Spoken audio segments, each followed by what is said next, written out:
We greet you once again. We are happy that you are out there. Thank you so much for making time to join us for the show. Apologies, we are beginning late, is because we've been up and down, but I believe we'll have a few hours to look into the current state of affairs. And today we are looking at the ongoing Devolution Conference. What is it exposing of the decisions we make at the ballot? Are we making mistake at the ballot, or we are making right decisions? So as you join in, please let's make use of our time appropriately and be able to discuss accurately. Thank you so much, those of you that are joining. The link is right there in the comments. You can come in and let us look at Devolution Conference showcasing quality chosen at the ballot. Is your choice a mistake or a real deal? What do you make of your governor? It is now a celebration. Is it the sixth celebration for the governor for devolution after 10 years of experimenting with the 2010 constitution? Has devolution succeeded? Is it the right way for the country? And what makes your governor the real deal? Or are you setting yourself up to make the same mistake come 2022? That's where I want us to get to by looking into this critically. Thank you, those of you that are joining. The link is in the comments. Let us make good use of it and confirm if you're able to get me loud and clear.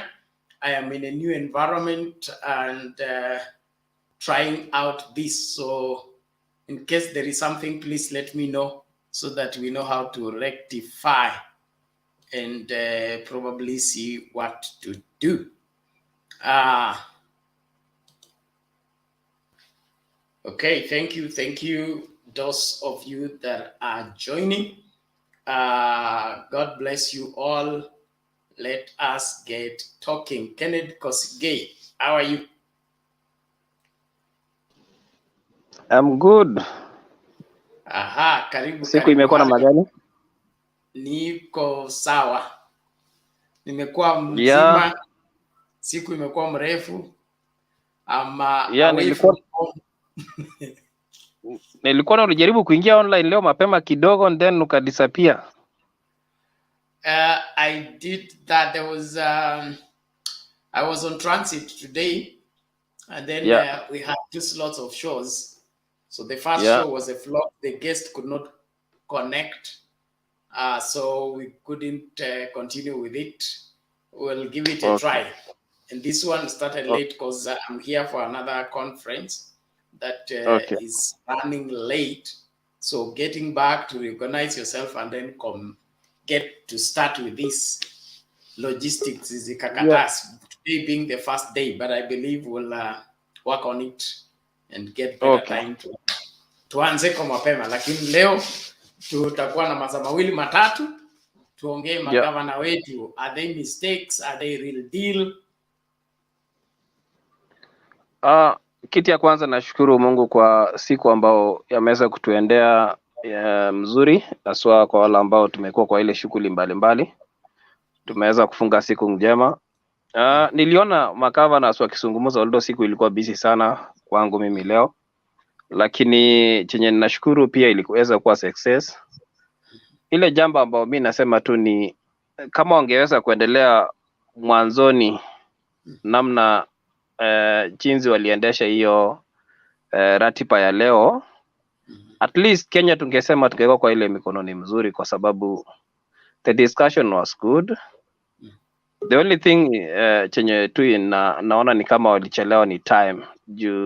They were getting a good position or the good topic, but it's the same like imekuwa late juu time is numbers. Tuko naye ni miezi chache sana, actually let's say 9 months, ambao kama wangeanza pale nyuma, at least ningesema kuwa devolution kwa sahihi ilikuwa kwa ile ratiba mzuri, but meanwhile maybe niongojee wale ambao members wanaingia kwa sahihi tukaweze kupata changio, tunapo maybe ndaweza kuchangia. Sawa, thank you Kosgei. Tuendelee katika mazungumzo haya. Majausi, how are you? Ronald ni mchasi. Ronald, unmute and speak. Ronald has a challenge. Mike, how are you?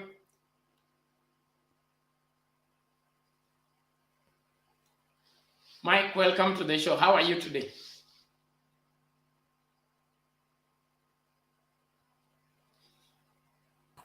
I'm good, sir. I'm good, sir. Today I came early, hoping my network will not let me down. And thank you for starting early. We started late. That's why you're early.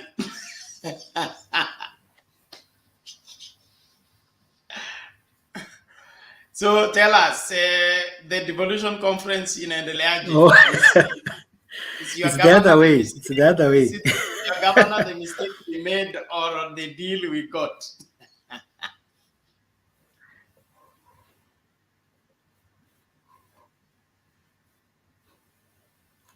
I'm a city person, so I can talk based on my hometown and the city where I live. But I think most of our governors are going through. I wouldn't want to confine myself to my home area. I would want to have an overview of the crop of governors we have in the second term. Most of the governors that started the first time were very unlucky because they were the people laying the foundation of devolution, and they made very many mistakes. The structures were not in place. They had taken over a very bloated government, that is the municipal government, and somehow politics played against them because they couldn't fire and streamline the structures. They had to take on board even staff that they didn't need, because sacking a person in your village would get a backlash that instead of creating jobs, you have come to remove jobs.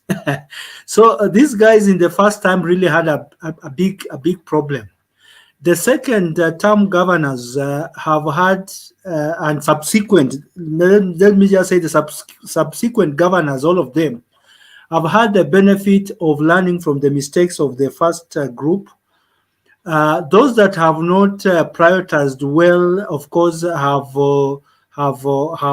gotten the wrath of the electorate.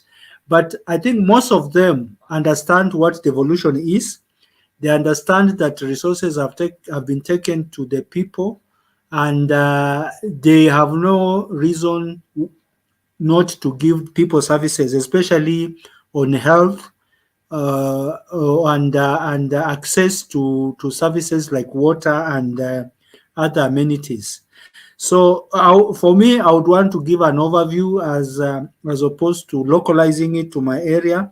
That devolution is working, and my observation generally is that there's an enthusiasm, especially from the people who really fought for devolution. They are seeing the fruits. If you look at the faces of people like Professor Nyang' Nyong', people like Kivuta Kibwana, these are people who have been fighting for change in this country for the last 30 years. And they're alive to see the things they worked for come into fruition. People like Ngilo, they are people who are on the forefront in fighting for social justice. And one of the things about social justice is making sure there's equitable distribution of resources. So I think we can judge of course, I can judge them fairly well. Of course, there are governors who are really lagging behind. I don't want to really attack specifics, but you can tell if you are a Kenyan and you walk across the country, you will see which governors are doing a good job and those that are not. And incidentally, the county that was hosting has a very good record of very many initiatives that the people around can really celebrate. Thank you. Thank you, Mike, for the overview. We believe we are getting on well. Obada Tyson, how are you? Unmute and speak.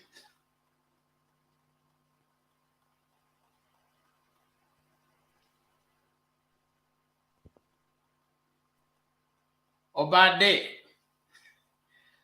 unmute once and speak. You have mute again. All right, go ahead.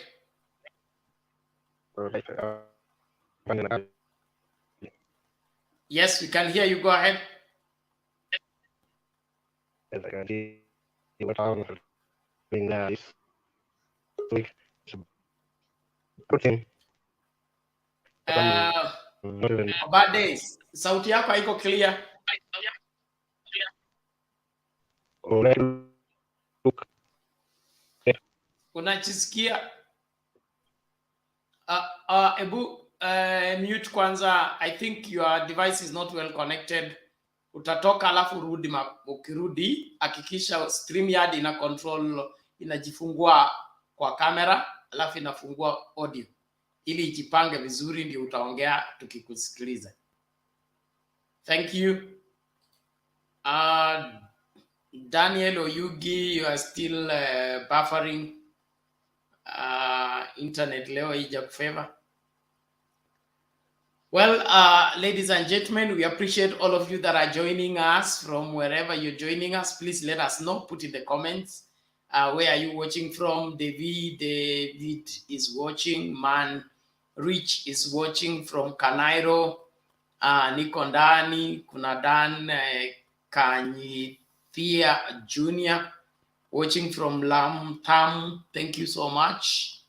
Mkomani Ward. We salute you all from Nakuru Njoro. Huyo ndio Obade Tyson. Okay, good. Mike Musahisa, you're clear. Thank you so much. We appreciate you. Catherine Akinyi, thank you for joining. Use that link, get into the studio. Let's get talking. Penny Nyagaka, thank you so much. Jose Kasi, thank you. We appreciate you. Hassan Kalinga Omari, you say is Nanyuki Tibim, Mtembei TV. Thank you so much. From Bomet County, Usta Shavan.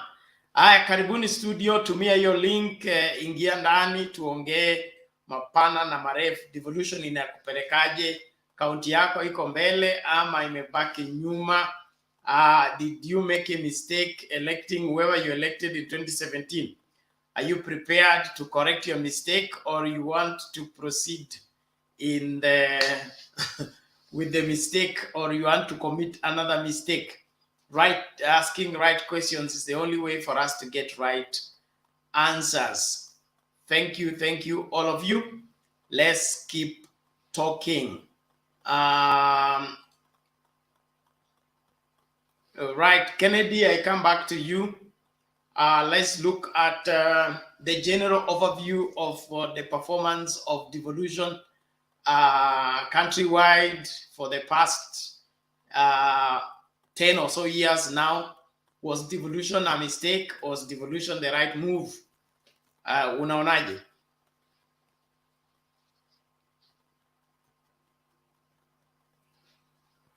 Bwana Kosgei, upo? Hey. I can pick up. Okay. let's see your birthdays here. Tyson, namna gani? That's up. Okay, carry on, toa maoni yako, nafikiria inaingia sasa. Yeah. Okay. Like, extra.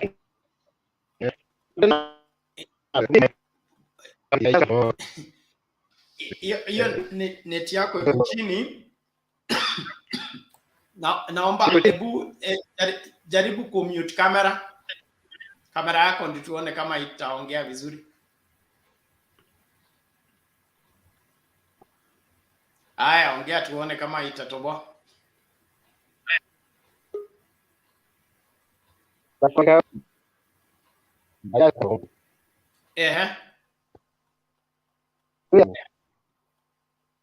No, sir. Your device is not well, nini. Atukupati kabisa Bwana Tyson. Itabidi ukarekebishe kwanza ndio utarudi baadaye. Thank you. All right.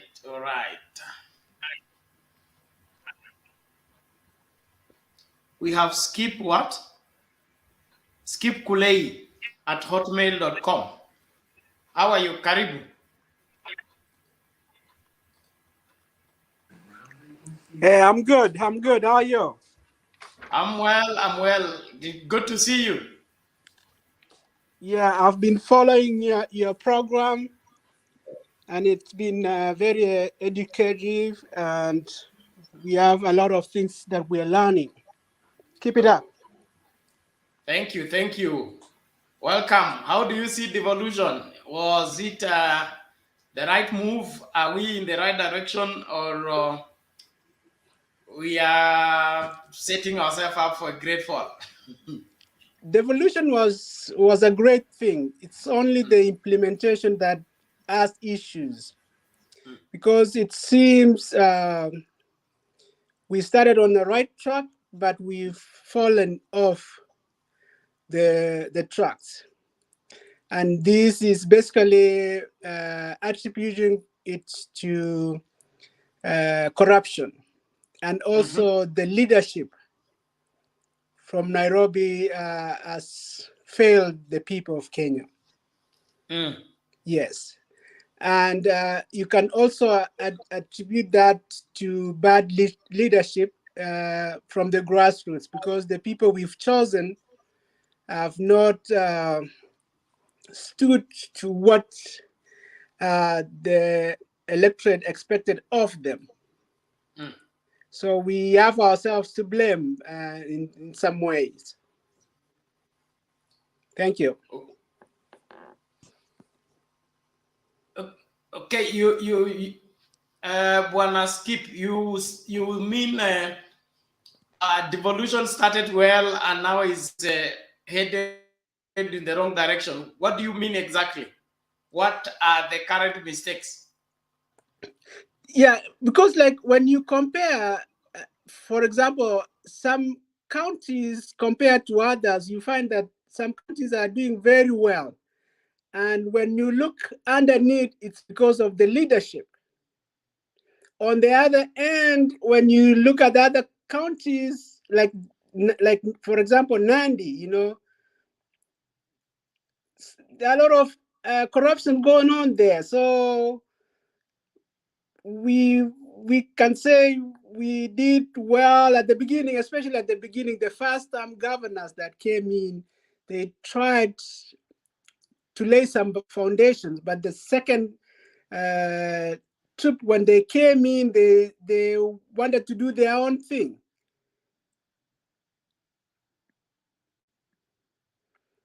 And to me, there should be a continuation.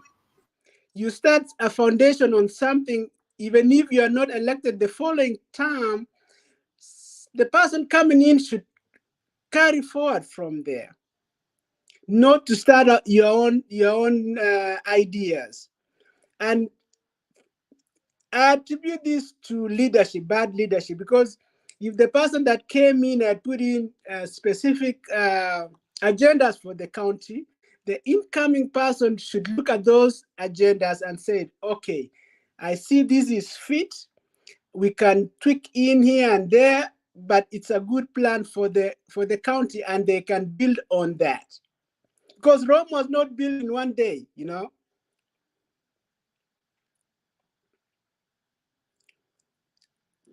Okay, I Right. get your point. I get your point, and I think that is what we need in Kenya, because there is too much of one-man show. Leadership is an issue of developing the country, not building a name for a political career. That's a good point. Thank you very much. Mike, you can come in now.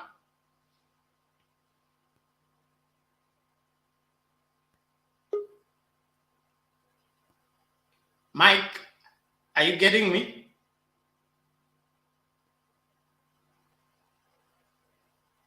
Hey, Bwana Mike. Upo haupo? Yes, as Kule was talking about leadership, something came into my mind. Yes, I'm getting you. Can you hear me? Yes. Go ahead. Can you hear me? Yes, I'm on. Can you hear me? Yes, Mike. I'm Go on. Continue. Yeah, I'm saying as Skip was speaking, something came up in my mind as Skip was talking about leadership. And it actually took me back because I've been a very keen. I'm not a politician, but I love my country, and I'm interested in what happens in my country. So all the way back when the discussion on the 2010 constitution was going on, it might have been lost to very many of us that if the original script or document of devolution as it was structured by the proponents, devolution would have worked very, very well. One, let's start with the counties. The initial plan of devolution was to have 16 counties. I don't know whether most of you know that. But because of interests, vested interests in the government that was there and the people that were in power, they thought diluting devolution by creating very many counties and making them not economical viable would kill devolution and take back the responsibilities of counties back to the national government. So when Skip talked of leadership, then I remembered the people who took over the government to bring devolution to life. Most of them were not the advocates of devolution. And that is why 70% of responsibilities and finances that are supposed to go to the counties are still held at the national government. And the interests are very simple. It's the money. Because the money that is being controlled at the national level is being stolen. If we are being told that we are losing 2 billion per day, that 2 billion must be coming from somewhere. It's coming from Ministry of Health. It is coming from agriculture.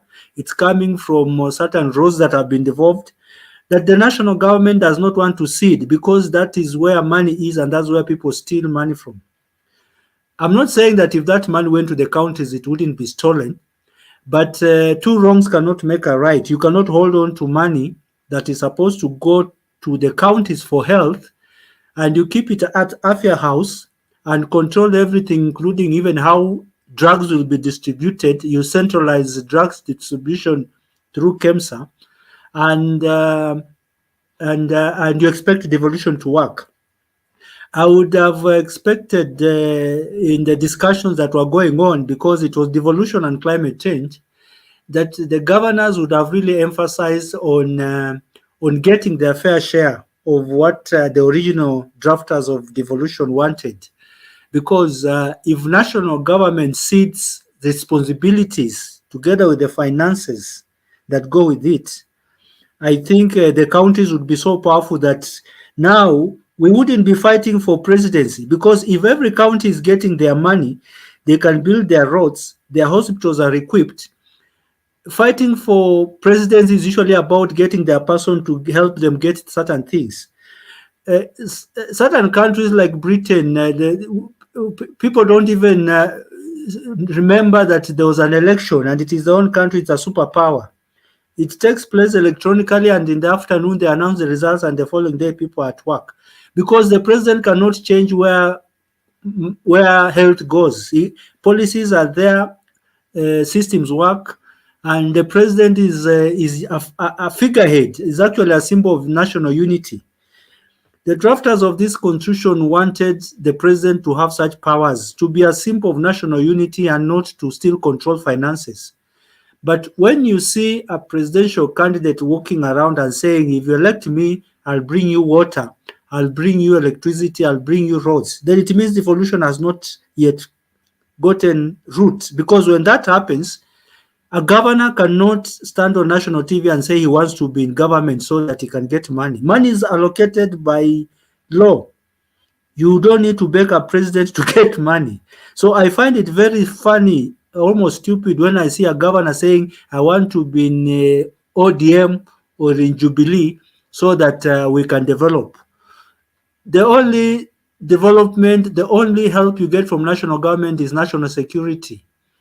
But 90% of the functions should be devolved. And those functions, once you get them right, even security does not become a problem, because poverty is what also breeds insecurity when people don't have food. So I think devolution is a great thing. The national government needs to surrender the responsibility of counties. They need to surrender the finances that go with it. And we just now also need to have good leaders. I don't know why Kenyans choose thieves, because people have a bad record and you still want to choose him as a governor. I think that is now where Kenyans have to take responsibility, because devolution as a form of government is good, but it's just as good as the leader you choose. You cannot say devolution is good and then you choose a thief and you expect it to be good. So I also want to ask Kenyans to take responsibility and elect good leaders. Where good leaders have been elected, like Professor Kibwana, you can see he built a hospital of 300 million that other counties would have spent $1 billion. And it is on record that there is nowhere in Kenya you can get a hospital of the size and the quality of Makueni that can be built at that much. In other countries, we saw bridges worth 15 million and they are foot bridges. We saw gates of 20 million. We saw wheelbarrows of 100,000. Where you come from, Bernard? So I think leadership is also another thing that we need to take seriously. Thank you. Okay, thank you, Mike. That is awesome. It's important that we begin to ask right questions for us to get right answers. All of you that are joining, use the link in the comments and join into the discussion.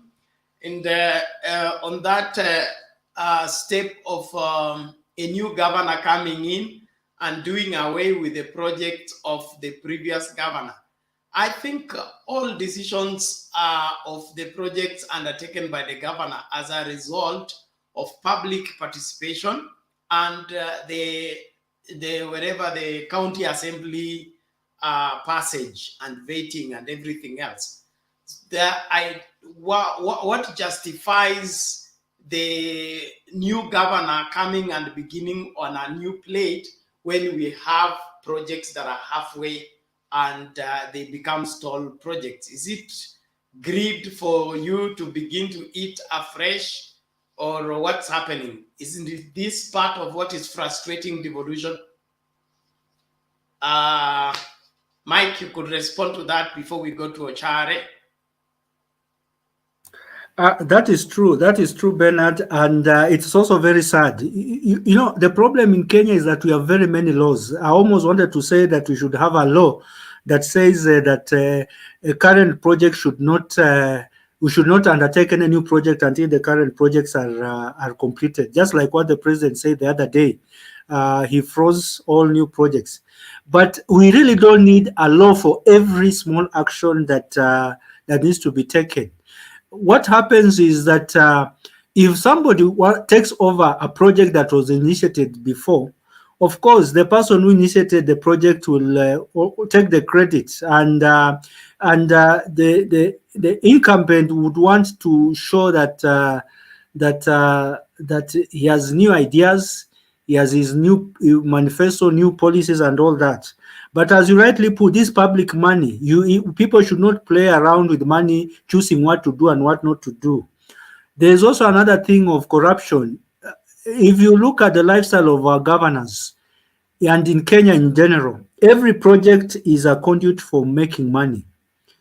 If a road had already been budgeted for 100 million, if you complete that project, you'll have to complete it within the budget that was set, so you'll not have a place to eat. But if you start your own project, then you will have to create its own budget, and of course generate the budget and have a percentage from which you would get some money. So the motivation is usually also corruption. It's usually not the interest of Kenyans, because you cannot build a toilet here and the next governor comes and builds another toilet 2 meters away, serving the same purpose, unless there is a sinister motive. So I think, and still this goes back to Kenyans, we need to interrogate our leaders on what they do. As you rightly put, Bernard, there's always public participation, and MCAs sit on, they are like the ministers or MPs in their counties. They pass budgets, they pass laws, and there's no project that goes on without the approval of those people. But again, it still comes back to the Kenyans. These MCAs are also bedfellows with the people who want to steal. So as long as they sit in a cabinet, if our MPs can be given 10,000 a toilet, what about MCAs? MCAs can be given 1,000 shillings and they pass a budget. Look at if an MP who gets 1 million can be given 10,000 to pass a budget, your MCA can be given 500 shillings to pass a budget that does not serve the interests of the community. So for me, now I've started taking the back to the citizens. I no longer have a problem with the leaders, because we need to start taking responsibility. Thank you. Okay, thank you, Mike. That is clear enough. I trust we are all following. It's important that we take to heart the responsibilities we receive when we are being elected. All this business of people being paid or being bribed in order for them to function, it's part and parcel of what we are suffering from. And as we have the opportunity of selecting new leadership in 2022, let's do it this time for Kenya. Let's do it for the progress of our nation, not for gratifying people's egos and rewarding our village wherever tycoons or retirees. It is time for us to be serious about moving this country to the next level. Pastor iko nini? Pastor Vincent. Yes sir. Leo nimechelewa sana, siano Mr. Temba ameenda wapi?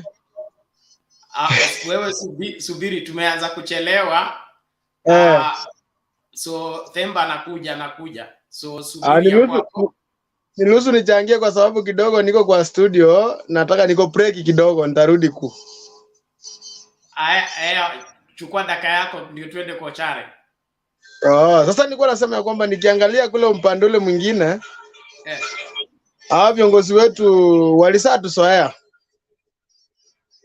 Na wameguroa wakijua kwamba Mkenya ni mtu yote wa kununuliwa.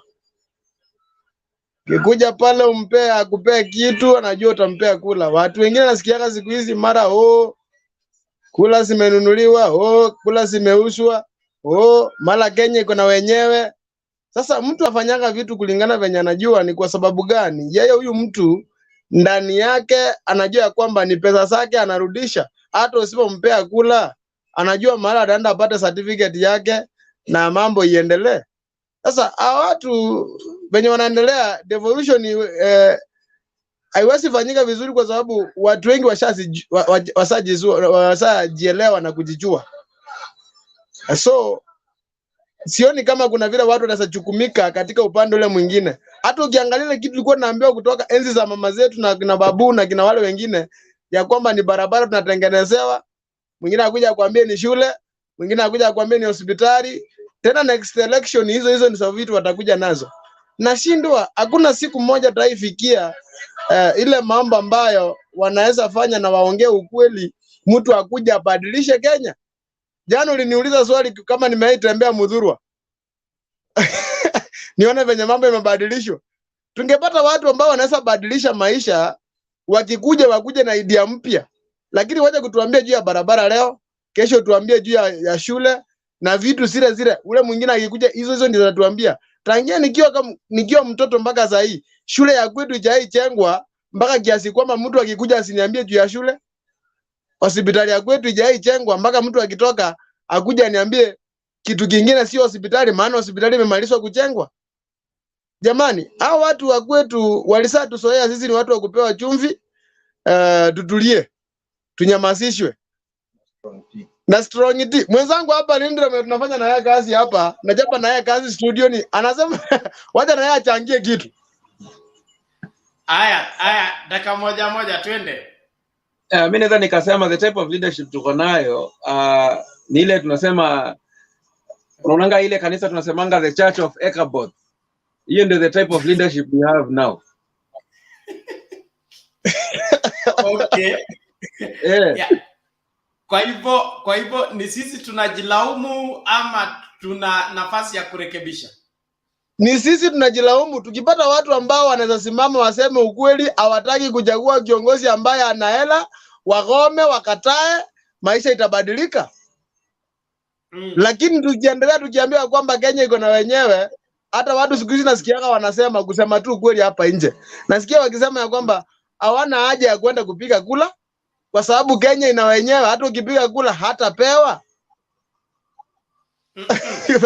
Hiyo sasa waelimishe vizuri, waambie jukumu la kupiga kura ni lao na viongozi wanawachagua ndio maisha watakayowaishi. Kwa hivyo kila mmoja awajibike, especially if you are of the voting age. You cannot be talking like that.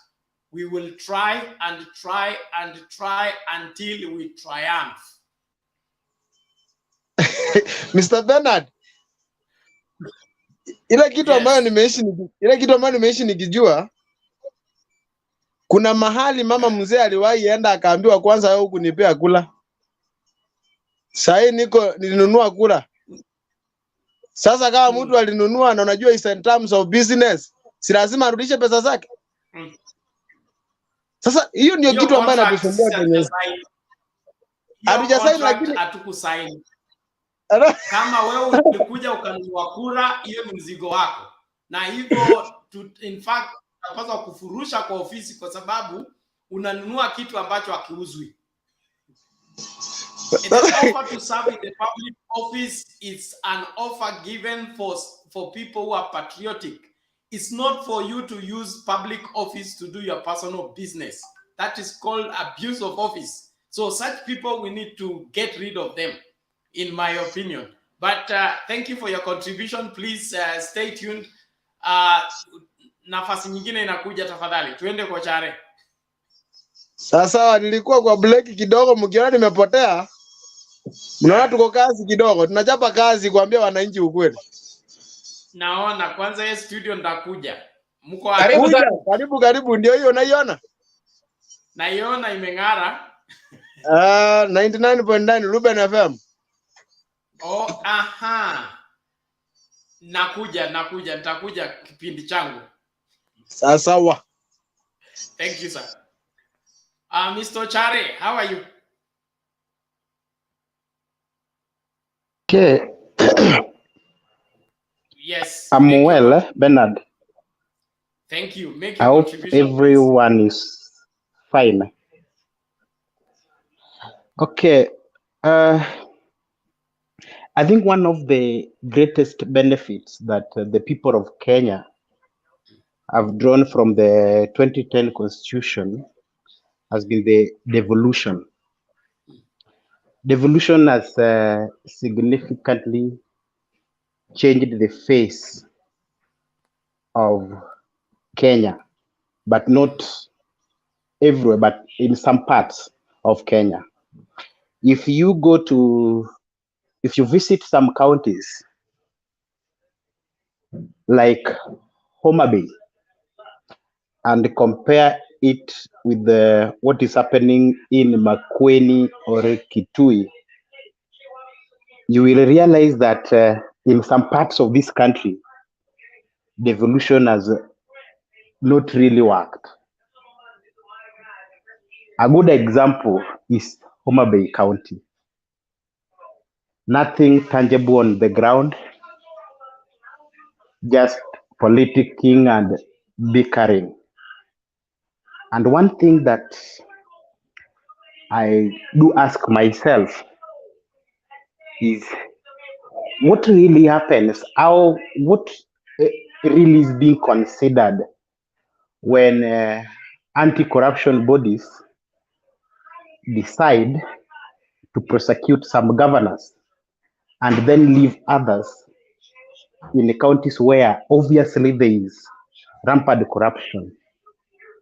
But that aside, the devolution conference that is going on has really showcased the strength of devolution as far as development and economic empowerment of the people of Kenya is concerned. You look at, if you've been following, and one of the governors that have been following keenly is Honorable Charity Ngilu. If you look at what she has been posting on her social media platforms, and of course, even those who are on the ground, those who have visited the booth where Kitui County is displaying their products, you see the power of devolution. You see that devolution indeed can solve unemployment in Kenya if taken seriously. But again, on the flip side, you look at other counties, especially I want to register my disappointment with the governors from Luo Nyanza, because that is where I come from. What I've seen is what they are good at is taking selfies with the red carpets. None has displayed even whatever, none has given us a glimpse of whatever they are displaying in their booths. And do you know that they have a common commodity called fish? None of them has even displayed any form of value addition to that precious gift that nature has given us. None of them. What they do is selfie with red carpets. So that tells you that devolution, as much as we as the people of Kenya, we have seen resources being devolved, we have seen development in the rural areas. Some governors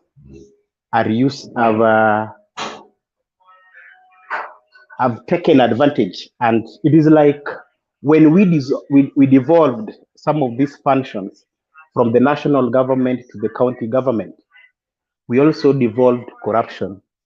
And in fact, there are those who have grown, who have become billionaires within 5-10 years. They have been in power. They have become billionaires overnight. And it is sad that nothing is being done. The agencies that should monitor this and take appropriate actions, I don't know whether they have been pocketed. I don't know. But if it is because of political persuasion, it is a very sad state indeed. Number two, I want to agree with the mic, and there is the speaker. There is someone who spoke before Mike who talked about the role of the people. We the people, our role in all this thing, from the election and even from maybe trying to perform oversight role. Because one thing, I believe that we as the people, we still have an oversight role to play, even though we have elected representatives in the name of members of the county assembly. Because, truth be said, money is a bad thing, and to some extent, governors use the resources that they have within their power to influence the decisions of members of county assembly. And that is why in some areas you see duplication of projects, or some projects that were started in assuming that a new leadership comes in. Projects that were started in previous regimes are stalled, and another project of similar nature begins. I have seen one, for example, in Migori County, in Migori County, where an area MCA lobbied for a start of a school that was being funded by the county government in collaboration with some donors to be restarted, because the MCA that was working then had left the office. Now he said he was starting on a clean plate, and you wonder who then takes responsibility for the resources that had been injected in such a project. We talk about public participation, but one thing we should be very clear about is that public participation without the political goodwill of those in power sometimes doesn't work. Because if I am the governor, whether we do public participation or not, whatever I want to happen, I will push it through, because I have the power, I have the influence, and I would always want my interest to prevail. Therefore, it is about now the people. If we can decide and give directions on how we want the affairs of county governments to run, we can really benefit from devolution. Yes, I think that is all I would like to say as at now. Okay, thank you, Chare, for that elaborate response and contribution. Mike, you have... Okay, keep Kulei. Just to add on what... Yes, I had a question. What happened to Vision? One moment, keep Kulei. One moment, keep Kulei. Just hold on. Yes, Mike? Yeah, just to add on what Jimmy saying, I think personally I've taken a different turn on discussing politics in Kenya, and I'll always now engage my fellow Kenyans going forward. There is a group of people in Kenya called the middle class. This is a group of people that is most, if not equally, affected by whatever decisions and actions that are taken by politicians. But they always, you know, when Ochare talked about public participation, then I asked myself, has any one of you been to a town hall where public participation is, even on the CDF discussion or the county government discussions? You will find it is the village old men who have nothing to do, and they will go to attend that meeting because there is a soda given and maybe lunch and maybe some t-shirt or something. But the real critical masses of people who have the intelligence to interrogate whatever program the county government or the area MP is proposing, these people are always very busy. Look at even the people who vote. The people who vote are, you can say, the jobless, the young, and maybe the old who have that patriotic call that every 5 years they have to go to the ballot. A very big mass of what we call our middle class people, we shall complain here on Twitter, on Facebook, but when the critical moment, the moment of truth that calls for us to take action and even contribute to those town hall meetings, you'll hardly find anybody there. You'll only see border borders, pikis, and bicycles in those conferences. You'll never see a car of any decent person. And yet, county governments allocated billions of shillings. So how do you surrender your responsibility to your? And I'm not looking down on anybody who is literate or anybody in the village, but there are certain critical things that have to be really analyzed by people who understand what is going on. Understanding a budget, you cannot say Mama Mboga understands the budget. Mama Mboga will only tell you what she wants. She wants a stall, and she wants a place where there's drainage, and she wants her fees to be reduced. But is that what devolution is? Because we have surrendered our discussion on devolution to Mama Mboga and Mtu wa Pikipiki.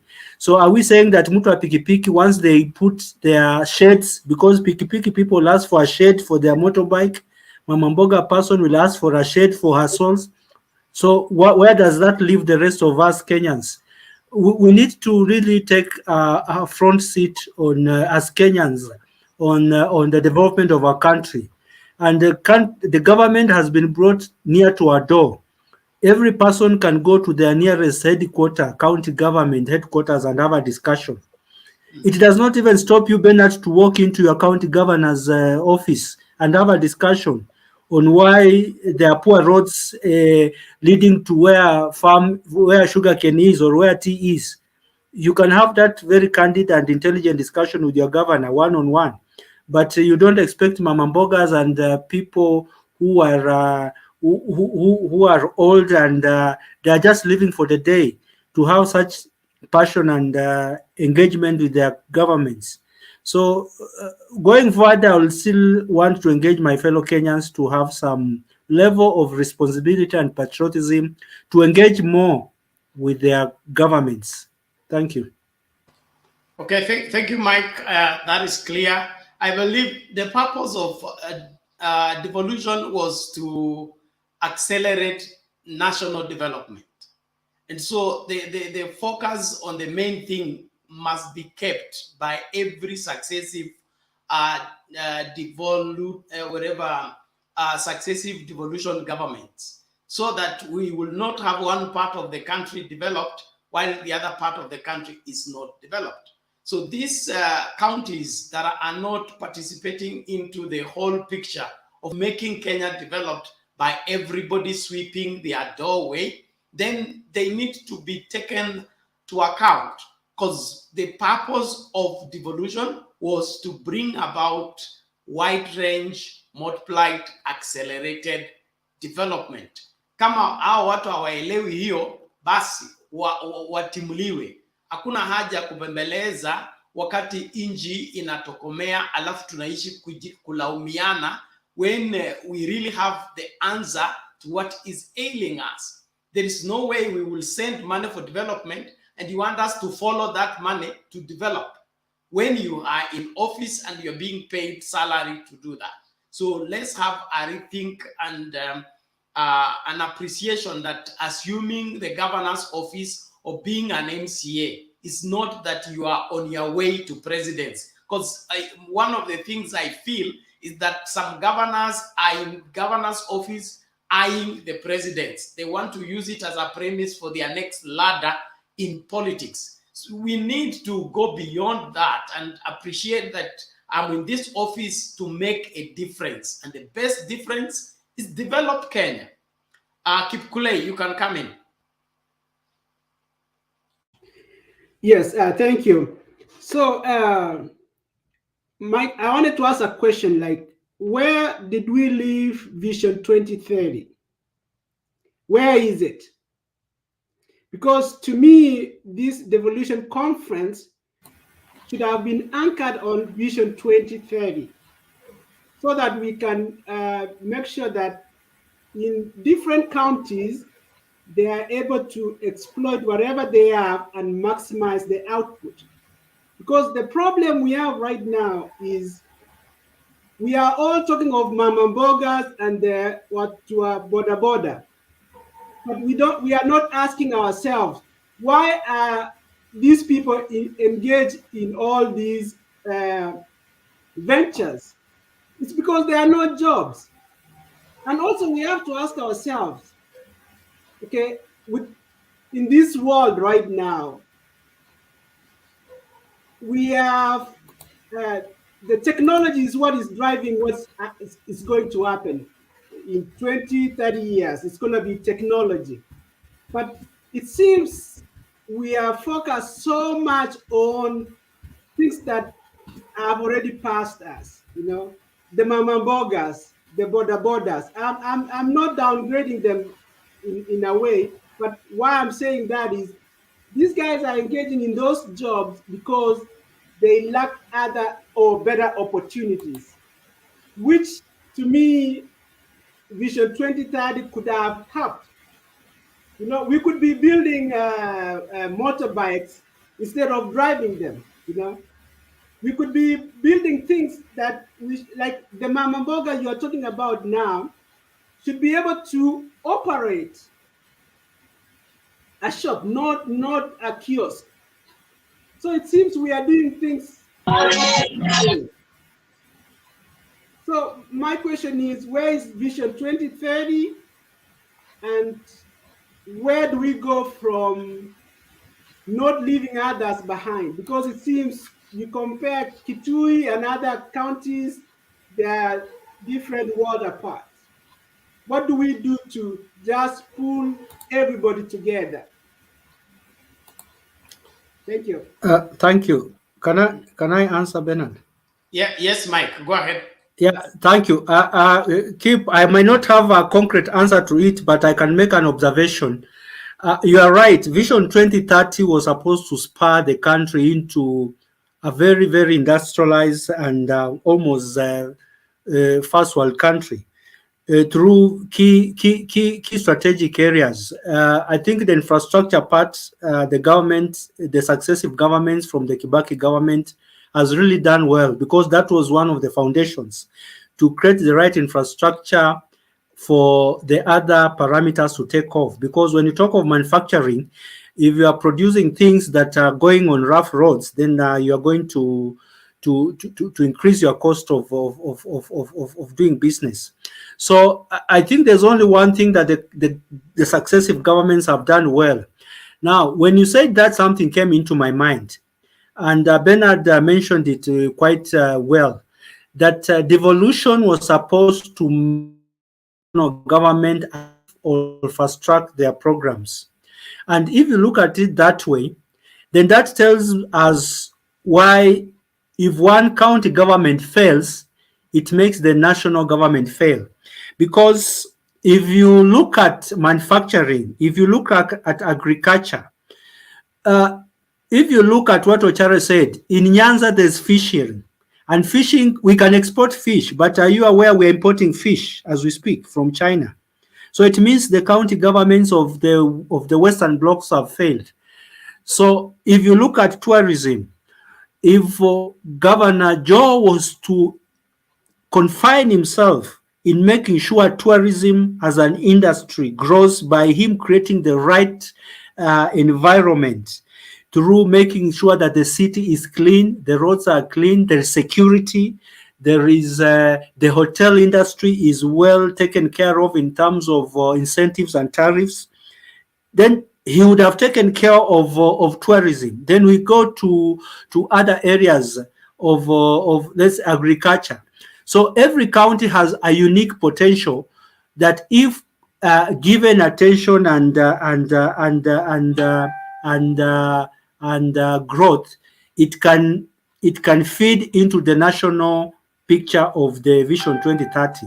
So for me, I would still want to say that the county governments have also the county, specific county governments have failed in helping the national government achieve their vision 2030, because Kitui would have been the last county we expected manufacturing would take place, but it seems as if it has surprised us. I thought manufacturing would have been in Naivasha, Thika, or somewhere in Eldoret, but surprise to us, Kitui, a semi-desert, is producing fruits, and Makueni, it's producing apparels, is doing very many things at the same time.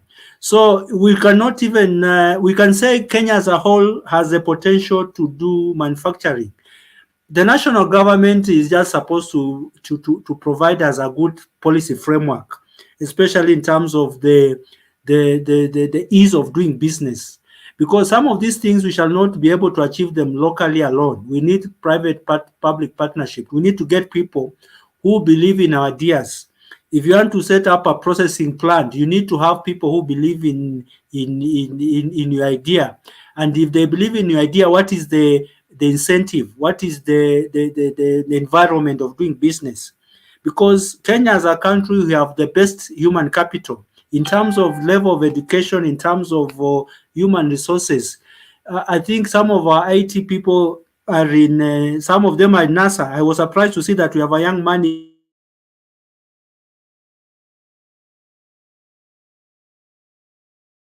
who started the Mwale Medical Clinic, gave a very unique program to the military, US military, and that's how he became a billionaire. So in terms of level of education, we are at par with the world. So I think the county governments need to identify their new unique strengths and work with that strength and feed into the national cake by bringing to the table what they can produce. We shall have achieved that. But the national government can only create the right environment for each county government to optimize on their potential. Okay, thank you, Mike. Let's go to Daniel Oyugi before Kindube. Good evening, viewers. I think I don't know whether you can hear me. Yes, you are loud and clear. Carry on. Okay, I think devolution itself, what we have currently and what was actually brought about, the action plan that we had before the promulgation of the Constitution was basically the Vision 2030. But you know, the Jubilee government, when they came into power, devolution was like a litmus paper to them. And that is why you can clearly see that the first term devolution did not kick off properly, because it was like a test to our institution. And I think the national government felt that they were in holiday, because when devolution was introduced through the county government, some of the key responsibilities from the national government were actually diverted to the county government. And therefore, the national government purely concentrated on a few of their responsibility. A good example is things to do with the national infrastructure, like infrastructure development, things to do with universal health care, which again has not kicked off as required, but we have only seen the national infrastructure taking off as per the expectation of the public. But the reason why I'm saying that the new constitution was actually the roadmap to development, the development of this country through the county government. But the problem is the implementation of this particular process was not purely implemented as per the necessary expectation, because most of the governors have been found in committing corruption. they have actually been involved in mismanagement of public resources, and therefore even the public, the nation, the citizens are not able to even get access to services. But again, when you introduce a system in our country, we expect that each and every region has got, of course, each and every region has got challenges. For instance, challenges that are in coast region are probably different the challenges that are in western, or challenges that are in Western Gishu, and so on and so forth. So devolution would have been one of the best process to address some of these challenges in our counties. And I think some of the governors have played a very critical role to ensure that the vision for this particular process has been realized, even though others have not played that particular critical role. Instead, they have been involved in those kind of graft cases. So I think the kind of social and economic institution that makes a lot of sense must find its way into our traditional setup. And though the drafters of the Constitution were very clear, they were very crystal clear in their mind that this particular system of government was going to be a beneficiary to the public. But unfortunately, it has not been implemented as per the public expectation. And therefore, we still yet to see more coming. But I think for the last 10 years, I think 9 years, ever since we introduced the county government, we have not seen services being rendered to the counties. There's a lot of rampant corruption. The healthcare system is collapsed. We only saw a test of it during COVID-19 pandemic, when you could hardly see beds that would actually, the ICU beds were actually lacking in some of these counties. A good example was Homa Bay County, where there was absolutely no ICU bed. And when the county government forum, the Council of Governors forum met, and they said that they were actually prepared. So how do you get prepared when a whole county does not even have an ICU bed? It is just lack of seriousness. But again, even though the new constitution has brought a lot of independence, you see, because the president, the executive, has no constitutional mandate to direct the director of public prosecution to prosecute, or the DCI to arrest the governor or a governor of a county. Okay, so each and everyone must take a collective responsibility. But the problem in this country is that the level of impunity, corruption, and mediocre leadership is actually what is actually at par. And that is the reason as to why the public are not able to get the services that they expect. This is the time that you see politicians are actually saying that they want to introduce the bottom-up economic model, trickle-down economic model. So there's actually a total contradiction. If you would have implemented this devolution, then we'd be talking of something else. After a period of 9 years that we have had a test of this devolution process, then we'd be talking of a different country altogether. But when you go to some of these counties, you don't understand where the money goes to. Counties still do not have drugs. The hospitals do not have drugs. Areas like Kilifi County, people are still languishing in poverty. The rate of drought, hunger, it is only in some of these counties where you find livestock are dying. And the national government gives budget allocations.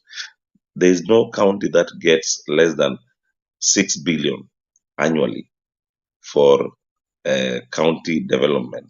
So when you see livestock dying because of lack of water and pasture, it becomes a very serious embarrassment to our both national government and county government.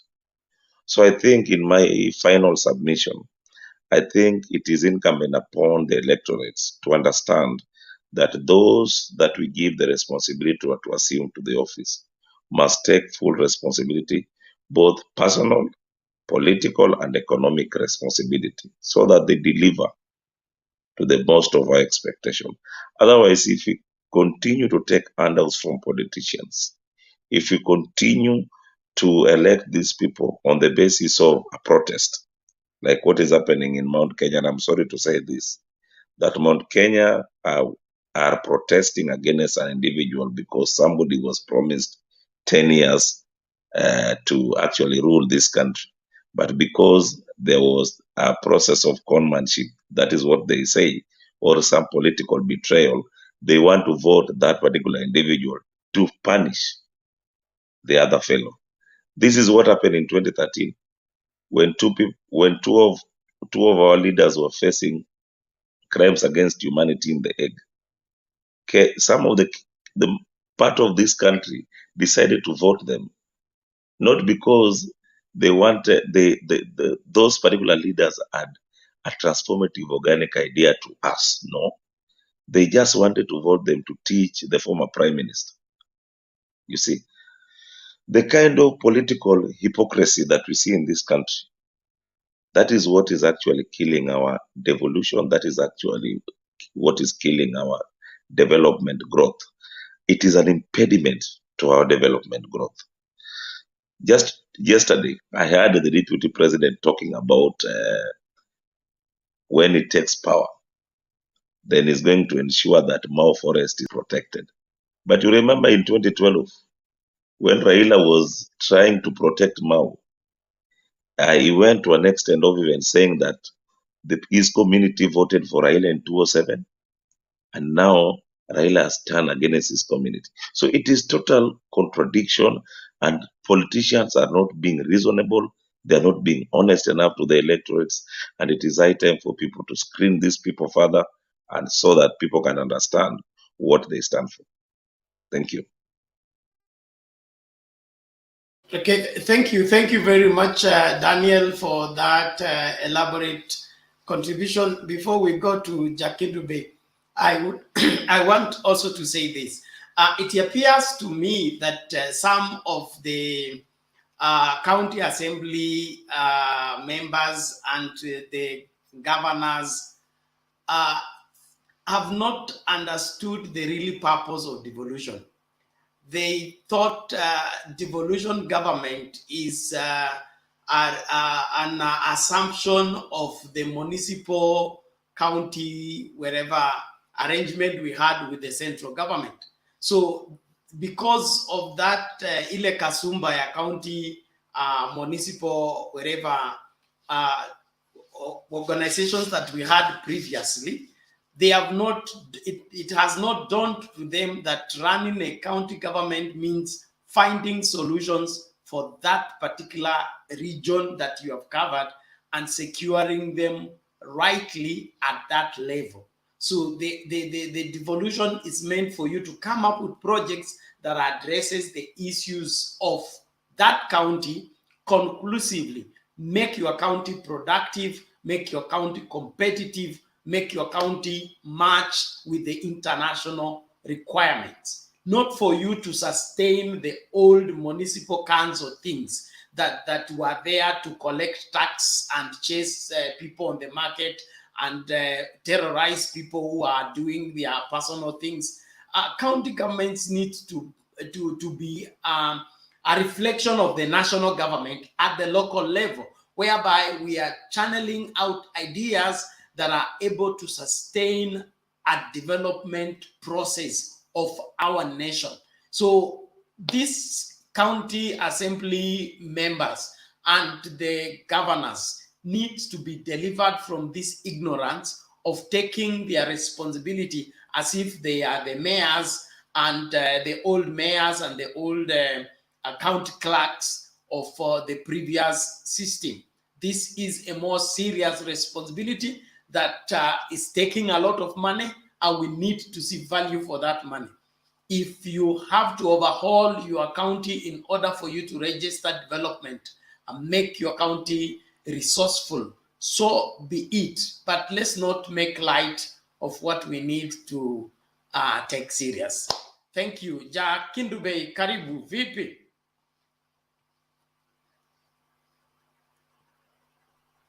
Salama na asanteni sana. Hey. Nimefurahi kusikia vile mnazungumzia juu ya devolution katika nchi yetu. Mimi naweza kusema kwamba hizi vitu zote zinatokana na, kwa macho yangu, ni mambo mawili. Jambo la kwanza, mimi huona sisi wana Kenya ama wa Afrika kwa ujumla tuko wavivu sana. Tunataka vitu ambazo ni rahisi. Tunashindwa kufanya vitu ambavyo ni ngumu. Tunakataa kufikiria out of the box, kwa sababu kama mtu uchaambiwa hii ni county government, wameshindwa kutimiza yale ambayo, yani kuona hii hapa tunataka tufanye nini ili kuwa na maendeleo. Hiyo ni uvivu, kwa sababu anataka awe mkubwa, lakini jukumu la kuchukua uongozi na kuchukua decision zile ngumu hatufanyi. Tunataka tu zile rahisi, na ukiangalia wamefanya zile rahisi ndio wamefanya nyingi. Hiyo naweza kusema labda ni kwa sababu ilikuwa ni jambo ambalo ni geni wetu kwa Kenya. Labda inaweza kuwa hivyo, lakini inatakikana tuwe na uwezo wa kuchukua jukumu ngumu. Hiyo tunakosa. Jambo la pili ambalo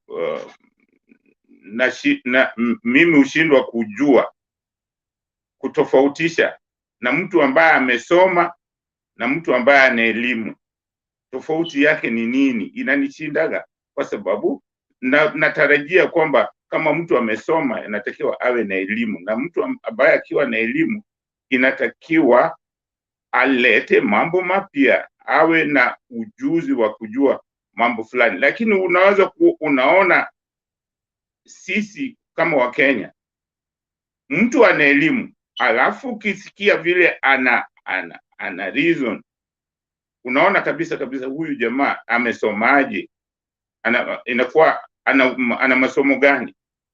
Kwa hiyo mimi naweza kusema kwamba ninafurahi sana, kwa sababu saa hii inaonekana Wakenya wanaamka. Inatakiwa tuamke, tujue hii ni nchi yetu. Lazima hawa watu wawe na jukumu, yani tuwafanye wawe responsible ya kuhakikisha kwamba hii county devolution inafanya kazi, kwa sababu devolution ililetwa ndio isaidie maendeleo ya nchi kote. Bila maana yake, zamani ile ilikuwa sehemu zingine ni kama zilisaulika kabisa, ni kama hazikuwa Kenya. So inatakikana wakati huu sisi kama wana Kenya tuhakikishe kwamba hawa watu ambao tunawachagua, lazima tuchague mtu ambaye tunaona kabisa kwamba ana uchungu wa vitu kama corruption, ana uchungu ya kwamba anataka maendeleo katika hizo county zetu, kwa sababu hiyo ndio tumekuwa tumekosa. Unaweza mmeona kwamba mtu anasemekana ni mbadhirifu, ni mtu ambaye ni corrupt, alafu anatoka hapo anaenda kuchaguliwa kuwa governor. Mtu kama huyo ataendeleza hiyo county namna gani? Tayari mnajua, mshasema ni mwizi. halafu mnachagua huyo huyo mwizi kuwa mkuu wa county.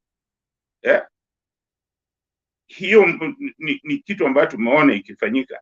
So inatakikana vile sisi sasa tumeona Wakenya sasa tuwe soba, tuchague watu ambao watafanye hizi county zifanye kazi. Hizi sio municipal tena. Hizi ni sehemu ambazo katika hiyo grade ya kusema kwamba ni county, inatakikana ziwe ni sehemu ambazo ziko na, kama ni hospitali, kama ni njia, kama kila kitu inatakikana. Na ni jambo la aibu sana sisi kama wananchi wa Kenya, ama tuko na kila kitu. Haitakiwi hata tunaitwa ati sisi Kenya unasemekana sisi ati masikini na tuko na kila kitu. Ni kwa sababu tunakataa kuchukua mambo magumu. Tunakataa, na saa zingine ukisema sisi ni wavivu, watu wengine wanaona vibaya, lakini ni ukweli, kwa sababu hiyo nchi yetu kama wangepewa, uchukue kwa mfano hiyo nchi iwe ni ya Waingereza,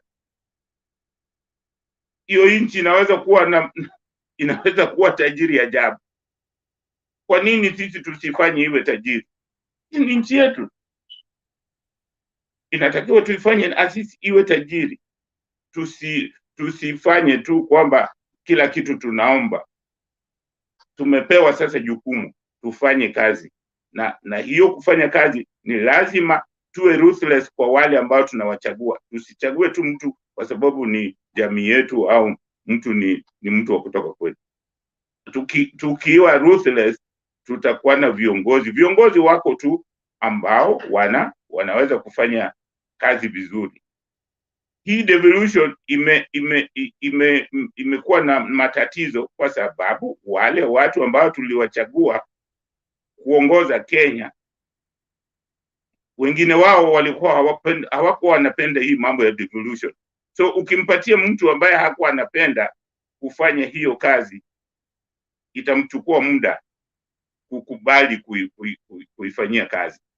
Kwa hiyo hata wakati huu tunatakiwa tukichagua wale watu ambao tuchague watu ambao tunajua kabisa wamekuwa kwa mstari wa mbele kutaka maendeleo, yani kutaka hii devolution ifanye kazi kwa kila sehemu ya nchi yetu. Asanteni.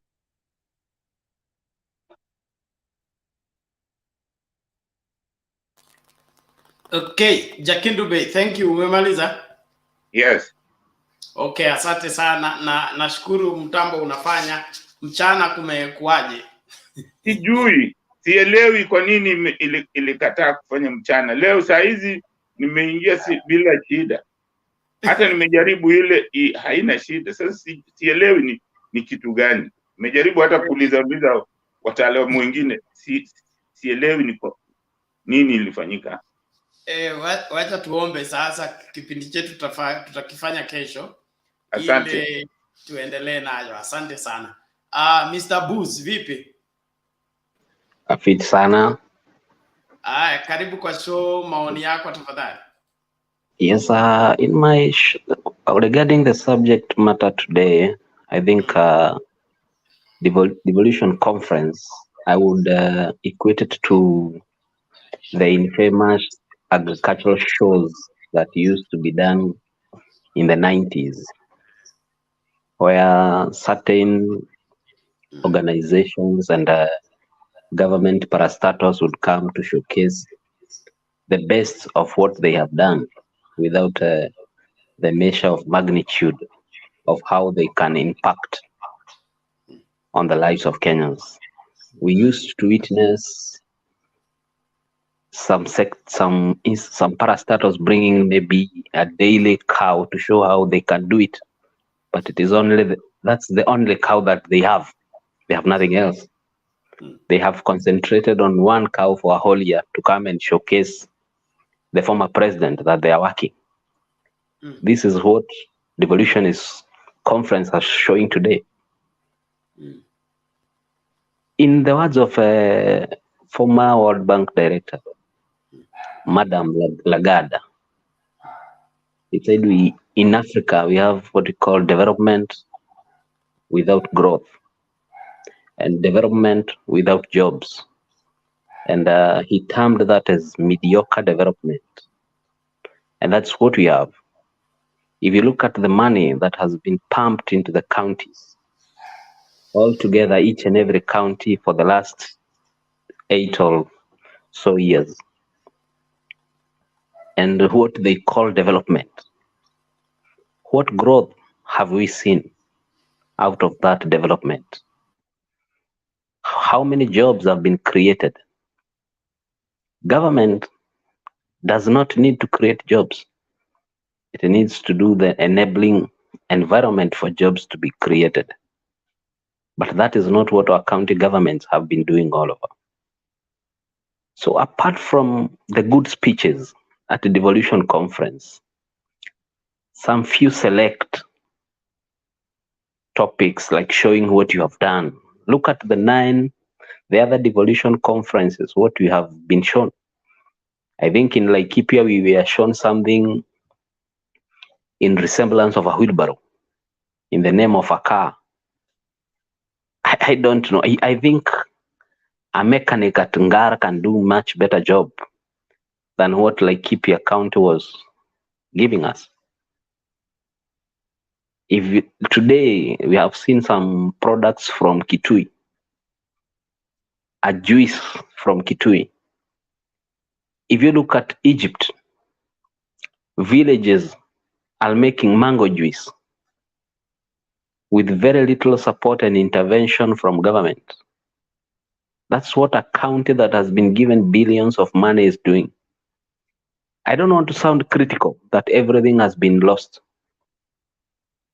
but I would say our counties and the government at large, they have got loop-sided priorities. How the county government started in the initial years, that is 2013, what every county did as the first step. For example, we can go to a place like Kilifi. The first activity of Kilifi County government was to buy a governor's mansion. We can go to a county like Machakos. The first activity was to buy vehicles for the ministers. You can name them, all the counties. Just look at the first initiative that was taken by each and every county government. And this one would tell you the emptiness and the loop-sided nature of our governance structure altogether. So I take very little of what comes out of the Devolution conference, because all I see does not measure with what has been pumped into them. This calls for a wider thought of Kenyans on who they vote. And if there is one place that people need to vote keenly and wisely, it's not the governors, it is the Senate. The Senate is the one that constitutionally anchors devolution. It is in the Senate that devolution will succeed or fail. The Senate is supposed to debate what the counties are doing and how they can work together. We have seen groupings of counties from the Western, we have seen groupings of counties from the Eastern region, Coast region, and many regions have come together because they have realized they are so small to undertake any meaningful activity that can change the lives of their citizens. Senate needs to come in and have the budgets of each and every county relooked. Myself as a businessman, I feel very bad when I move to one county to another and I have to pay what I paid to the other county within the same day. I have to pay fees, cess fees from one county, then pay in another county. in the name of raising revenues for these counties. This is what is hindering development, because development will come from the business sector, not from the government. Growth and jobs will come from the business sector, not the government. The government should be very narrow and lean and should leave the rest to the business community. That's all they should do. But the one major failure of devolution in this country has not been, I cannot squarely say the national government, but the Senate. The Senate has failed terribly to anchor laws that will create harmony across county. The Senate, for example, should be debating all the budgets of the county government to ensure that they are in tandem with the national development agenda, to ensure each county is in the same, is seeing the nation as one, as much as they have their own devolved units and working in harmony. But today, County A will do a project to the south, and the neighboring county will do a project to the east. How will the two come into harmony for the benefits of the Kenyan people? I think these are the things that we should be seeing in the devolution conference. It's not time to display juice. It is not time to display potatoes. It is not time to display wheelbarrows and whatever it is. This is a hogwash, to be precise. I think that's my contribution to today's debate. Thank you, Bernard. Okay, thank you, Mr. Booz. We appreciate your elaborate input. Let's give Caesar to what belongs to Caesar and give to God what belongs to God. Devolution has its own faults and it has its own setbacks, but in my opinion, we are a step ahead than we were under the central government all through in terms of development. And so when we restructure the county government to function as it ought to function, I'm sure we're going to realize better and faster results than we are realizing right now. When we come out of this activity-oriented working of county governments and get into policies and systems, like you're suggesting, let's do projects that are interrelated. Let counties share responsibilities of doing roads that join each county so that everybody covers the kilometers within their county. Then we join those roads, the road network to be uniform and well done, other than having a shoddy contractor in this county and then a serious contractor in this county. So within 3 years, we have potholes on the same road that has joined each other, but it is not same quality. But if we appreciate the necessity of us needing one another and developing at the required pace so that we all harness the resources that are within our country, we will get development fast enough. And I'm happy you pointed out the Senate needs to do more on the county operations. But my really take would be the MCS. These MCS, what is their role? I believe they are supposed to oversight the executive. They are the ones that are most closest to the people. They are the ones supposed to bring bills within the assembly that addresses the issues within the county, like matters poverty, lack of water, wherever harvesting water during rainy season to save it for the dry season. All those things, we don't see them being agitated on the floor of the county assembly, but we see them coming out to complain about the disasters and the happenings within their area. So I think they seem not to understand what is their role, other than just drawing a salary and pretending to be serving the people.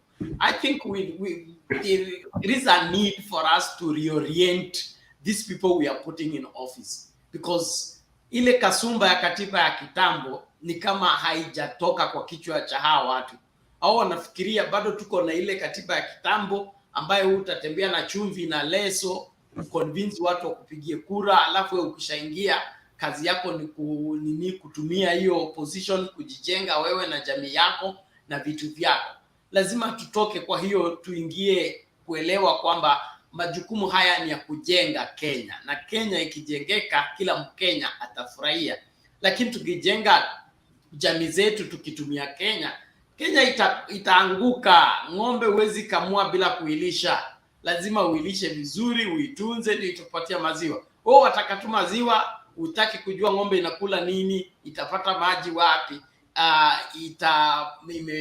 imechanjwa, daktari ameikagua. You can't take care of the cow, you can't continue enjoying the milk. Kenya is like a cow. We must take good care of it so that it continues to feed us. With this kind of thinking in terms of leadership needs to be given priority. Lakini tukizunguka tu hapa kutafuta nani alitufanyia nini, nani alituletea nini, will continue mark timing. And the value addition that is being displayed, to me, it's a move in the right direction. It's about time we begin to put to use the resources that are available within our reach in our limited way. We can't be demanding to assemble vehicles or assembly pikipikis and the other things. Let's start where we are. A journey of 1,000 miles begin with a single step. Let's add value, but let's remove all this red tape. That ukitoa miraa hapa, ufikishe hapa, unalipa na kulipa na kwenda. By the time the product reaches the market, it is too expensive, the profits are too little, and in the process, we make the economy not to grow fast enough. So such things should be looked into. But for devolution to work, it has to work, and it has worked so far. I've been traversing this country previously and now. There are some scenes that I don't see anymore because of devolution. There are places where it used to take 3 days to get to. Now we get there in a few hours on the road because of the enlightenment of devolution. So we should not throw away the baby with the bath water. Yes, Mike. Thank you, Bernard. As Booz was speaking, I picked something that I thought I should comment quickly. Booz has rightly talked of oversight by the Senate, and I would want to agree with him to some extent. But before I pick on that statement, I'd want to give ourselves a background of what our leaders' role is, and that's where we have missed out and allowed corruption to take root. If you are asked what are the main roles of an MP, let's start with an MP, you'll be told it is to legislate, oversight, and represent. But MPs are heavily involved in development, so much that if you are not seen to have developed directly, not through CDF, directly as a person, then you'll not be elected. If you go to UK or any other developed country, you'll not see an MP with a board saying that this school was built by this MP or their role has nothing to do with development. Development is purely the role of government. And that's why they have manifestos. They say if we come to power, we shall build schools, we shall build roads. Then what does the leaders, MPs do? MPs sit in parliament to make sure that the money Kenyans pay is used for the purpose for which it was intended, and rightly so, with the right budget. Now, there is a conflict of interest with all our leaders now, including MCS. Now, you've talked about MCS, Bernard. MCS also want a kitty to do development. So is that not a conflict of interest? Who will oversight who? If they also want to be seen to be building toilets, schools, and doing harambes in funerals. Now, to go back to my point, I don't know whether any one of you has looked at any county's budget. 70% of the county's budget go to recurrent expenditure. Some is as high as 90. Mombasa was at 90%. It goes to salaries. It goes to paying vehicles, fuel, tea, bread, newspapers, and all that. That is a very big problem that Booth brought up, and I concurred with him that Senate should have passed laws that say that 40% or 50% of any money sent to the counties should go to development. Counties are busy employing girlfriends, relatives to offices that have no role or function at all, because the more, and that's the misgivings of our Kenyans, that the more a governor seems to have employed people from your village, then to you that's development. But if he employs somebody to sit in an office and read a newspaper, you don't ask why you have employed 3,000 people to do the work of 100 people. You are excited that this governor came and he employed very many people. Efficiency is not the number of people. Efficiency is the output of what somebody gives out.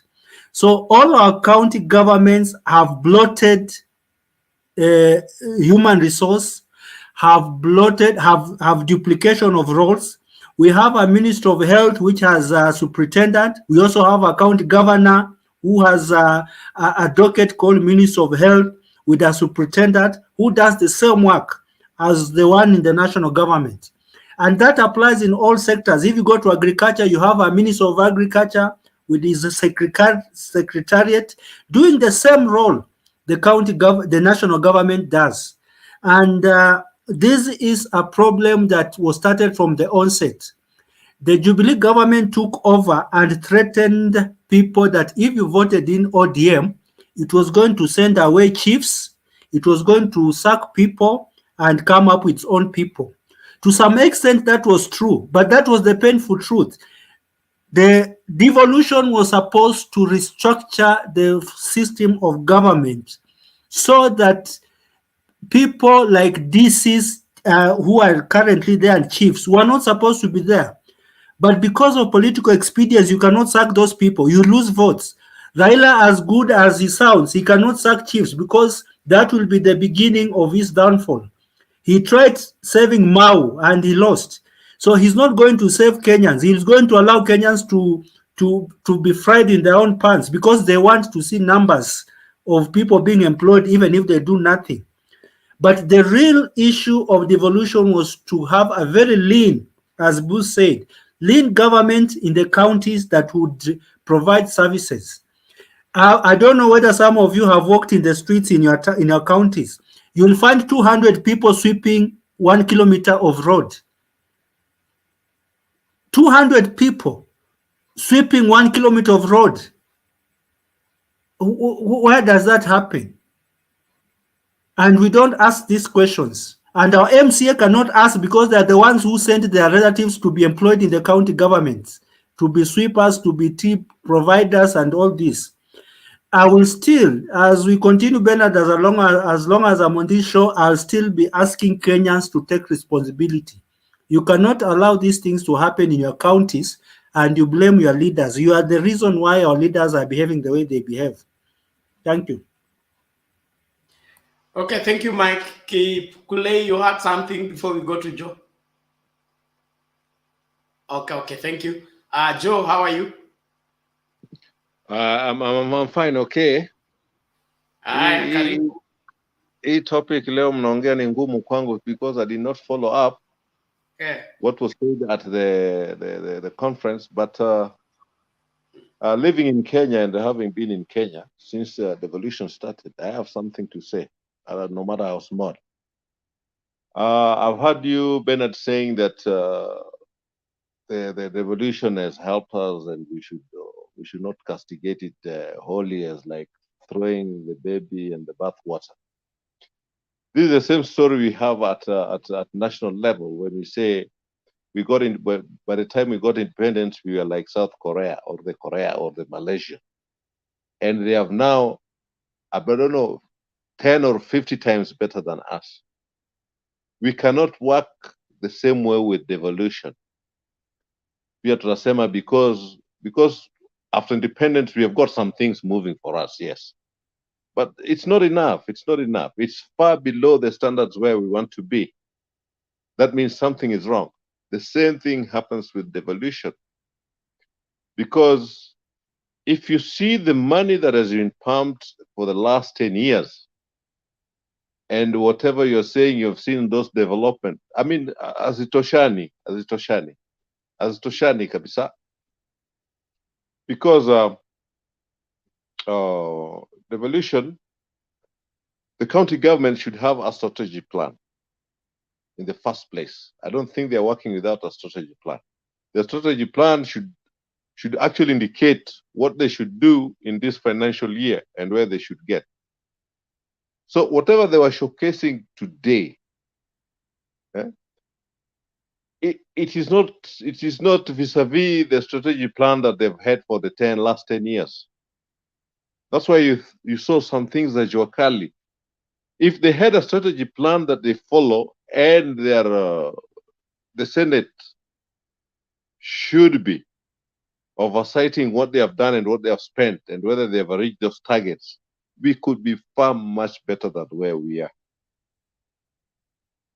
Because tunaonyesha tu vitu ati these things Joakali can make it better. You give Joakali 10 years and you fund them. I'm telling you that. Have you been to Kariobangi, those who are in Nairobi, what they make and what they what do you call it? The contraband things that they make. If they give you an Nescafe packed and labeled, and the one that is made by the Nescafe guys, hakuna tofauti, and they're not funded. So these people are funded, unakuja tuonyesha vitu Joakali. I think they have failed. Honestly, they have failed. I didn't listen. I didn't see much of what they were showcasing. I saw a little bit, but I had also some speeches. These are just speeches, just like the manifestos, their parties. It's very nice, very beautiful, but actually they are not actualized. Nothing on the ground to show. So they have failed. Those who have tried, like Akida Ngilu, can show some footballs, Nini. Yes, it's good, but it's not what we expect. We expected much growth. Tutaanza kusema we are seeing development at county level, and things are changing, but not to the standards that we want. Vile tunalia sahi, South Korea ilikuwa na sisi. Yes, we have roads, we have our people managing the factories or running institutions, but bado tuko mbali. So the small gains that we are seeing is not commensurate with the money that has been pumped in. So we should not lay back and say we have seen some improvement. No. Because if you compare this county to county, the other time I was seeing the Migari Hospital and another one in Meru. It's a big difference, a very big difference. And those are the things we should look into. If this county government can achieve this, why should this one fail? And I'm of the idea of some few counties getting together and making maybe a strategic plan of what they want to achieve. That's okay. But you see, these things, they do it on paper, but actual on the ground, hakuna kitu. So Bernard, usifurahi ati iko ka vitu zingine ulikuwa naona na sasa uoni. No, tutaanza kulia tu, because kaunti zingine zitakuwa zimelip na hii zingine bado ziko chini. Tunaanza kulia, mbona ile county imeenda mbele na sisi bado tuko nyuma. These ones are now like 10 years ahead of us na sisi tuko nyuma, and they're all given money. So we should look into these things.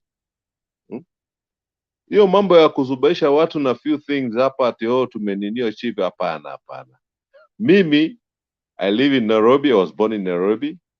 What people in Kariobangi can do, hata ukitaka Guinness, they'll make it for you, bana. And you'll never see hata ukitaka Hennessy, hautajua tofauti. So hii watu wakati watuonyeshe vitu zingine hapa za jua kali. That's what I can say for now. Thank you, Joe. Thank you, Joe. You are serious, huh? Bernard, a quick question. Yes. This is I'm throwing it to the panel, Joe included. As a country, did we need 47 counties? If not, what was the ideal number? Because again, 47 counties have made counties look like small villages. Lamu as a county is smaller than the size of an MCN Kiambu. Lamu has less people than an MCN Kiambu has 200,000 people. As an economic bloc, is it viable?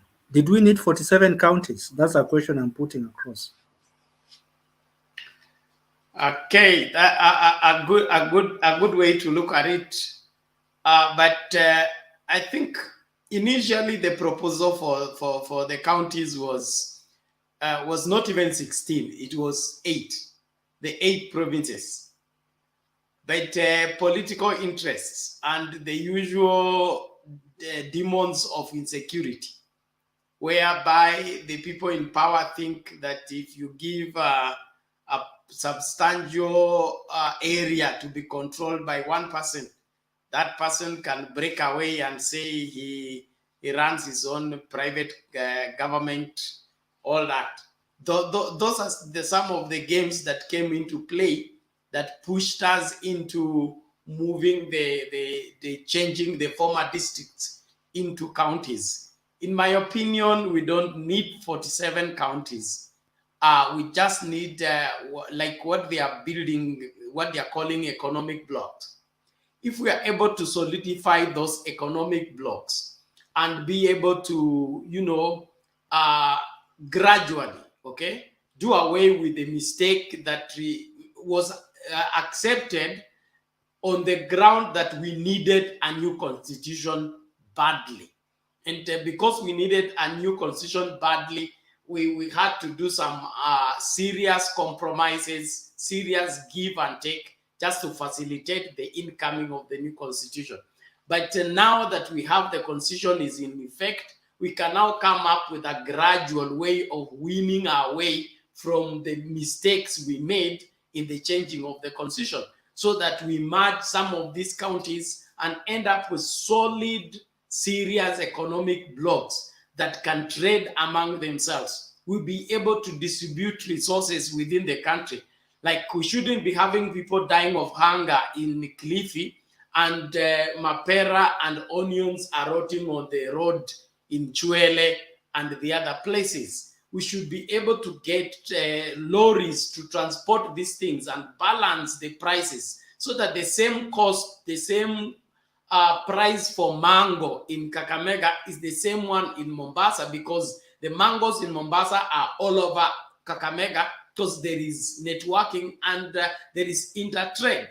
All this business of us sustaining the faults from the past and babysitting them, we just need to get over them and appreciate that for the good of this country, kuna tabia zingine tuachane nazo, tuokoe inji isonge mbele.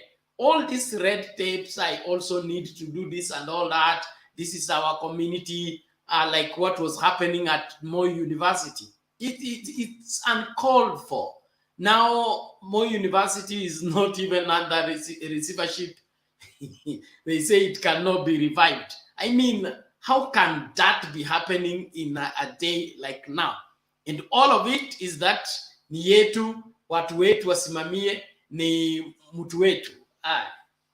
It is depressing. We should just wake up and get things right. And we need serious leadership both at the national level and at the county level. This 2022, tuitumie vizuri. Tufagie takataka yote itoke. Tuweke watu ambao wanafaa. Na watu wasiwekwe na wawachwe. Wawekwe na wasimamiwe, ili wahakikishe ile kazi wamewekwa kwa ofisi kufanya, wanaifanya. Hii maneno yawe kufanya mtu umwami, unasema huyu ni umwami wetu, alafu wewe inakuwa ni jukumu lako kumlinda yeye, badala yeye akulinde. Umempatia mamlaka ya kukulinda, tena yeye anataka kuajiri wewe uende kumlinda akifanya maovu yake. That needs to be brought to an end completely. Thank you. I don't want to turn into a preacher that I am. So Yeah, wacha pia mimi niongee kwa hiyo swala ameuliza. You know you guys, yes, Joe. yeah, Be you know you brief guys, because yeah, community I will be brief, You know you guys, Mimi at my age, I've seen the biggest transformation in this country than maybe any other age group. If Baba Raila was to come here, he never saw a mobile phone. If Kenyatta was to wake up on a mobile phone, they know the telegraph things and all this. But at my age, I saw the old system. Hiyo ya telegraph. Nilo simu za kuzungusha. And I'm now working with a mobile. I saw when Kenya bus was on time. Ukienda pale posta, ukitaka Kenya bus kwenda Jericho, on time. We saw that. I saw when Nairobi City was being washed with water usiku. Mukiamka asubuhi, the CBD is clean. And now I'm seeing rubbish. So I've seen a lot of transformation. I saw when you could not open a bank account in a bank unless you know somebody. Now you have to put your title deed or if you had a car, a logbook. But I'm now seeing the banks asking me to open an account with them on a phone without hata kitambulisho. So I've seen a lot of transformation in this country. So what I'm trying to say is, in short, is unajua wazungu when they came here, they found us here. They wanted to colonize us, but there's some good things that they did.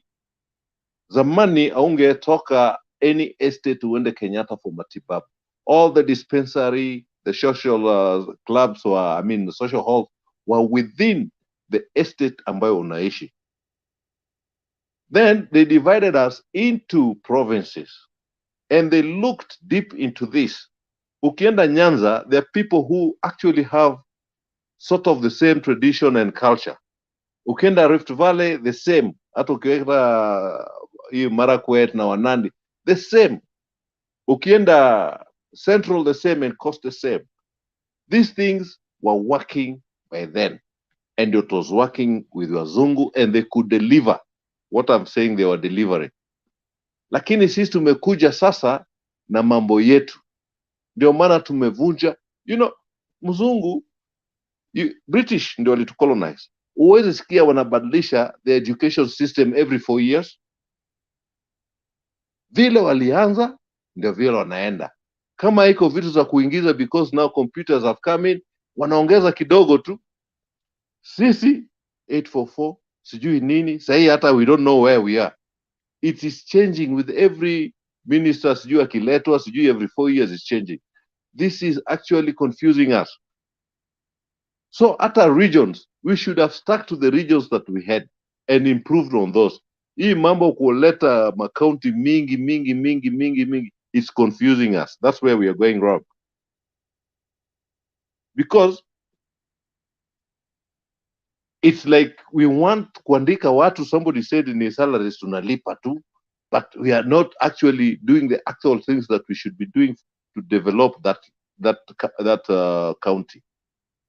So I believe if you could have stuck to the regions, I think there are 8, Nairobi being a special one, because Nairobi, you cannot say it belongs to one culture or tradition.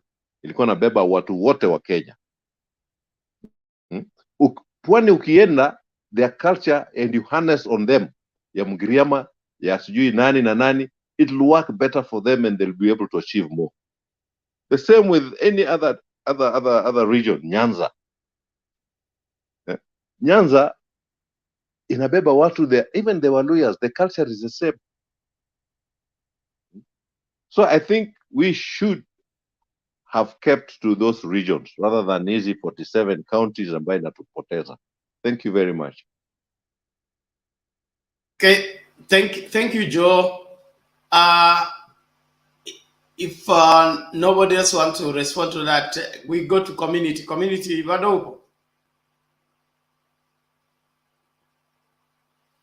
Community ancestor.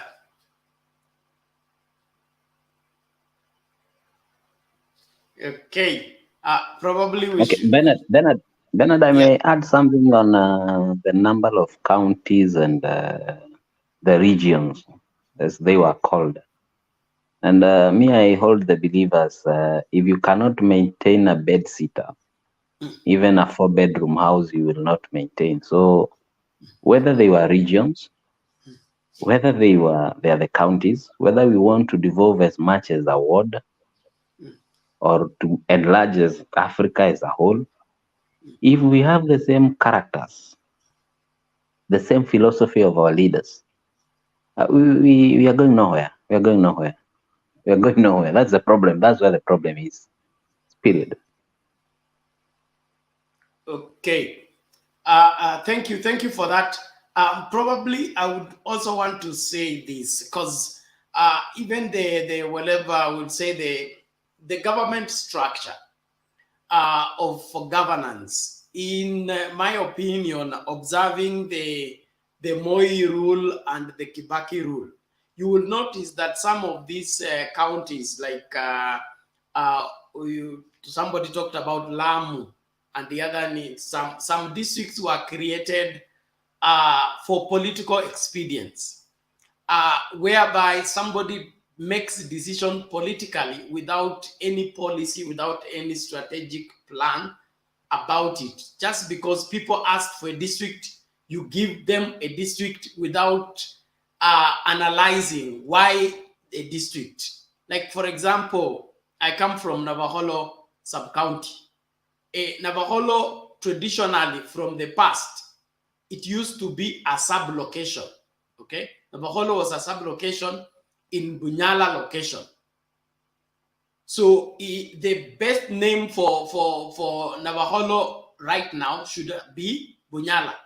But they took a name for a sub-location and named it a district inside a location, so that now they convert that one sub-location to affect the name of several locations around and turn them into something that now has created historical confusion. And it's because Kibaki comes and hands a district without considering who are these people, what are they looking for, and what name suits all of them. So these are some of the things that I believe with the 2022 change, we need to review, okay? We review this. There are some counties that should not be counties. Like we had like 32, then they were expanded to 47 during Kibaki's time. All these the districts that were created on political expedience without proper restructuring, they need to be done away with. Then we come up with a new program that will be able to gradually deliver us to the promised land, whereby we'll have an efficient government that is able to take care of its people.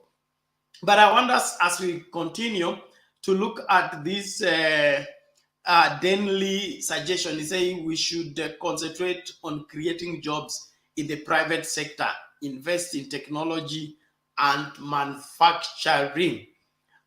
Yes, the role of the private sector in terms of job creation and development, sustainability. Should the government facilitate the private sector, or how do we come into this and play without interfering with one another? Niongezee Bernard, niongezee kitu tu kidogo hapo. Endelea. Nasema ndio maana mimi nimesema, nilikuwa najua nikisema hivyo saa zingine wengine wananibasi kwamba nasema ni uvivu. Ukiangalia katika hizo decision, mtu anakuja anapeana sijui location sijui ni, yani bila kufanya kuchunguza, kufanya feasibility study, bila kufanya kwa nini tunaipatia district. Unaona, mtu tu anakuja anapatia district bila kuchunguza, kwa sababu hiyo ni kazi rahisi. Kusema ndio uchaguliwe, hiyo ni rahisi. Hiyo ni kutokuwa na nidhamu na kukosa kufanya kazi, yani kuwa mvivu. kwa sababu mvivu ndiye anataka vitu rahisi.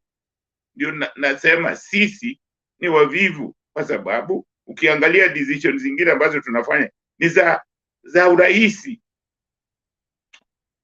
Hatupendi kufanya decision ambayo ni ngumu, kitu ambayo anafikiri ukitishwa kidogo kwamba ukifanya hii si hatutakuchagua. Ile Mau Forest, wangapi walikimbia?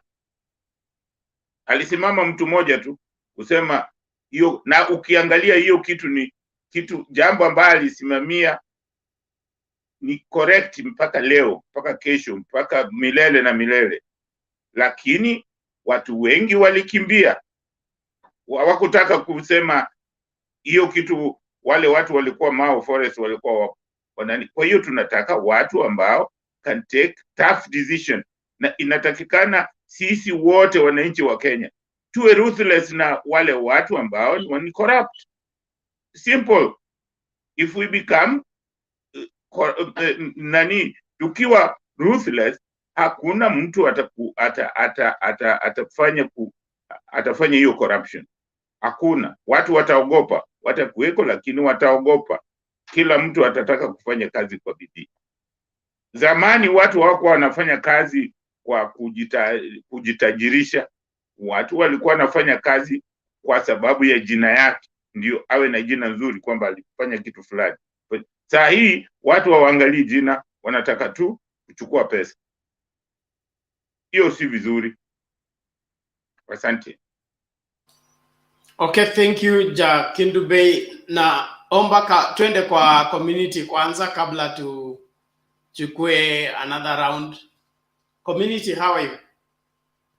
Yeah, I'm doing good, brother. Aya, karibu. Yeah, asante sana. Nice to see all of you manze. Nimefurahi na mshukuru Mungu kwa wakati huu mzuri. Hey manze, hii topic ya leo si unaona imesikia vigogo, the likes of yakina Ndeto, they are not here manze, but tutajaribu kung'ang'ana nayo. So in fact Kenya yetu tuko na shida. Hata angalia education system. Our education system sasa hivi mimi ndio niko distance. Saa yote tu unasikia ukipigiwa simu, tunahitaji nyama. Tumeambiwa kutoka shule tupeleke nyama. Nyama kilo ngapi? Kilo moja. Hii mambo ya CPC manze. Instead, in fact, mimi ile kitu ambayo nina propose, our education iwe ni talent based. Si eti wacha tu tupatia watoto elimu kwa sababu elimu ilikuja watoto wapewe.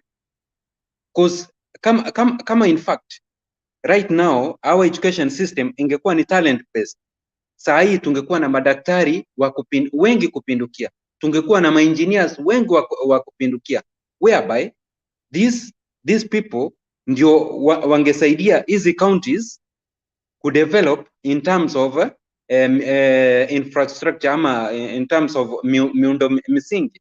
Lakini sasa hii kupatia watoto tu elimu kwa sababu elimu ilikuja, alafu ukiangalia mtoto wa class 2 zile vitabu zenye ananuliwa ni vitabu kama 15. Yani mtoto anabebana vitabu hivi ni kama punda kwenda imebeba mzigo kwenda shule. Maajabu kweli. So tukuje mambo ya devolution. Mimi nimeangalia leo president ameifungua vizuri sana pale Makueni County. And lazima kwanza tujiulize, what was the main aim of bringing devolution in Kenya? The main aim ya wale wenye waliketi chini wakakuja na hii proposal, in fact it was to bring government closer to the people of Kenya in order to increase what we call transparency and accountability. Hiyo ndio ilikuwa main aim ya the architectures of this we call devolution. Yani kuwa instead of mimi niwe natoka pale Kisii kwetu ninaenda kufuata maybe ni document fulani kama maybe title deed Nairobi, niletewe pale tu Kisii town whereby nitatembea mguu na nipate huduma ya serikali. So hii ndio ilikuwa the main aim. At the same time pesa zetu, accountability, pesa zetu tunaangalia pesa zetu zinatumika njia gani, because when pesa ziko pale mji wa Nairobi zikikuja namna hii hatutajua, lakini wakati pesa zitapewa governor, we mwenyewe utaangalia yenyewe ile ushuru yenye mimi mwenyewe ninalipa hakika inafanya kazi, because utaangalia huyu governor vile anafanya nini, vile anavyofanya kazi. Lakini angalia our county governments manzi, hey, corruption imekuwa devolved. The main challenge ambayo inahinda devolution ni corruption. Angalia sasa hivi huyu governor tunaita Professor Kivuta Kibwana wa Makueni County. This governor is a governor of sound mind. Yani mind yake iko sawa. Huyu governor niliona akiunda plant ya kwanza ya ku make juice from mangoes. Akakaa kidogo tena akakuja akachukua akaunda another factory.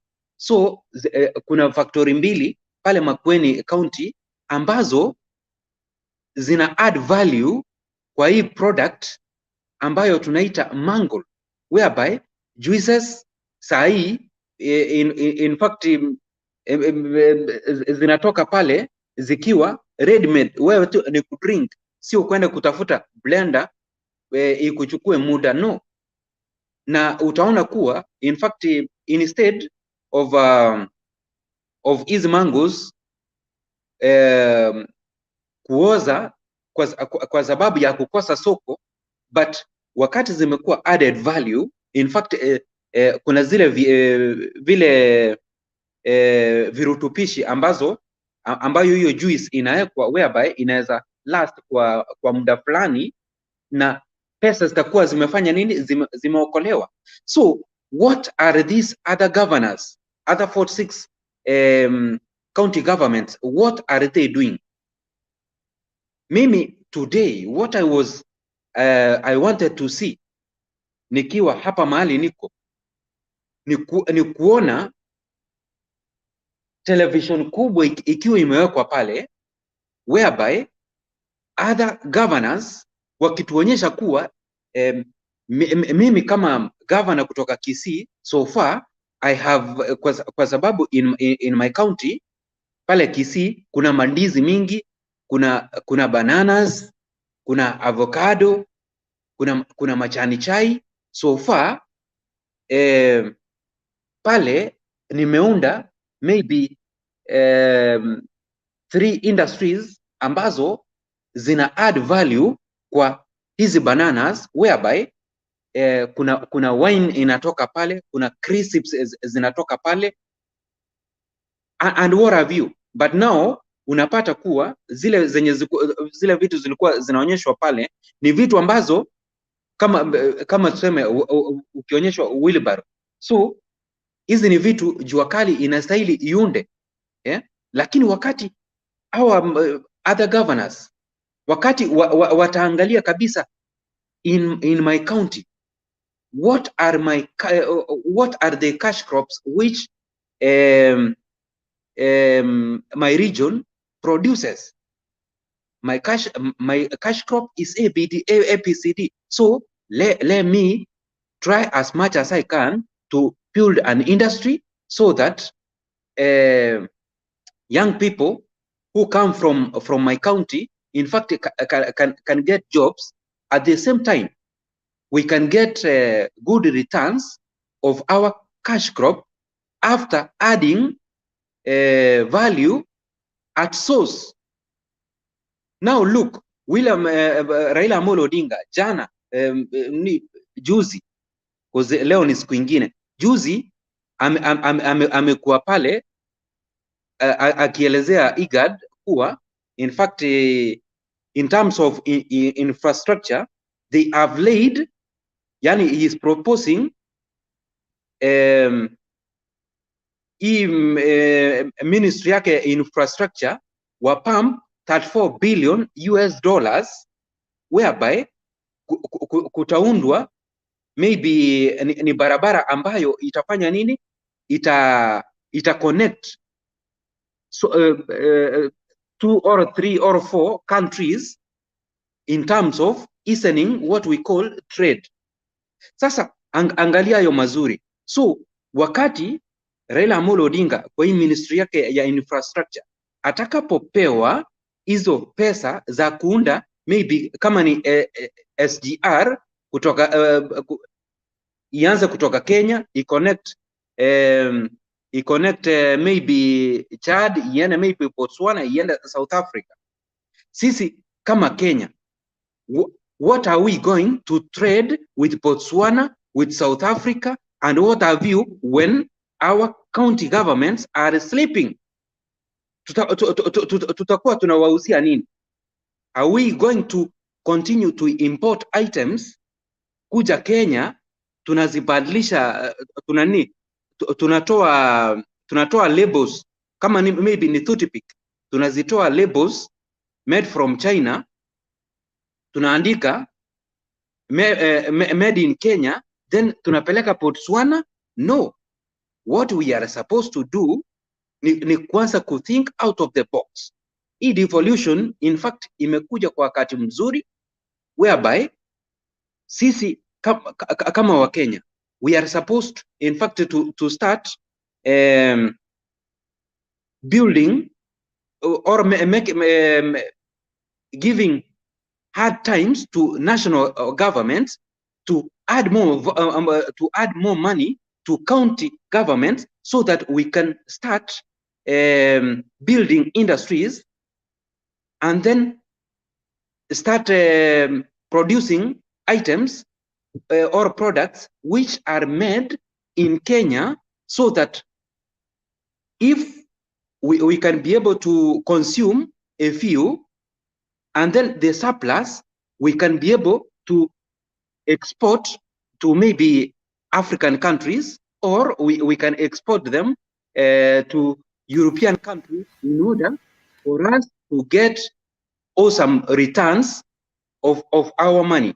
And at the end of the day, in fact, in terms of development, sisi kama inchi tutafanya nini?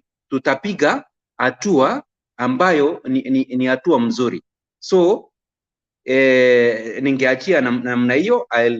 I'll again come second round. Thank you so much, Baba. Thank you, community. And sister, any response from your end? Yes, mimi niko na response kidogo. Carry on. Joe, then Mike. Community devolution, first and foremost, is not to bring the government nearer to the people. The government was all over the country, even before the devolution. Devolution ilikuwa ni every county iwe na priority of what they want to develop. Kama ni samaki iko kwa Kisumu ama Siaya, they watengeneze factory ile, yani the priority yao. It's not about the government. The government was all over. Chiefs ilikuwa kwa mpaka sub-location. But it was the people to decide for themselves what they want, wasaidia, ile kitu itawasaidia, and how they can even develop that thing, wauze kwa county zingine. Hiyo tu ndio ilikuwa I wanted to point out. Okay, thank you. Mike, come in.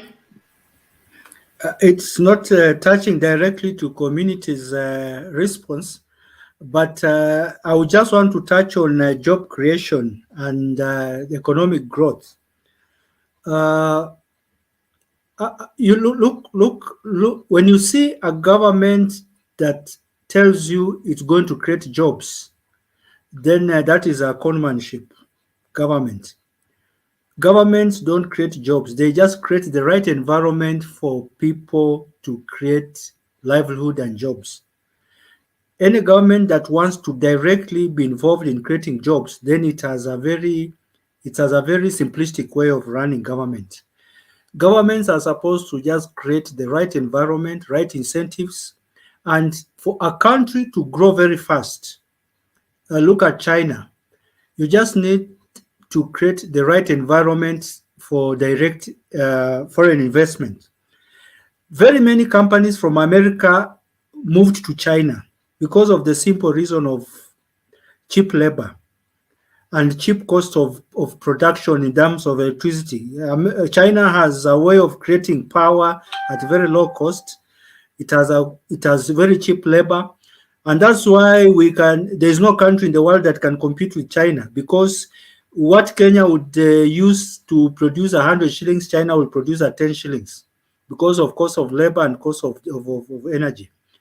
What is Kenya doing to create that environment? We talk of manufacturing, because I read somewhere you said, somebody was commenting that we need to create jobs and technology. That cannot be created in Kenya, where electricity and fuel is higher than some landlocked countries like Rwanda and Uganda. Why is the government not dealing with the real issues like cost of energy? Cost of electricity is very high, basically purely because of corruption. Cost of fuel is very high, basically because of corruption. I will say corruption because when the government loses money, it tries to recover money by increasing tax. Instead of dealing with where it has lost, it runs to Kenyans to increase tax so that it can fill the gap, the deficit. And that's not the way to run government. So for me, the country, the government, that's the national level.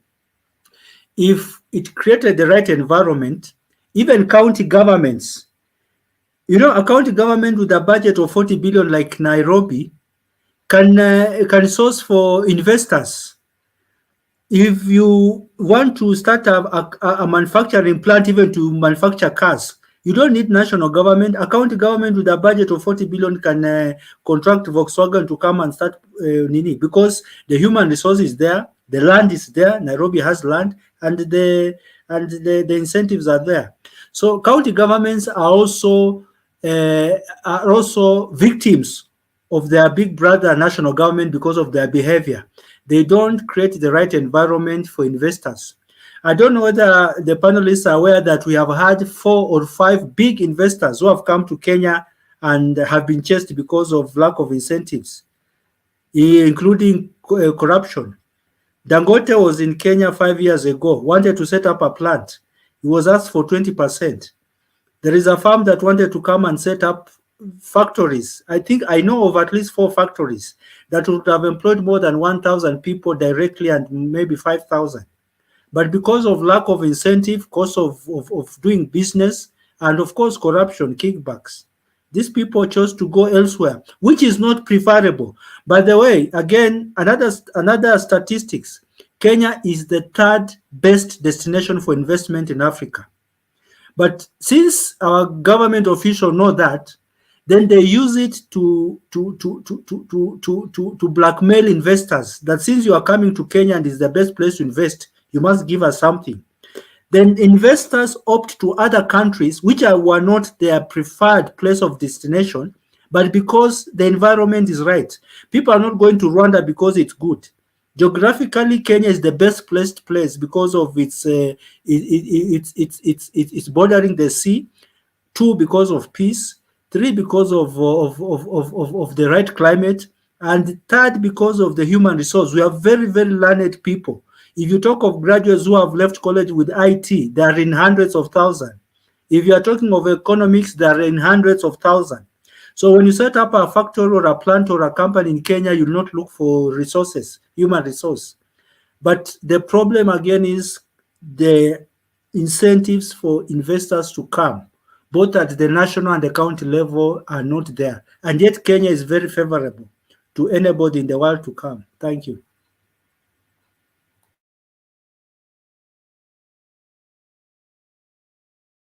Okay, thank you, Mike. Who else wants to say something? Jack Kindube?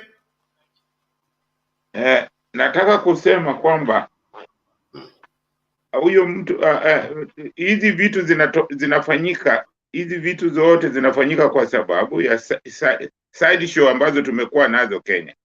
Kenya tumekuwa wakati wote tunashughulikia mambo ya ukabila, na ukabila ndio chanzo ya hizi fujo zote. Unaona, lazima kwa wakati huu vile tumeamka, tukae chini ya azimio la umoja, tuwe wamoja. Tukiwa wamoja, tutapiga hizi vitu zote hizi zinatusumbua, tutazipiga vitu zote. Na ukiangalia hizo nchi ambazo tunasema zinafanya vizuri, zinaongozwa kama company. Kagame anaongoza nchi yake kama company. Ukifanya makosa, saa hiyo sheria hapo hapo. Si kama kwetu mtu anafanya makosa, koti inachukua miaka 7 mpaka yule mtu ulimshtaki unakufa kabla hujasikia nani yule mtu alikuibia kama ameletwa kotini ama pana. So hizi vitu lazima sasa tuamke, tuwe chini ya umoja, na umoja itatusaidia kupiga vita hizi maovu ambayo yamekuwepo. Asanteni. Okay, thank you very much. I think we will begin to wind up, since I think there isn't much to push for, and I'm in here for another seminar, so I may not stay till late, except Kinathemba comes in and they can close. But all the same, I think we have almost exhausted whatever we needed to say. So kuanzia kwa Kipkulei, naomba upeane maoni yako alafu tuanze kufungasha. Nashukuru to all the panelists. My final thoughts, and maybe if it was possible, actually, the Kenyan, we have decided to do things the hard way instead of doing things the easy way. And one of the easy way is through technology. And the way China developed was, walikuja America, walituma watu wao America, wakaiba hizo technology zao, wakakimbia nayo nyumbani, and that's how China has done what it has done today. In Kenya, we have the brain power. We only need people with visions who can, make things happen. And I know a lot of Kenyan youth can do wonders if given the opportunity and the chance and the environment to do what they want to do. Because there is no way we will develop our country if we rely on old systems. People are going to the moon right now, and some of us want us to be stuck in the 90s or in the 80s. We should move away from that. So there was one thing I wanted to add is all these leaders that we've elected. I've had a chance to be living in the US, and when these politicians, they come to the US, and I say, we take them to companies and factories and where things are being done. And when they come home, I don't know where they take that vision or those ideas. We've had a bunch of them, especially from Rift Valley. They come every summer and wanakuja kutembea, and then we give them even ideas on, okay, there are things that you guys can do to help our country, but wakifika nyumbani, I guess it's just being selfish, I guess, is what I can say. Our leaders are selfish, because if they were not selfish, we would be very far. Some of these guys are very rich. They have billions in the banks. They could have just used that money to invest that money to make more money, and our youth will be having jobs. It's just, yeah. Sometimes when I think about it, is I feel very bad, for my country. I feel very bad, because these are the people who should have been the ones at the forefront of trying to help the country, but for them, they're just being selfish. They loot what the Wananchi have contributed, and then they don't want to spend it. So it really it's a sad situation, and I hope that the people of Kenya in the coming election, they will be courageous enough to say enough is enough and choose the right leaders. Thank you. Thank you very much, Kulei. Your closing remarks, community, please. Yeah, in fact, asante sana. In fact, hata mimi ile kitu ambayo in fact nasema ambayo imetusumbua sana ni mambo ya hii corruption. Cause angalia sasa kama most of governors, because nilisikia it almost 30 wako under investigation because in one way or the other they are involved, or they allowed those people who surround them to swindle money which was meant for development. Like now in 2018 you saw the likes of Evans Kidero. He was purported to have swindled about 8 billion. The likes of this Sonko, his account was found that it was realized that he had accumulated about 1 billion Kenya shilling. The likes of Mudomi Njuki in 2020, he was given a bail of 6 million after irregularly awarding a tender of that 4.9 billion for solid waste incinerators, something of that kind. Now in fact, wakati tutakapo ambia viongozi wetu kuwa in fact hatuwapi nafasi ya kuova leadership kwenda kuiba. You are supposed to in fact to be custodian of all money which you have been given in order to oversee those money going into the intended development. That is when in fact Kenya tuta attract in fact investors na growth itakuwa. By the way, hata naangalia the likes of Aliko Dangote, this billionaire from Nigeria. This is a billionaire ambaye sasa hivi kama Kenya tungekuwa tunahitaji kuaddress hii mambo ya fuel, tungemuita akuje aunde a refinery whereby mafuta yetu iwe inakuwa refined, inatoka, yani tunatoa instead mafuta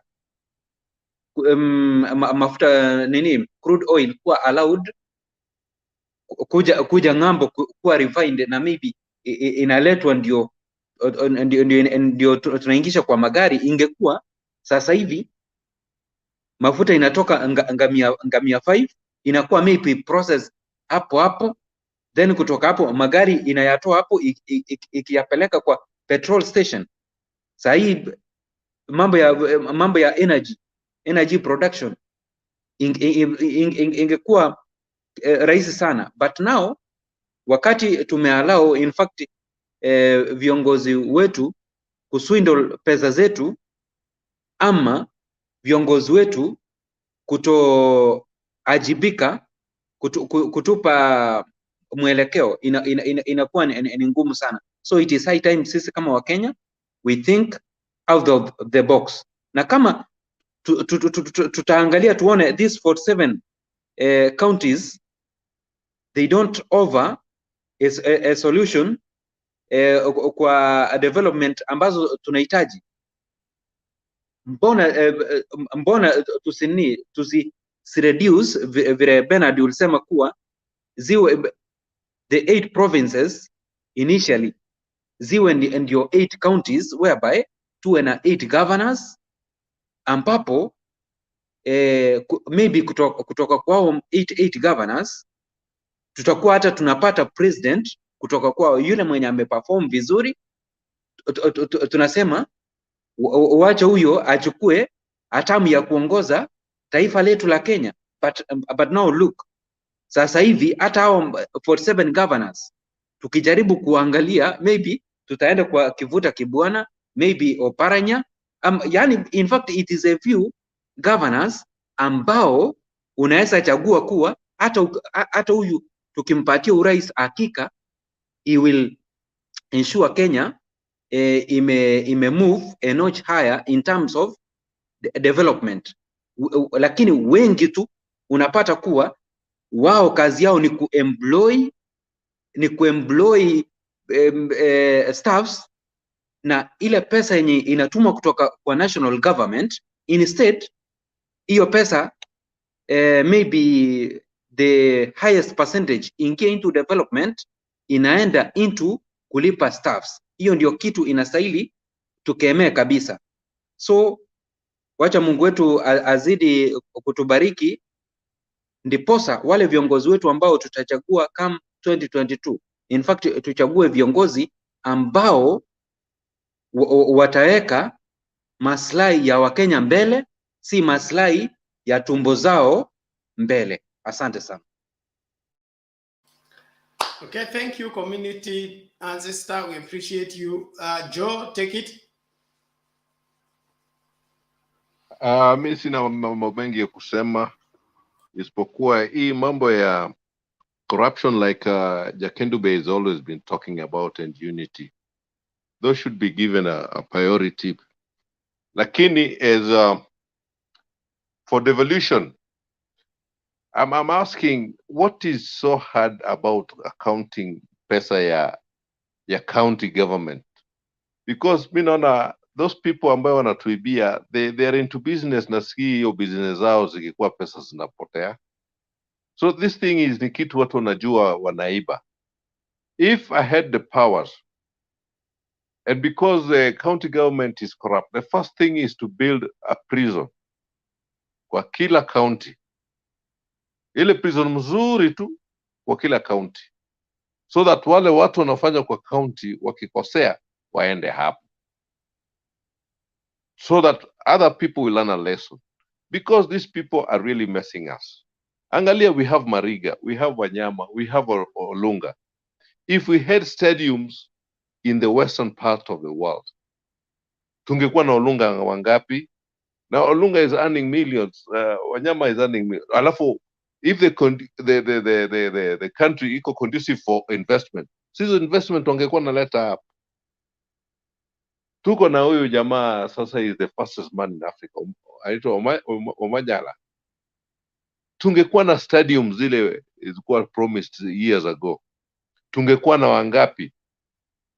You see, like the fastest man in the world alikuwa anaitwa nani? Bolt. Bolt actually through athletics na hiyo 100 meters changed the economy of the country. Yeye peke yake moja tu. And now we have so many balls in Jamaica, and they're earning a lot of millions, and they're investing back in their country. Sasa hiyo Manyala tungekuwa na wengi. We have our friends here from the Rift Valley. They earn a lot of money, lakini unasikia wakikuja hapa wanaibiwa. Wanakuja wanapatia pesa mandugu zao wanaibiwa. So the first thing is to kujenga prison tu. Na hii watu wote walainike. I mean, it's been done with other countries. That is how Kagame is anafaulu. No nonsense. And so many other countries have wamefollow hivyo. No nonsense. Whoever you are, wewe nani, umetoka kwa family gani, wewe ndani tu. Hiyo tu ndio nataka kusema Bernard. Unasema ni dictatorship, lakini sometimes benevolent dictatorship inasaidia. Hata kwako nyumbani ukiwachia watoto free, and that's why, you know, watoto watajiri, they're never anywhere. If you check out the leaders right now, watujui mababa zao zilikuwa wapi, walikuwa ni nani. Wale mababa zao walikuwa watu kama watoto kina Mbiu Koinange. We don't hear about their children. Waliwachiliwa free, no discipline, no nothing. Have you heard of mtoto ya Mbiu Koinange? Hapana. Wakina Gishuru? Hapana. Wakina JM? Hapana. Tomboya labda atasema hii Gedero. Because waliwachiwa free. Wale watoto wanatoka shule, wanaenda kwa shamba, ndio kuja kwa homework. Asubuhi anamuka, anakamua ng'ombe, anasupply maziwa, ndio akuje aende shule. Those are the leaders of today. We don't know their fathers. They came from nowhere because they know of give and take. Lakini hii ambayo unaingia fridge ziko ngapi shule, unapata mfanyikazi, kila mtu anakula kivyake, anaenda zake. Hakuna that communal discussion. In a poor family, if you miss lunch, ujue ni supper tu. If you miss supper, ujue ni kesho. And it's during that occasion watu wamekaa ndio wana discuss family issues. The father, the mother and the siblings are there. Unaambiwa wewe Bernard, kesho uendi shule, unaenda panilia shamba fulani. There's no question about it. Unaambiwa Jaco Kindu, tabia zako sasa tumeona, we had a complaint from shule na majirani. Hapo in the family you discuss issues na muna agree ni naishia hapo. That's where leadership starts from. Unaambiwa ulipita, dadako alipita last year mkauza ng'ombe 2. Wewe hata ukipata A this year uwezi enda, unaambiwa repeat. Because paka ungoje hizi mandama zitakuwa zimezaa ndio we can pay school fees yako ya form 1. There's that give and take, and that's where the leadership starts. Hapana nyumba mnaenda kila kitu iko, kila mtu anakula kivyake, iko ufanyikazi, they do for you. Unasikia mmoja anaenda shamba ndio mwingine anakuja anasema anakemea hata mfanyikazi. Utajua leadership na gani? Uweze jua. Ni hayo tu. Mimi najua Jaka Kindube anajua hizi maneno. Yeye ni mtu ametoka mbali. Anajua hizo madiscipline. Na hizo tabu watu walipitia. Sio kama watoto wa siku hizi, hata sisi wengine hatuna, lakini mtoto zamani we used to ride a bike, mjomba yake amekuja na umuuliza kwanza permission. Unaweka mguu yako katikati. Na hiyo amekutumu uende nayo dukani. Sio sahi BMX saizi as they grow. Hapana. They'll come nobody. We need to go back to the old ways. Not actually back to the old ways, lazima mtoto asafa, but there are things, there are roles that they have to play in the house. There are some basic roles that they have to do in the house. Sawasawa ni hiyo tu naweza sema.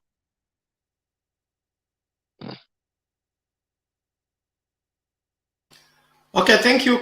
Mike, you can come in. Thank you, Bernard. As people speak, you get ideas. Joe has said something in the last statement, and I've asked myself, as a country, do we have a value system that we rally Kenyans behind? Tunaongea juu ya azimio la umoja, it's getting Kenyans together. We are talking of bottoms up, it's about economic. But value system as a country, do we have something that Kenyans identify themselves as in form of tabia desturi? I'm not talking of kujenga barabara ama nini. I'm talking of tabia.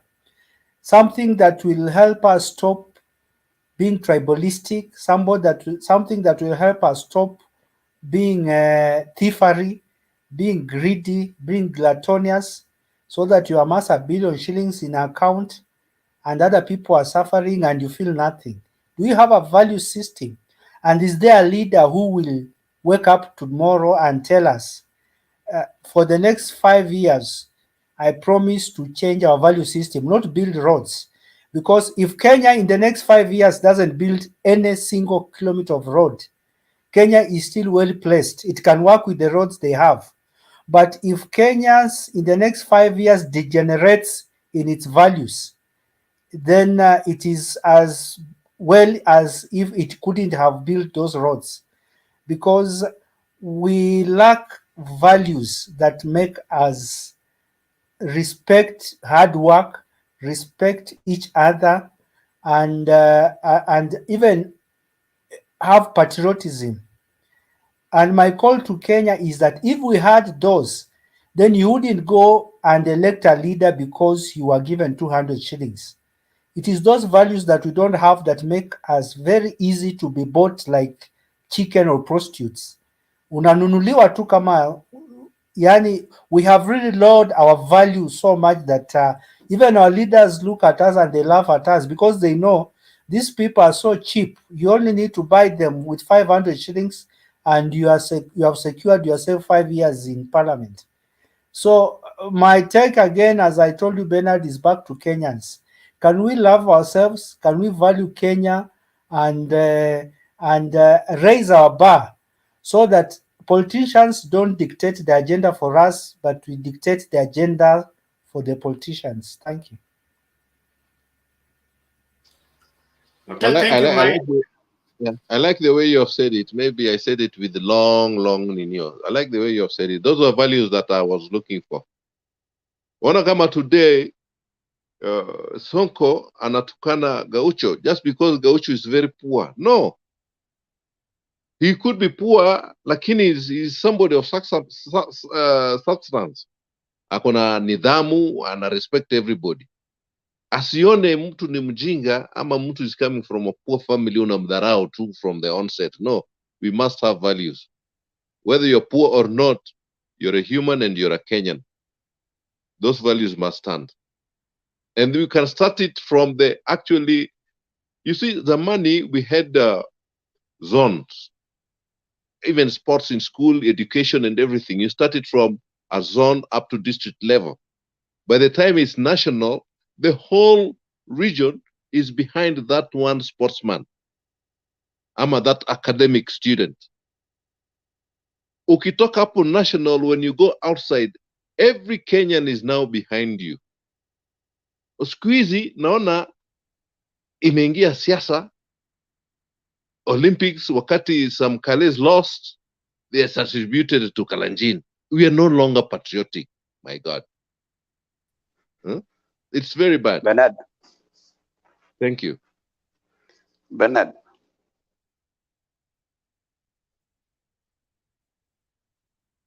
Bernard, yuko.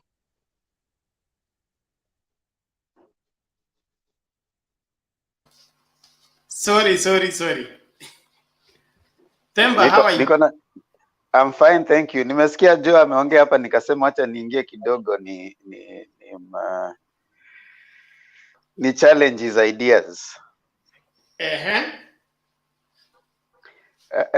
Joe has gone on and on akisema zamani.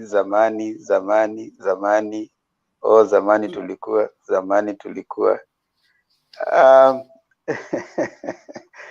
The realities of the past. You know, history is good to be studied, but history is as valuable as it is applied in the current situation. So Joe amesema vitu kadhaa ambazo nataka ku point out in a way to make him align his way of thought with the current situation. He said zamani walikuwa sijui wanafanya nini. You see, wakati Joe alikuwa analelewa, there was no internet, right? There was no probably people would walk to school. He would walk to school probably. Kids are no longer walking to school. So there are realities of the current. Does it mean that within the realities of the current, we cannot produce future leaders? We cannot make leaders out of it.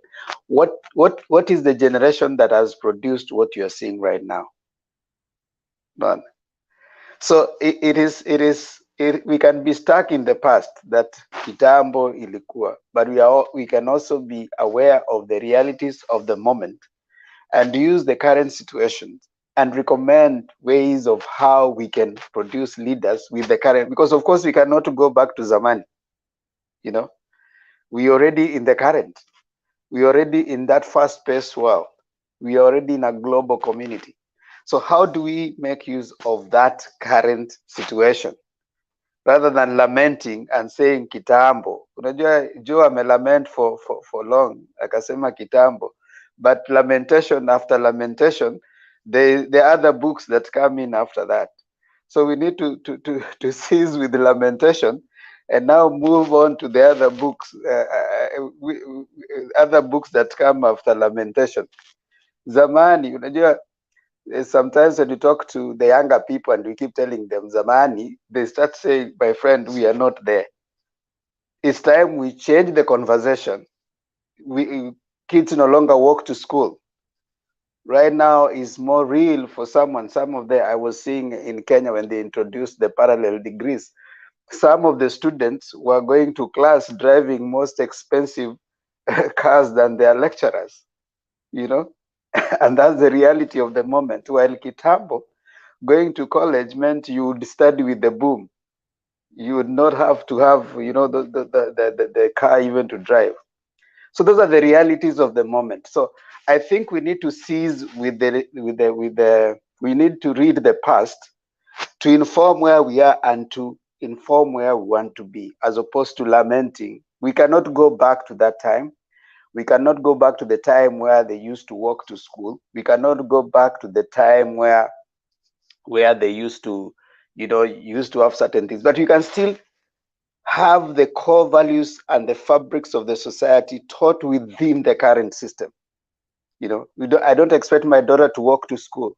I don't expect my daughter to be where I was, you know. But how do we teach that in the current? You talked about Kagame. You know, Kagame, there are several things that you need to understand in the geopolitics of several countries. In such certain situations, you need to compromise certain aspects so that you can instill certain things. Kagame comes up and says that there are no car days. I think he came up with no car day, where that day nobody is supposed to be driving a car. You see, you're supposed to be walking. It's good for green energy and stuff, to make the country clean and stuff. But now the other countries that are, the democratic space is so open like ours, where even if you introduce an alcohol law, someone will go to court and say that you are intruding into my rights. You see, so you see, it's a balancing situation. So my comments, I was just responding to Joe before I comment on the things of today. As we pursue the core fabric of a society, we also need to be careful to keep referring to, oh, my days I used to, my days I used. Those were those days, they produced who you are. Now from there, we need now to stop with the lamentation and work with what we have and now build the next future from that, now that we don't have that past. Themba, I have got you very correctly. What I'm saying is about those fabric and core values. We must have lost it, maybe because of the things how we respond to the children that we are bringing up. It comes to a stage. It comes to a stage where they are ordering you what to do instead of you to lead them what to do. So we should look where we lost it and how we lost it. That's what I'm saying. But I totally agree with you. The world has changed. I have not sijalelewa watoto wangu the way I was brought up, but they still have those core values that how I was brought up. They maintain it and up to now. That's what I want to say. And then again, Bernard Kidogo, you know, you realize even when we had that core value, we still had delinquents, isn't it? We still had the society around that producing delinquents. It's not like we didn't have people. Jails were created long time ago. Courts were created long time ago. Rehabilitation centers were created long time ago. They're not coming right now. So even without internet, we still had delinquents in the society.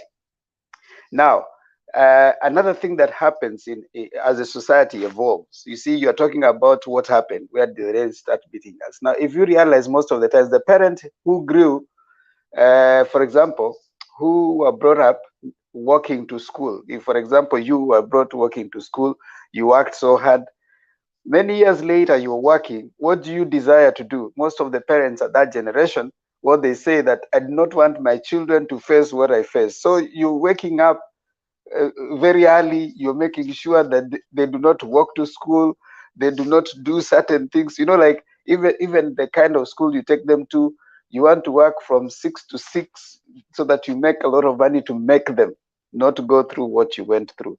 Now, when did these people ever sit? Like a long time ago, you'd come with the stories where you'd be taught, your parents would give you proverbs, would give you, you spend time with them telling you about the nice stories that will teach you certain things, proverbs, you know, sayings, the stories that they would pass long ago, where you'd sit and the parents will tell you about your relatives, even to teach you. Yeah. And what have you? Yes. Parents nowadays don't do that. Okay. Which you're saying, where did the rain start beating us? You didn't pass those things. Probably for you, you realize that those ones are old things. So you don't have what to pass. So how do you, someone writes and says that, how do you expect the river to be clean if the fountain is dirtified, is poisoned? So if you're not passing it, it will not go. Yes, Bernard, back to you. Okay, thank you, Themba, and I appreciate what you guys are bringing in. But I would want to say that as liberal as we get and as civilized as we get, we have core values that should not be compromised.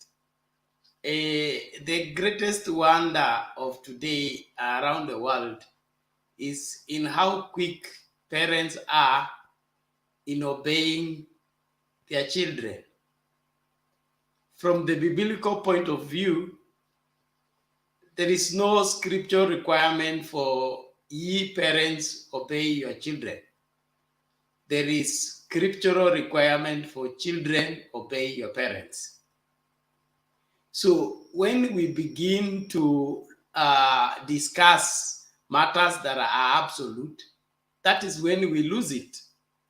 Because I think one of the things that we have not taken serious is sense of responsibility towards Bernard, the future. Bernard, let me ask you a question. And this as a theologian, I want to ask you a question. When the scripture says that children obey your parents in the Lord, does it say that the parents should not obey their children?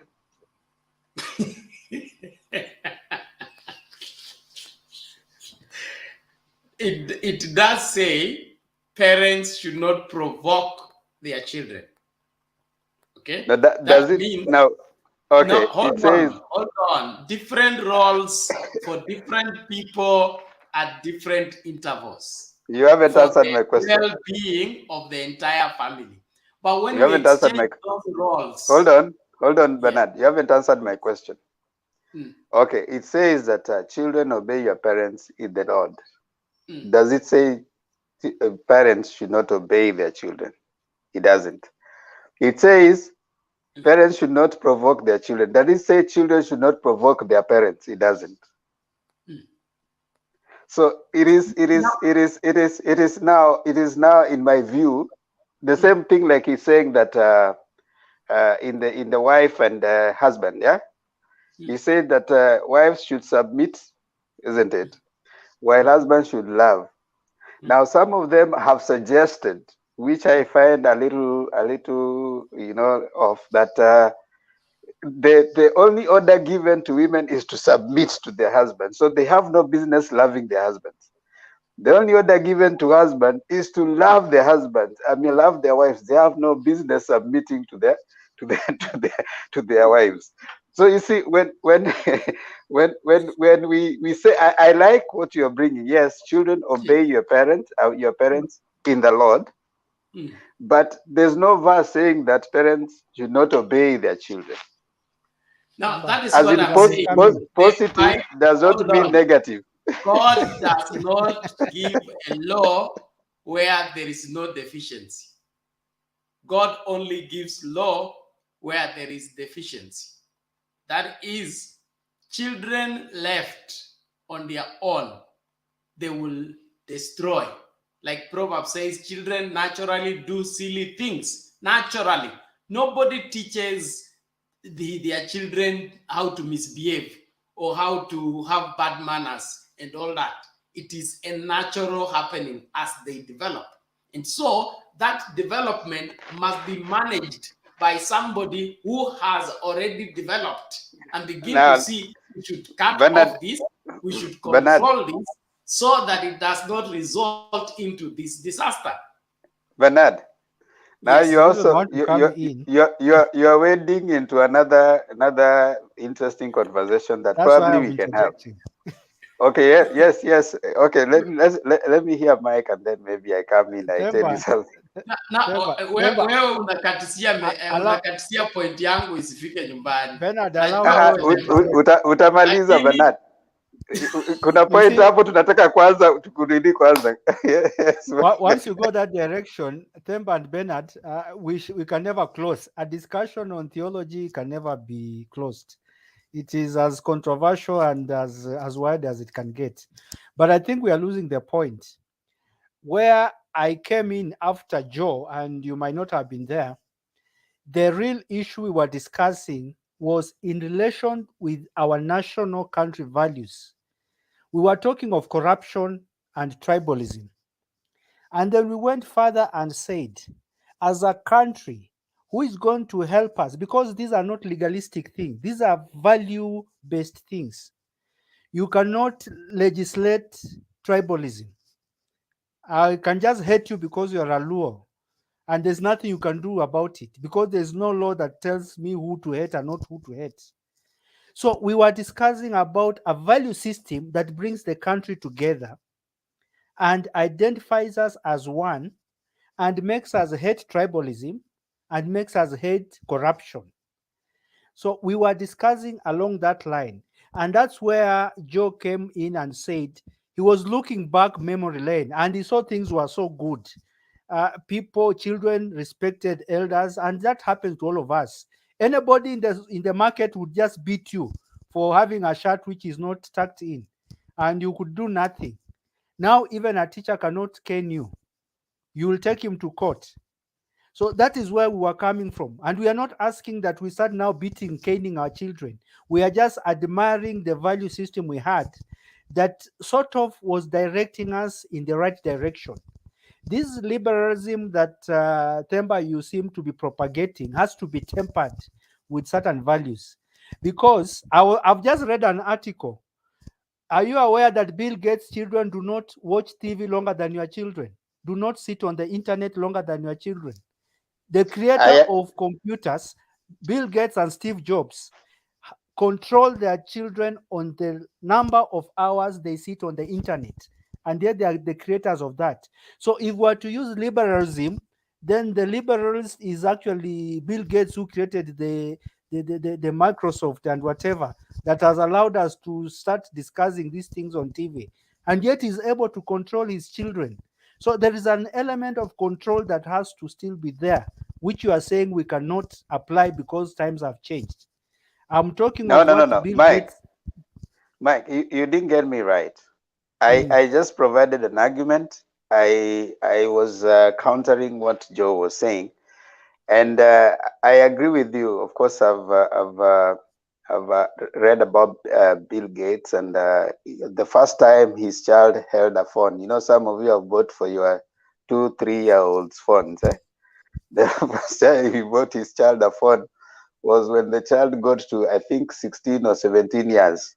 Yes. You know, so he did expose the child to a phone. Some of you, your 2-3-year-olds have phones, and you know, you think it's exposure. Another thing I want to surprise you also. Do you know Americans do not watch as much of the American content as you do in Africa? I realize that most of the Kenyans know more of what goes on in America than even those people who stay here. You know, that's true. So That's true. I want to suggest. I'm not saying what like you're saying that I'm pro liberalism and stuff like that. In the context of what you're discussing, I'm saying you need to balance. All right. We may lament about the things that were there, but we need to balance with the society. Societies are dynamic. The society that was there at that time isn't the society that is here right now. So you need to kind of, the approach in terms of re-engineering the society into certain kind of values need to be looked at. You might not, you know, apply the same kind of approach that you applied many years ago. And number two, the so-called civilization is interpreted to mean Western, right? So the moment you kind of think that civilization is Western, then anything Western, you're going to call it civilization. Yet right now, the most civilized society that is actually being, you remember the scramble for Africa, and the places where they're coming to Africa. So it beats you to know, as you're chasing what they have, they're coming for what you have, you see. So you need to look at it. We need to have a critical thinking as a people. You know, what is this that we are calling losing ourselves? Someone calls it that when we lose ourselves, we think we are more civilized when we have lost ourselves. So that you go to Joe, who is probably a Luo and married to a Luo, and all his kids are speaking English, and that one is taken like a very good thing, that my children, you know, my child can talk better English than. And you see, you've even psychologists have suggested that any child who loses that sense of understanding their first language from their mother tongue, they lose a big component of their growth. So the best thing, actually, it will be, if Joe is Luo and the wife is Luo, teach the child to speak Luo. That way, they learn what you're calling rote creativity in their mind. But what do we do? Bernard is married to whatever, they get kids. Him is thinking is a lot of civilization for them to speak the Western language. So I think we need to have a conversation around that. And that's where I was trying to bring Joe, that as much as, yes, we had that, but we need to find a place where we can inculcate these things in the current situation. We cannot walk. Yes, Themba, sir. I think we're all talking one and the same thing, yeah? We are just don't, we are not agreeing, I think, because we are just Africans, and Africans never agree. We are talking no, we're just Joe, talking the same thing. Somebody was talking about mistakes, yeah? And controlling their children on the number of hours we have also Obama. Obama's children did community work. Actually, they're even doing community work. That's what I was saying. We lost it somewhere. But before, during those old ages, we used to have these values. No matter the technology that is there must be some control. That's what I'm saying. I'm not saying that I've told you here that my children, I bought them bikes as they grow up. But still, there's some basic control that I have to control. Even that bike, time to ride it, when to ride it, I still have those control. But when we lose the control, whether it's the old time, whether you're using the latest technology, actually we are just losing it all. We can't say that we are going with technology. We cannot control them, what they watch in TV, which sites they go to on mobile phone and all these things. There must be some control. There must be some control. Okay, Joe, I didn't say that. Bernard, you are making a point. Can you finish your point? I wanted to challenge some your thoughts. To help us moderate. Bernard, please help us. Let there be order, please. Let there be order, and we were closing. Mike, what is it? Sorry, Bernard, for interrupting. I'll not do it again. But I'm really persuaded to get Themba to open up on that topic before he closes. Our discussion was values. Where is the place of values? How would he have preferred? Because he has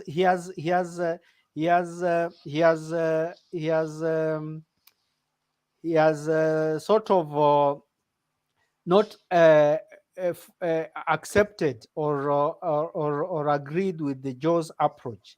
What would then be the right approach for us as a people in Kenya? Let's not even talk of children, because the discussion degenerated to children much later. It was Kenya as a country. Our value system is rotten. We are so tribalistic and we are so corrupt. We even steal medicine for AIDS. We steal food for the hungry. Where is the place of values, and what will we do to get there? That was the question. So help us with technology, because you you value the current scenario, that we can use the current scenario. Help us use technology to bring that back. Bernard, do I have your permission? Respond quickly, please. I make my point to Funge. Yeah, you need to make your point, because I also need to challenge one of your point. Now, I think Mike is not appreciating my point. Joe has made a diagnosis. He has not made a prescription. That's what I'm trying to say. Joe has made a diagnosis this way. He has said that we have lost it. There was control then. There's no control. He hasn't given how. My submission is that Joe has just given a lamentation, just like you read the book of Lamentation, of the things that were there. But the society that we have right now has been created by the same Joe. The people that are probably 20 years old right now, their parents are probably in their 40s. And these are the people who are probably stealing and getting corruption, so when you're saying that they were taught well, who taught them? Who taught them the corruption? Who gave them that? You see, now that is what they are passing. So when you're asking, how do we teach that? Already these people that you're saying grew up, the people who grew up who are 40s and 50s are the ones who are mentioned in corruption. So what do you think their children are going to do? And the same people are telling us that their days were good. So if your days were good and were trained well, how come right now you have produced corrupt people? So what are you going to produce in the next generation? You see, you guys walked to school, you guys studied hard with a small lantern lamp, you guys didn't eat when you are going to school. Now you come here, you want to replace all that you didn't do when you are young. Now you want to eat, you want to do everything, and you want to eat the cow and not milk and sell the milk. You want to eat the cow and go with it. So what I'm trying to say is this: it is societies are created with the next generation. And I was giving an example. I said, when you have money right now, what you want is you want to provide the best, because you're saying I really struggled hard to make me rich here. So I want to make sure that my child does not face that. So there are things that, first of all, you're not teaching the child hard work, right? So you're not training them hard work, because then they say there's something that we call in psychology instant gratification. You want to give a child instant gratification instead of giving the delayed gratification, you know. So they do not have frustration tolerance. Frustration tolerance is where I can wait for something until a certain time, but now we give them instant. Anataka baiskeli leo nampatia kesho, ana throw tantrum usipompatia, and you say that, cool down mommy, I'm going to give you. So you see, you think it's your duty to do that so that you can produce a nice child, but you are producing an impatient adult. And then whom are they looking? They're looking at you. What are you doing? You are mentioned in corruption in KEMSA. You are mentioned in corruption where? So what do they think? They think that, okay, this is the way to go. So it takes a generation. It takes a generation. Yeah. I agree, Demba. But now what you have also done is given another diagnosis. We are yet now to come to the prescription. Yours is even now more analytical than Joe's. You have actually delved deeper and even brought it more clearly. Actually, your analysis is more clear than what Joe was saying, but it leaves us where we were.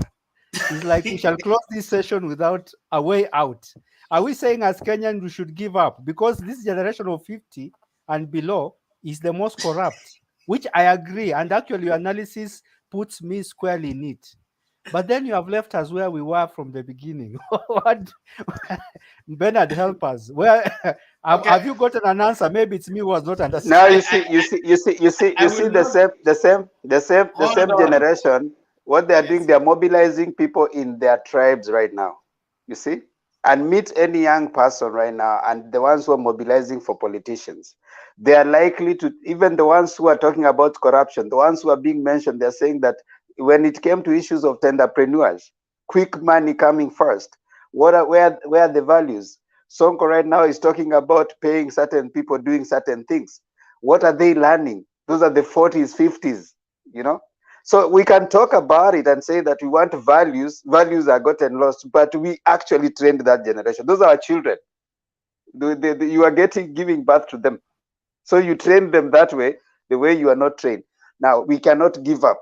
As I'm saying, we cannot give up. I think at this point in time, there has to be, if you want to change, like what someone said, Kagame, you know, it requires, like I think someone said, benevolent dictatorship. You know, in Tanzania, when Julius Nyerere wanted to teach ujamaa, he forced it on them.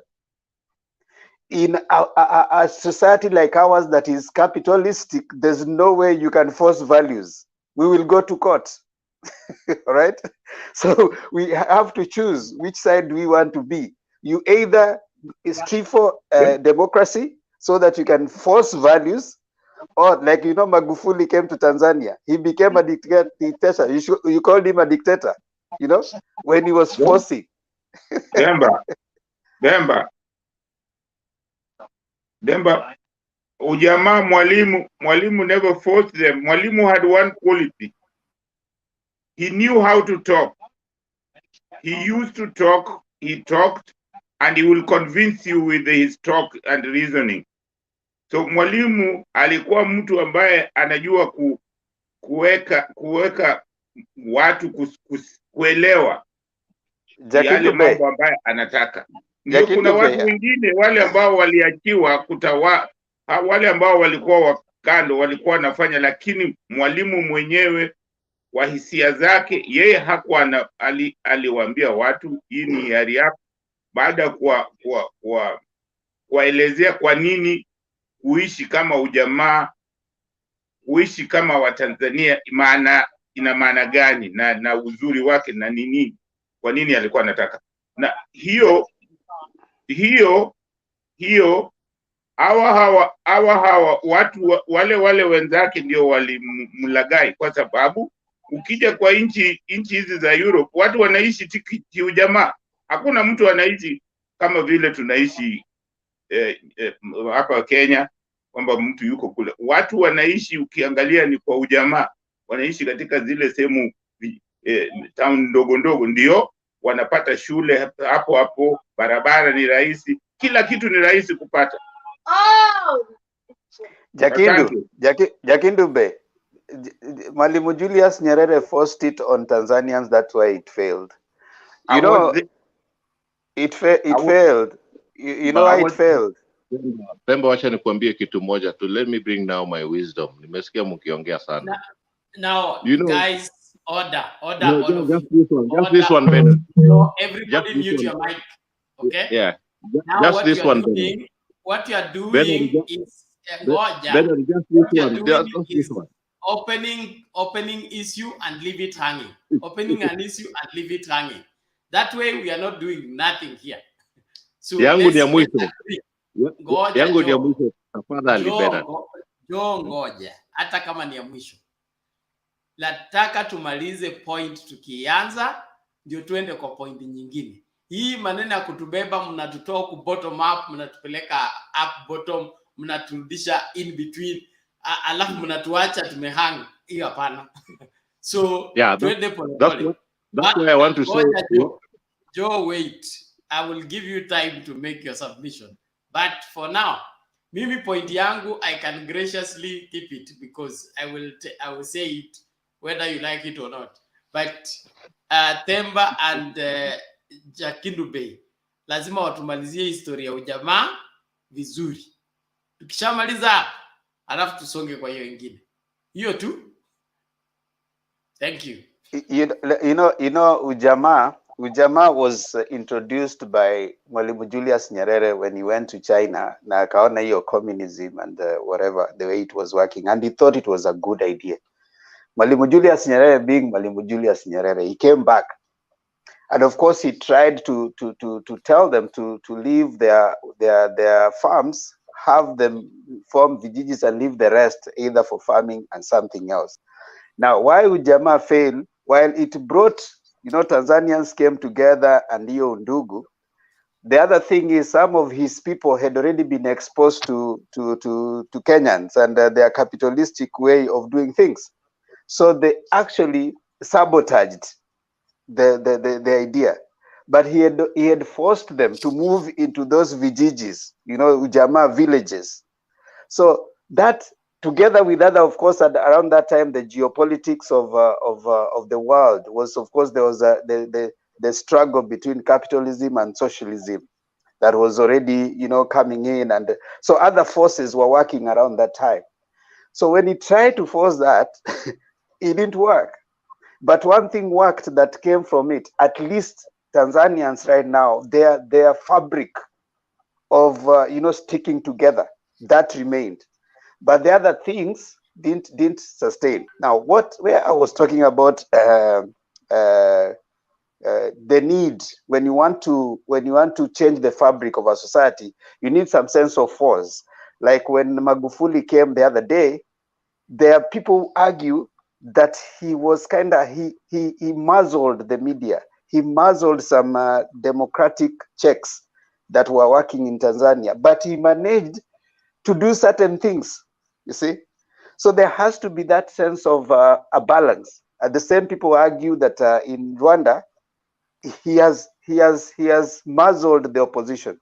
Kagame won by 99.9%, the highest percentage that a president can ever win, you know. So, but he has muzzled the opposition. But what has he achieved? Rwanda is very clean. Rwanda is, I mean, one of the places where I hear people go and you're like, this is not a place in Africa. So in Kenya, if you have that sense of muzzling certain democratic whatever's, it's possible for that to happen. But is it possible in Kenya? I doubt. Someone will go to court. That's why I gave an example, like alcohol being introduced to save people's life. People went to court. It was thrown away.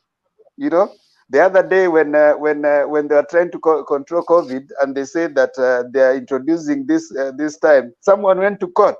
So people will always go to court and litigation, just like America. People like going to court. People like, like any small thing, someone will take you to court. When you have such a society, there are things you cannot really, that's my argument. But I think someone can, can submit a different one. Haya, mimi hapa nasema hivi, Themba na Bernard na watu wote, every society wako na traditions and culture, na kila society walikuwa na a god that they knew how to pray that god. Now sisi we are losing it because mkosamila ni mtumwa. We have the Muslims, we have the Asians, we have the Chinese. They have stuck to their culture and traditions, regardless of the technology. So you see, ukiangalia hata kwa society tuseme hapa Kenya, because the Muslim have stuck to their culture and traditions, it's very difficult kupata Muslim mwizi ama Muslim mwanamke malaya, because they have stuck to their tradition regardless of the technology. So the best thing, ulikuwa nasema is diagnostic, iko tiba. We should stick to our traditions and cultures. They are not for nothing. Every society had their tradition and culture, and those ones were meant to bond that society with a certain reason, to uphold the values of that society. So regardless of technologies imefika wapi, let us stick to our cultures and tradition. Just like the rest. Wahindi have stuck to theirs, they're better than us. Warabu have stuck to theirs, they're better than us. The Chinese have stuck to theirs, they're better than us. Wazungu have also stuck with theirs, and they're better than us. Sisi ndio tumekuwa wapumbafu. Jaka Kidube alisema iko ujinga na ukumbafu. Sijui kama sisi tuko sasa both. Because we have lost our culture, we have lost our traditions. And like Themba, you are saying, we are trying to chase the Western. Mimi sijasikia mzungu anajiita Onyango ama Wamboi.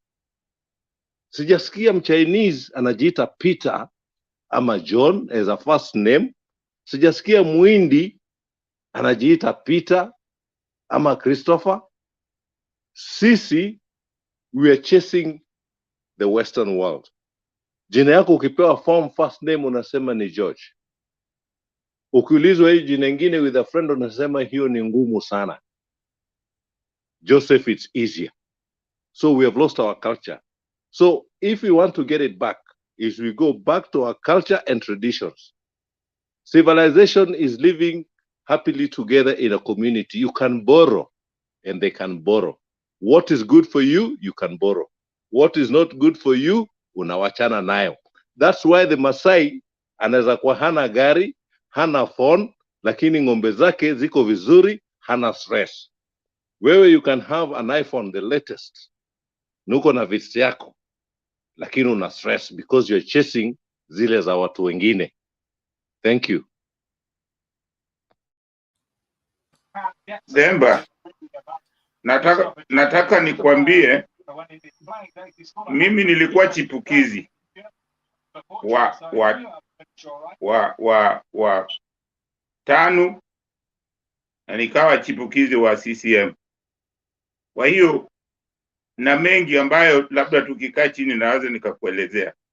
Kusema aliwasurutisha kuna vijiji vingine hata sasa zilipo ambapo watu wale ambao walifuata vile ilikuwa inatakikana bado wapo. Hakuwasurutisha. Yeye mwenyewe hakusurutisha mtu yoyote. Mwalimu alikuwa na uwezo wa kuelezea watu. Lakini unajua kuna watu wengine ukiwaelezea kitu kama wewe ni president, wanaona ni kama umeweka amri. Lakini mwalimu hakuweka amri. Hakusema lazima. Kuna wengine hawakuenda kwenye hizo vijiji. Na kuna wale ambao wengi walienda. Kwa hiyo labda tukikaa siku nyingine naweza nikakuelezea kwa kirefu. Asante. Bernard. Yeah, you Tena. guys, what are you planning to prolong Mi, this show? mi naomba tu swali moja tafadhali.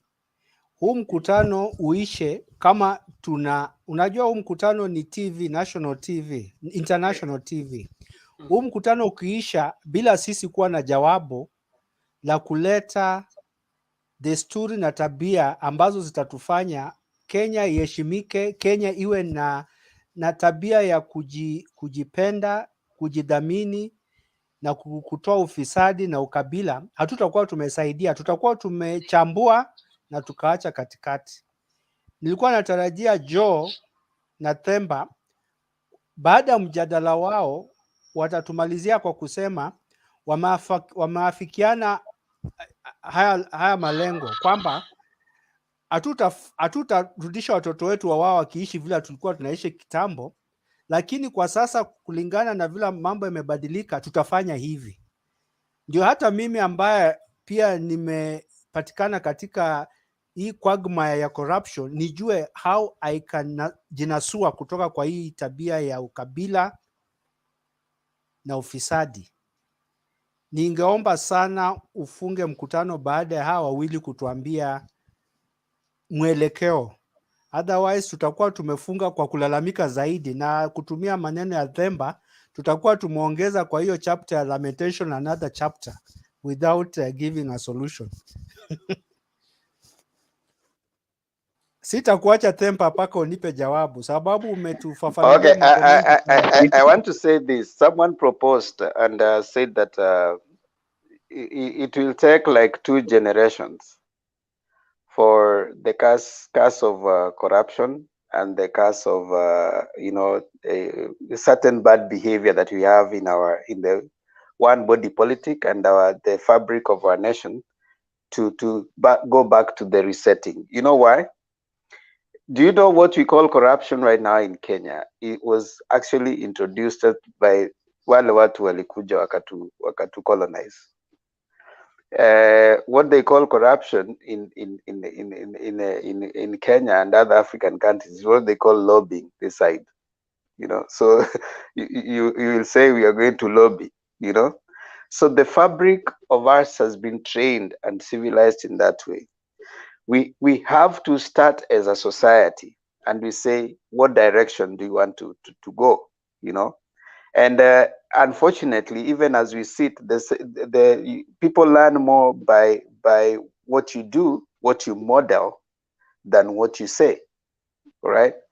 So if we can have, and I see the conscious effort by most religious organizations and some of pro-value organizations coming together, having the conversation, we are likely to train a people, like an education, because it's about the mind, So the education can re-engineer a new generation that will come in and become clean. Not this one, not in our lifetime, actually, I can tell you that, because the one that you already see right now has been trained and they are exposed to corrupt people. They are exposed to so much. What we are seeing right now, they are treated to that.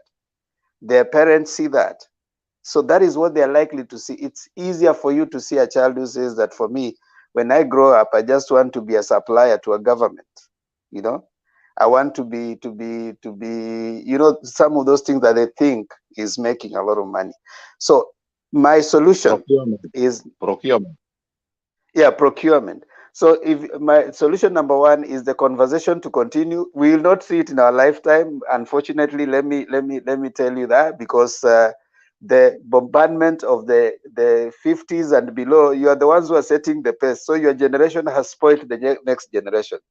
And before that generation goes, we need to start now re-educating them from down there. And I think that's where Bernard comes in. Where Bernard is a good mentor. He talks about that every day in church and in this place. Hopefully that, unfortunately, those people whom we want to re-engineer are not listening to this. The people we want to re-engineer are you and me, who have already had this cloud in their mind that we ongea tu ukimaliza tutaendelea. That's your view. The generation that we're having right now wanasema hiyo ni view yako, hata sisi tuko na yetu, right? So it has to be an education that starts from down, then we have another generation of that. Unfortunately, nyinyi ambao mlitrainiwa vizuri, why didn't you train the last generation vizuri? Kwa sababu hata nyinyi wenyewe mlitrainiwa vizuri, lakini mnatoa mbegu mbaya. Unaona? So how do you pass that one? Thank you. Please let's rest it there. There is a post I made on Facebook, I think sometime last year. It says we can predict the future by the way we raise the next generation.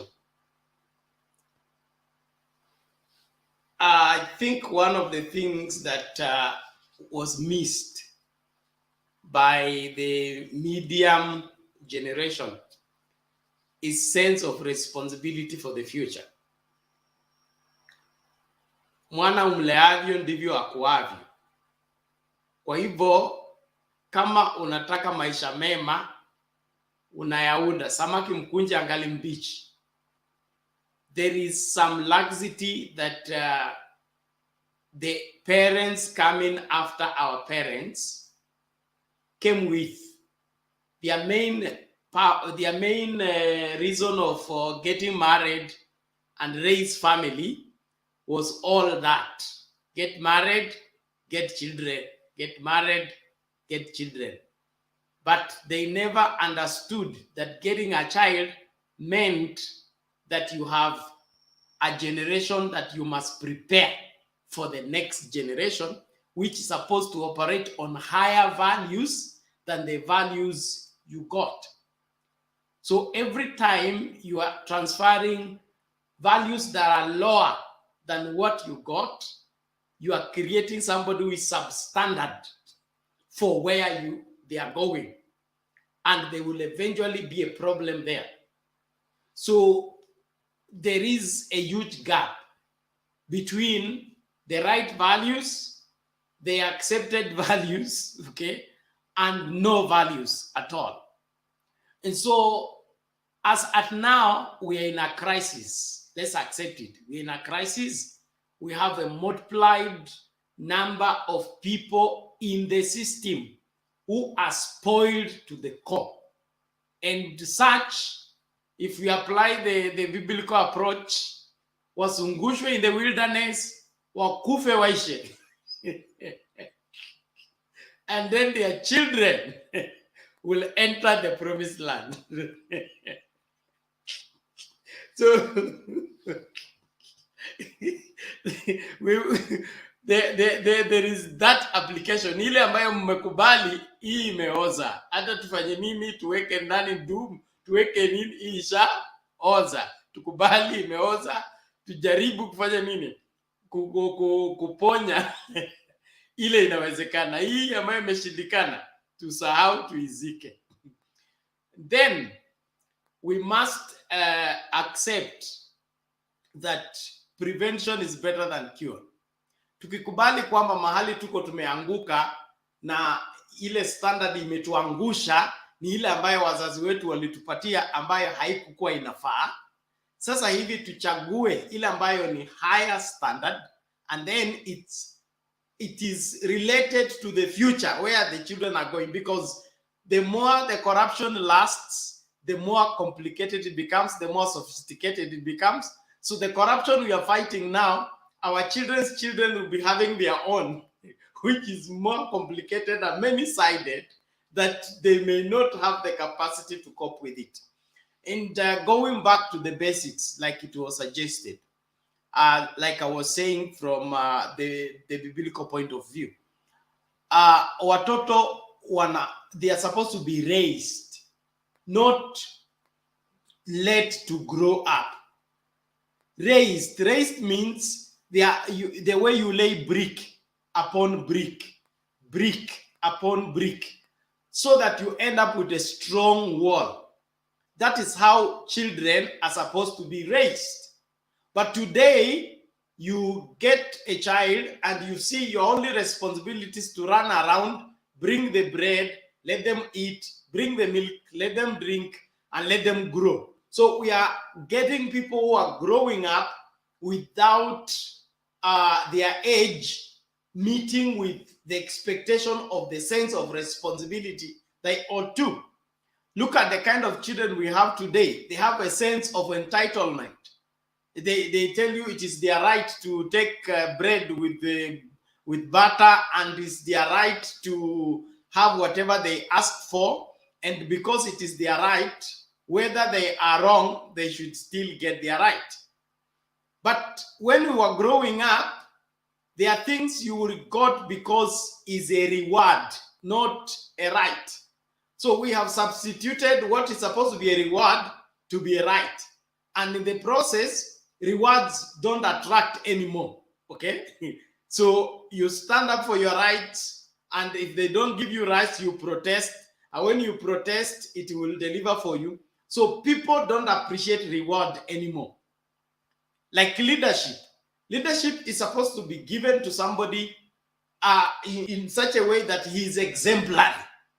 He's exemplary in his performance, in his behavior. He's a role model. And so we should ask him to serve in a higher office so that people can learn from him.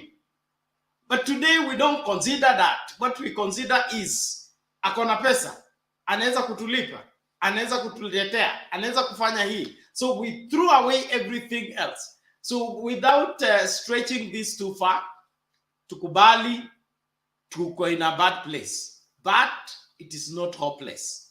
We need a reboot. But before the reboot, the Israel technology of going around the wilderness, which probably is the punishment we are suffering right now. Okay? After which we will have a new breed of people who may come up and set up new order. But as at now, tufanye ile tunaweza. Kila mtu fagia nje ya nyumba yako. Wote tukifagia nje ya nyumba yetu, the whole street will be clean. So if we begin correcting from our own house, ensuring that we are not dragging out children that are spoiled, children that have no sense of respect, sense of value, we know that is what we are handing over to the society. Tusifike hapo alafu tuseme tunaita maombi National Prayer Day. It is not National Prayer Day. From the family point of view, individuals, hawa machambazi wanatoka nyumbani kwetu, hawa spoiled children wanatoka nyumbani kwetu. Let's go down to the family unity level and manage the crisis from there, so that every parent should swear to see to it that he will take responsibility to ensure that things will not fall apart in his house. And if we get 10 houses, all of them under that code, then 100 houses like that, before long, we repair the country.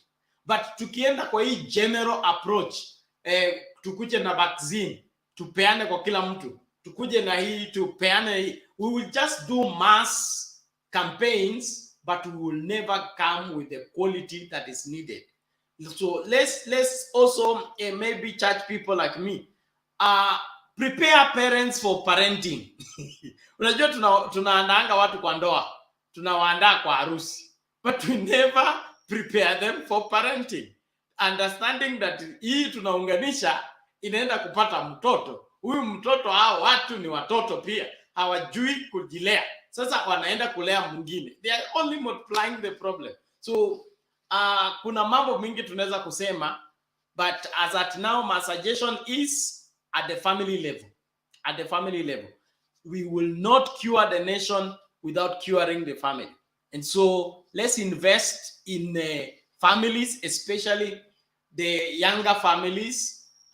From the Bible, again, the Bible talks about older women teaching younger women on how to handle their home and handle their husband. We need to come back to that place whereby people are prepared for the life they are getting into, not just given because they are over 18, not just given because they want. When we hold such things seriously and ensure that some information is given as something that you attain to. Like in the, let's say the Maasai, somebody talked about the Maasai, they are age sets, okay? And you graduate from one age set to another by accomplishment. It's not by age.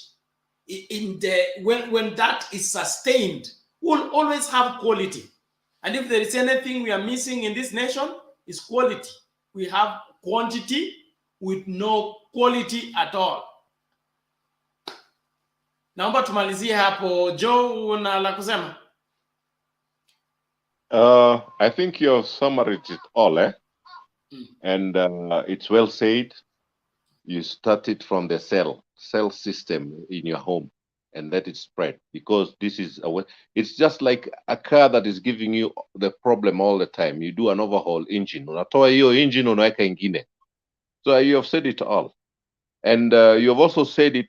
We go back to the old ways, how we used to do it.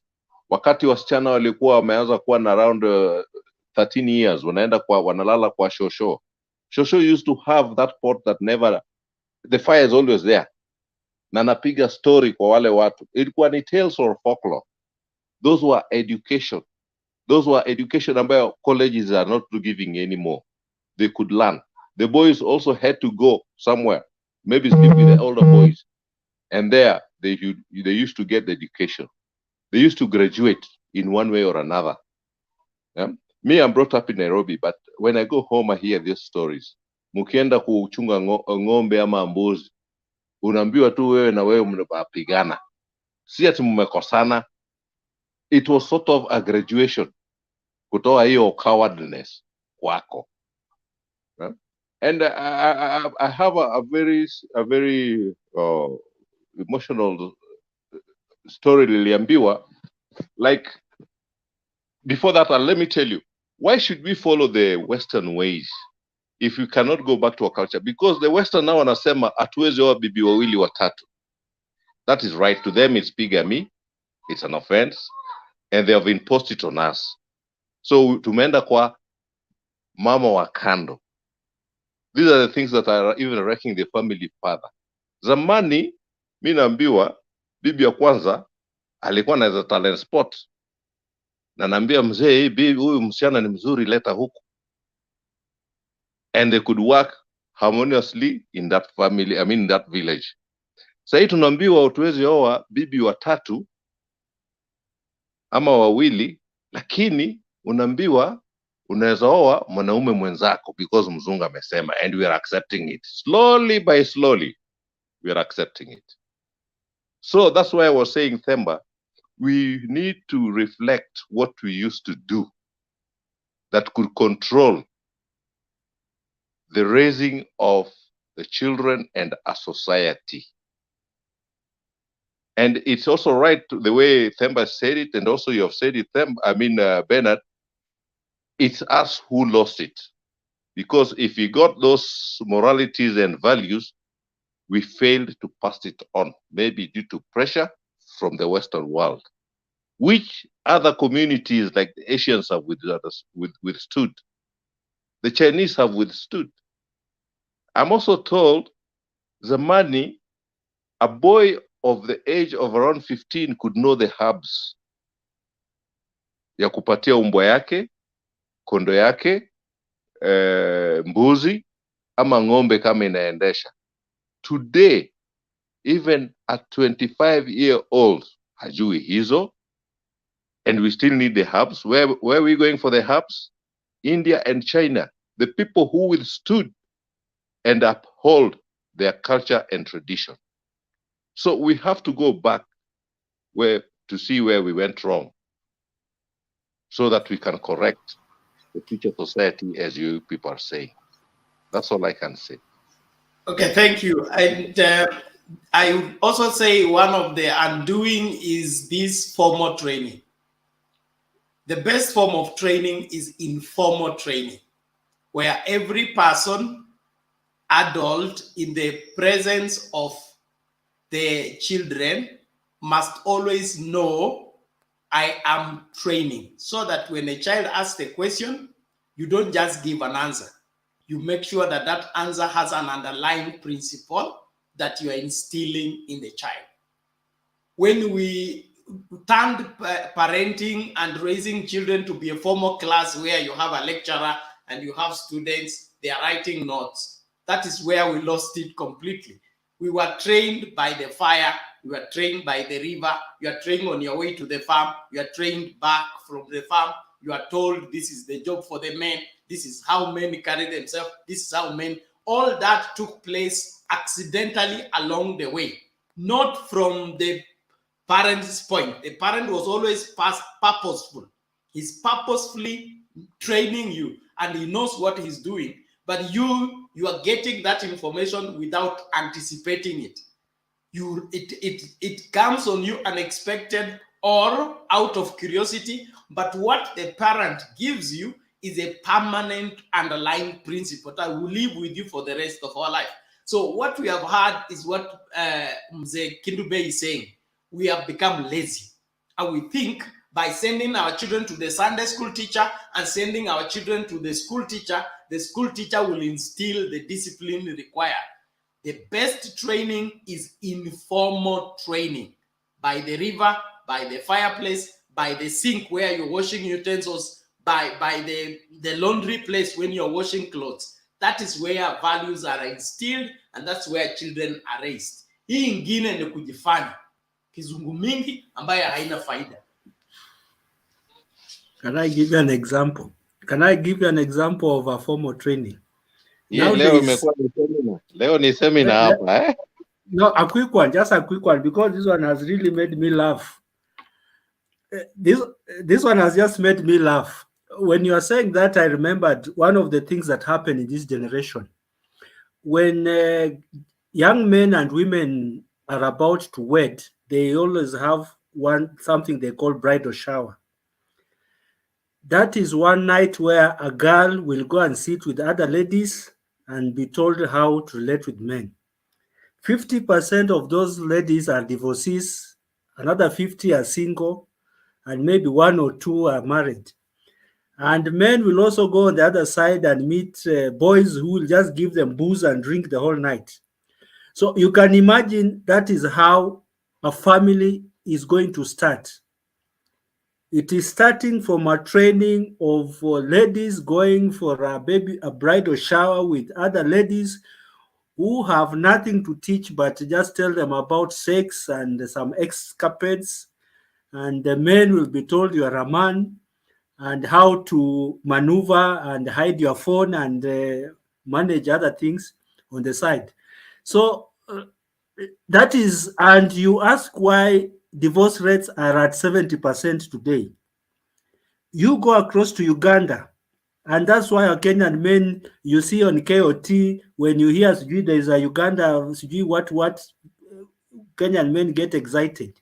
Up to today, Ugandan women serve their men kneeling. It is not slavery, it is culture. A man will not be asked, where have you come from at midnight? The woman is supposed to be programmed to believe that the man has my best interest, whether he's coming at 3 a.m. or at 6 p.m. In Kenya, somebody will open the door and the first thing is, if you ask for food, you are told, and maybe you had a puncture or maybe you are robbed or something. So these value systems, I think, is a topic, Bwana Bernard, you need to create time for us to discuss, because it's very exciting but also very educative. But Bernard, let me come in on what Mike has said. I think if you let him go with that, we'll be running with another dangerous line of thought. While experience is important in terms of like, for example, if you're married, when you talk about marriage, there's something that it adds to you, but it doesn't mean that because you are married you have the best advice for marriage. And it doesn't necessarily mean that someone who is not married cannot tell you something about marriage, right? The experience of marriage just plays in adding certain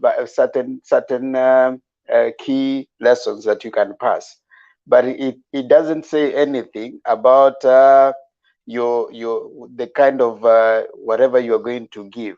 So I don't think we should run into a point like, I agree with Bernard that right now we would pick certain level that it has been commercialized to the extent that people have commercialized the process of either training about parenting. So it's not so much about about the tenets and what you're going to see, but so much more about how much are you going to pay me to talk to you about this.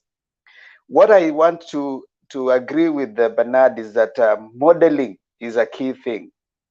When we model behaviors that we want to be seen, it's a good thing. Because it works, it is so phenomenal if you model what you want to see. But I also want to say, we don't need to take alcohol for you to teach about the dangers of alcohol, and you don't have to take bang for you to teach about the dangers of taking bang. You see. And even when do you become a medical doctor? You have gone for internship, and then you qualify, you are graduate as a medical doctor. You can go and see that doctor, not because they have been treating many people. That is part of what now they are starting to do. Yeah.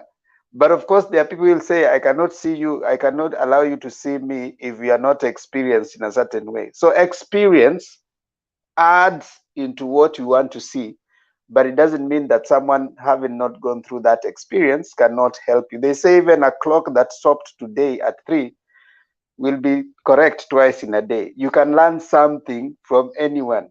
Someone will tell you something, even a mad person can say something and you're like, yeah, you can learn something. You can learn something from a failed marriage. A divorcee can tell you something, hey, I've been here, this has happened, don't do it. So while we are trying to pass the concept that we need to teach by example, we should not bash those who have not gone through the experience, because even us, we talk about heaven and we have never been there.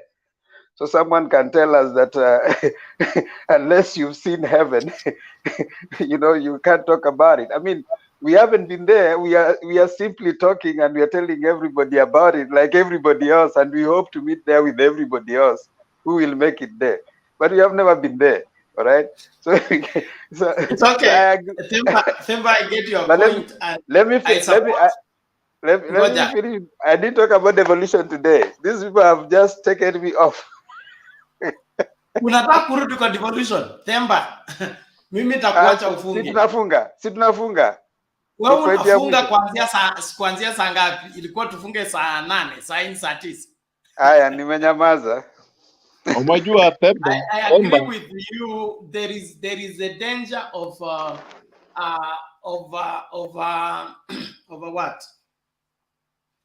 The danger of overrating personal experience in passing right information.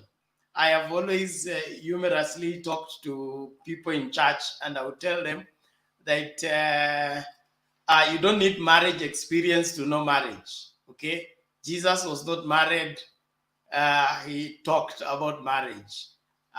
We say God the Father has been trying to marry Israel until now. He has not succeeded, but he's the author of marriage. So personal experience is important, yes, but it is not the benchmark of who knows what subject or who can pass, because there are some underlying principles that you don't need to experience in order to know or be able to pass across. So we should separate the two. But also going to seek information from a source that it doesn't have the information, or the information is given you could be twisted because of the bad experience they have had in marriage, then you need to arm yourself with right information first. So I would still go back to what Jakindube said. The laziness of this generation. People are so lazy that they can't check the spelling of the title of the book, let alone what is written in the book. Just reading the title and remembering the title of the name of the book is a big issue for this generation. So what will you tell them about chapter 6 inside the book? They won't get in there. They hold the book, they read the first paragraph, they go to the last paragraph, and they say, that one I know. So we have people who are most learned, yet most ignorant on life issues. They have no personal skills. and but they have this Instagram mentality of appearance, then get likes, get views, get following. And we think that by that fake life that they are displaying on social media, it is what real life is. We must bring them to the place where they must appreciate that the best help you have is in your arm socket. If you don't develop your skills for the future, you will not be useful in that future. If you don't prepare yourself for where you're going, when you arrive there, you'll be the irrelevant, left behind person. The world is not waiting for you. The society is not waiting for you. So pull up the socks, get there, and when you get there, make sure you are ready while you are getting there. Hii mambo ingine kuna vitu za kulazimisha from parent to children, na kuna vitu za ku negotiate parents and children, and then kuna vitu ambavyo they cannot be compromised. Knocking the door before you enter, all those basic manners. Kama kwako haziko, wewe ndio unayechangia kudorora kwa tabia ya society nzima. Tusijidanganye. So you want to talk about devolution? Please, I want you to do this in the next 5 minutes. It's 3 or 2 minutes after 3, okay? In the next 5 minutes.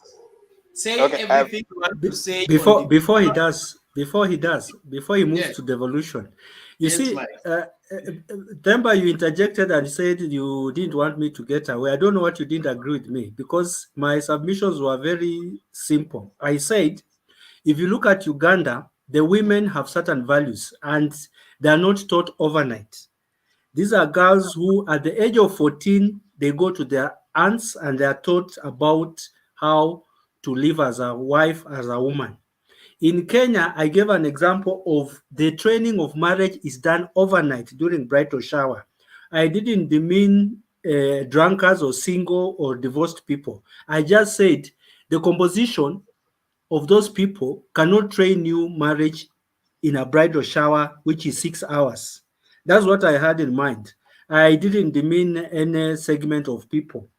As you rightly put, a divorcee could even be more experienced, and he might not even be at the fault. It could be the other partner who was at fault.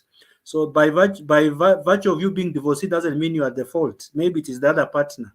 So I don't know at what point you disagreed with me, because I was actually agreeing with Bernard that certain things are taught through non-formal education, which is like what I was giving Uganda, where girls at 14 go to their aunts, as opposed to Kenya, where girls meet in a hotel on an eve of wedding and they are taught by their friends for 6 hours, and then they are told they are now wives. I don't know what part of that you didn't agree with me. I like the way you put it, because again you have gone ahead to stratify the composition of those people who come for the bridal shower, which was what I was having an issue with. You suggested, you appear to suggest that the composition of the people. Let me reverse the question. If the person who came in was not a divorcee and was not a single person who took them for the bridal shower for the 6 hours, would that be okay? That was what I was asking in reverse. But what you have said right now is that the 6 hours. I don't know if your problem is the time or your problem is a composition, because in your earlier presentation, you raised the composition. Let me clarify. The composition would also contribute, but I wouldn't glorify it as the main reason. Just like if I were to go religious, because our Pastor Bernard is here, they tell you that for you to be a bishop, you must not drink. There are certain levels of requirements of being a leader in a church. They say for you to be a leader in church, you must, in fact, it's like they give room for people who are not in position in church. You can drink. But if you reach a level, because I don't know whether Bernard, you have read that verse, that for you to hold a certain level in church, you must not be a divorcee. You must not drink. You must not have done this and this. Your children must be well behaved. So I was raising the bar for somebody who wants to stand up to teach people about marriage. He should have a higher standard, a higher moral standard, and almost blameless to the point that he is not, even if he's not the reason of divorcee, even if he's not single because he has not reached time, that should not be the minimum entry requirement. The minimum entry requirement should be somebody who has experienced, who has the best values to pass over. So for me, a divorcee and a single person will not meet that threshold. But it does not necessarily also mean that those people are a problem. But I wouldn't go to those people as the first point of reference. That's what I would want to clarify, so that I also don't look to be contradicting myself. I stated those two because they wouldn't be my first point of reference, as much as they are not necessarily people I would ignore. I don't know whether I've helped to answer that. That's a very good. I think one day maybe Bernard can set for us a debate where we'll come and just explore some of these societal issues, because I also do have a lot of questions and ways of thought that I still come in my mind. You know, I'm basically look at it in different. You know, standards are different for maybe someone who is teaching you in marriage, someone who teach someone in years ago when like what Joe said in terms of polygamous marriages. If they were going to train you on a successful marriage, if you can have 5 women and keep them successful, then you are a good teacher for the next generation. But now those who are coming in after the advent of the monogamy as taught by the civilized one, you would look for someone who is having a successful marriage in terms of quantity of years, not quality of time. Like someone has said that if you have stayed in marriage for 25 years, then you qualify to talk about marriage. Is it true? You know, you can quantify. You know, you can quantify the 25 years, but can you qualify? Because someone said some people are married for 20 years, but the quality time was only 1 or 2 years. So the rest 25 years has been survival and thriving and hoping that now we make life together. Over time, they start saying, let's just make life together. Because over time, you realize you have children, you have fees to pay, you have investments together. And you see, like when you get married, you get into a society. So people know that you're married to me. So let's continue doing life together. And therefore, what is the society? What has happened to the society? We have vitu like mpango wa kando. You have those things that now we are talking about. Where are they coming from? Because you have been forced by the society to have one official wife, but your nature tells you that, okay, since we are doing life with this one, let me have someone else who is going to take my other interest. So this person will come and tell you, you are looking for someone who has been married for 25 years, is married for 25 years, but on the side, he has someone you don't know. So what is he teaching you about marriage? So I think Bernard can set for us a time where we'll come and explore some of the societal issues, but he had given me 5 minutes to just give a short. I've already wasted 3. Let me take 2 minutes to just give a comment on the devolution, which I think is where we ran into a tangent. I think the devolution. Before you go to that, I just want to say, all of you are right. There's a time where you have to exempt some people. In any setup, after piloting, you're gonna say, if you have not flown these hours, you cannot fly this plane. That does not mean you're not a pilot. So there are some certain situations where you have to exempt. There are some situations where exemption is not necessary. So all of you are right. Shida ni moja tu tuko nayo hapa. Africans to agree. Hiyo tu. Haya, endelea na devolution.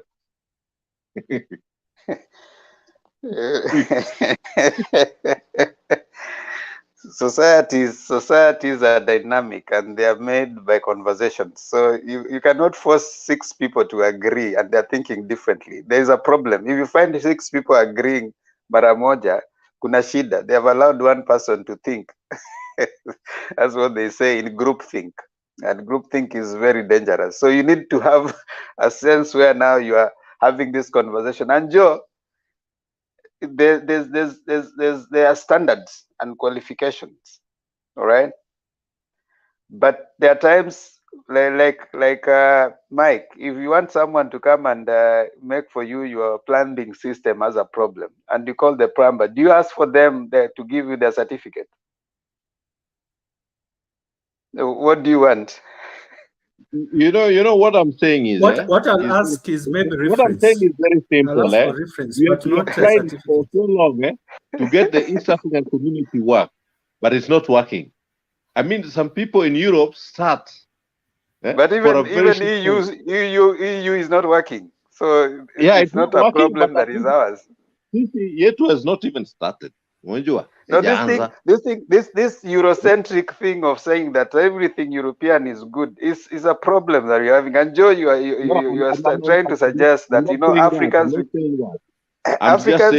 Africans, Africans, we were agreeing until the white man came. Who brought in who brought in the boundaries? Who brought in the Devolution? For their interests. So you see, even them interests, they can agree. They agreed to separate Uganda and Tanzania and Kenya. See, they both, the Germans and the British, they agreed. At least that's one they agreed for their interest. Sisi, even for our interest, tariff-free East African community imetushinda. Hata hapa within the country, unasikia mtu anasema, I'm taking my product from this end to this end. I have to pay tariffs kwa kila county. That's the shida ile tuko nayo. But you see, in EU, they agreed at least at one point, and they actually actualized it for some time. But sisi, from the word go, we can't. Today, I'm telling you, in Africa, kama uko na bradhako ambayo mtoto yake iko the same class na yako, and they're doing an exam. If yours fails and your brother's passes, inwardly, utasema tu congratulations, lakini inwardly, utasema afadhali angefail kama yangu. That's the way we are. And that's what Bernard was saying. We are that much rotten. That even mtoto wa ndugu yako unamtakia failure just because yako is not doing good. That is what Bernard was saying. We are rotten to the core. And it was not like this during the old time. We were a brother's keeper. Zamani ukitembea, yeah, we are the values ambayo tumepoteza yote kabisa. Just So wacha nimalize. Remember, you asked me a question. I said I would use reference if I wanted a plumber. I would not ask for a certificate. You'll use reference, and what you'll want is you don't want the certificate. You want your plumbing system to work, isn't it? To work, yeah, that's true. When you look for an electrician, do you ask for them to which university they went to? No, I don't. You want the job done. Done. That's true. Now our problem, do you know our problem that has been created for us is that we have created a system where we want to be so much looking for this issue of experts until we have forgotten the real thing, that is the job getting done. In places like Japan and those ones that are moving fast, they focus on the job being done. It doesn't matter at what point, as long as you can do the job. Joe tells us that you go to have a certain number of work, whatever happening. No, in other places, like the other day I was seeing on the social media, there's a child who was, I don't know, the youngest PhD holder, 19-year-old. They allow you to as long as you can actually hack it. Right now, if you go to Kenya, the other day we were busy asking, how did Sudi go to college before going to secondary? That is now where we are. The conversation changes. And some of you will tell you that when you go to other societies, can you get the job done? It's not about how many papers you have. So once we start retraining ourselves, because Africa has a lot of raw material, Africa has a lot that can be done, but we have put a ceiling. You see, even the concept of putting that you have to reach here so that you do this, it's a way of trying to deny other people into getting to even, extract this raw material and make it work for themselves. But I want to leave that for a discussion for another day, because it touches on so many other areas of our thinking, our way of being, our way of approach, into even the way we re-engineer the society. Devolution. Devolution today, I think the things that we're going to show there, we needed to see which governors have done what contribution with the time and the money that they had. Now, as a voter, I think I would be keen to want to see what has my governor showcased. For some reason, you see, there are some governors who have actually used the time that they got wisely. They have used it to do what you're calling creating certain kind of manufacturing companies. They have created some industries within their counties, and that is going to be employing their people, and they're going to be selling those things out and even making the county richer. So if we can, you don't necessarily have to create industries, but identifying what is it that is strong within your county and exporting it to other counties, that is what is going to make them even, like if you have like blue economy, like you see Kisumu and whatever counties, you see, what do you have? The beaches, do you have the things that you can export, you can talk about it, so that other people can come to your county? As they come in, they pay, they spend in your county, your people get jobs, So I think the Devolution conference, if you ask me, the most important thing was seeing, for us as a voter, what is it that these leaders have done for the last time.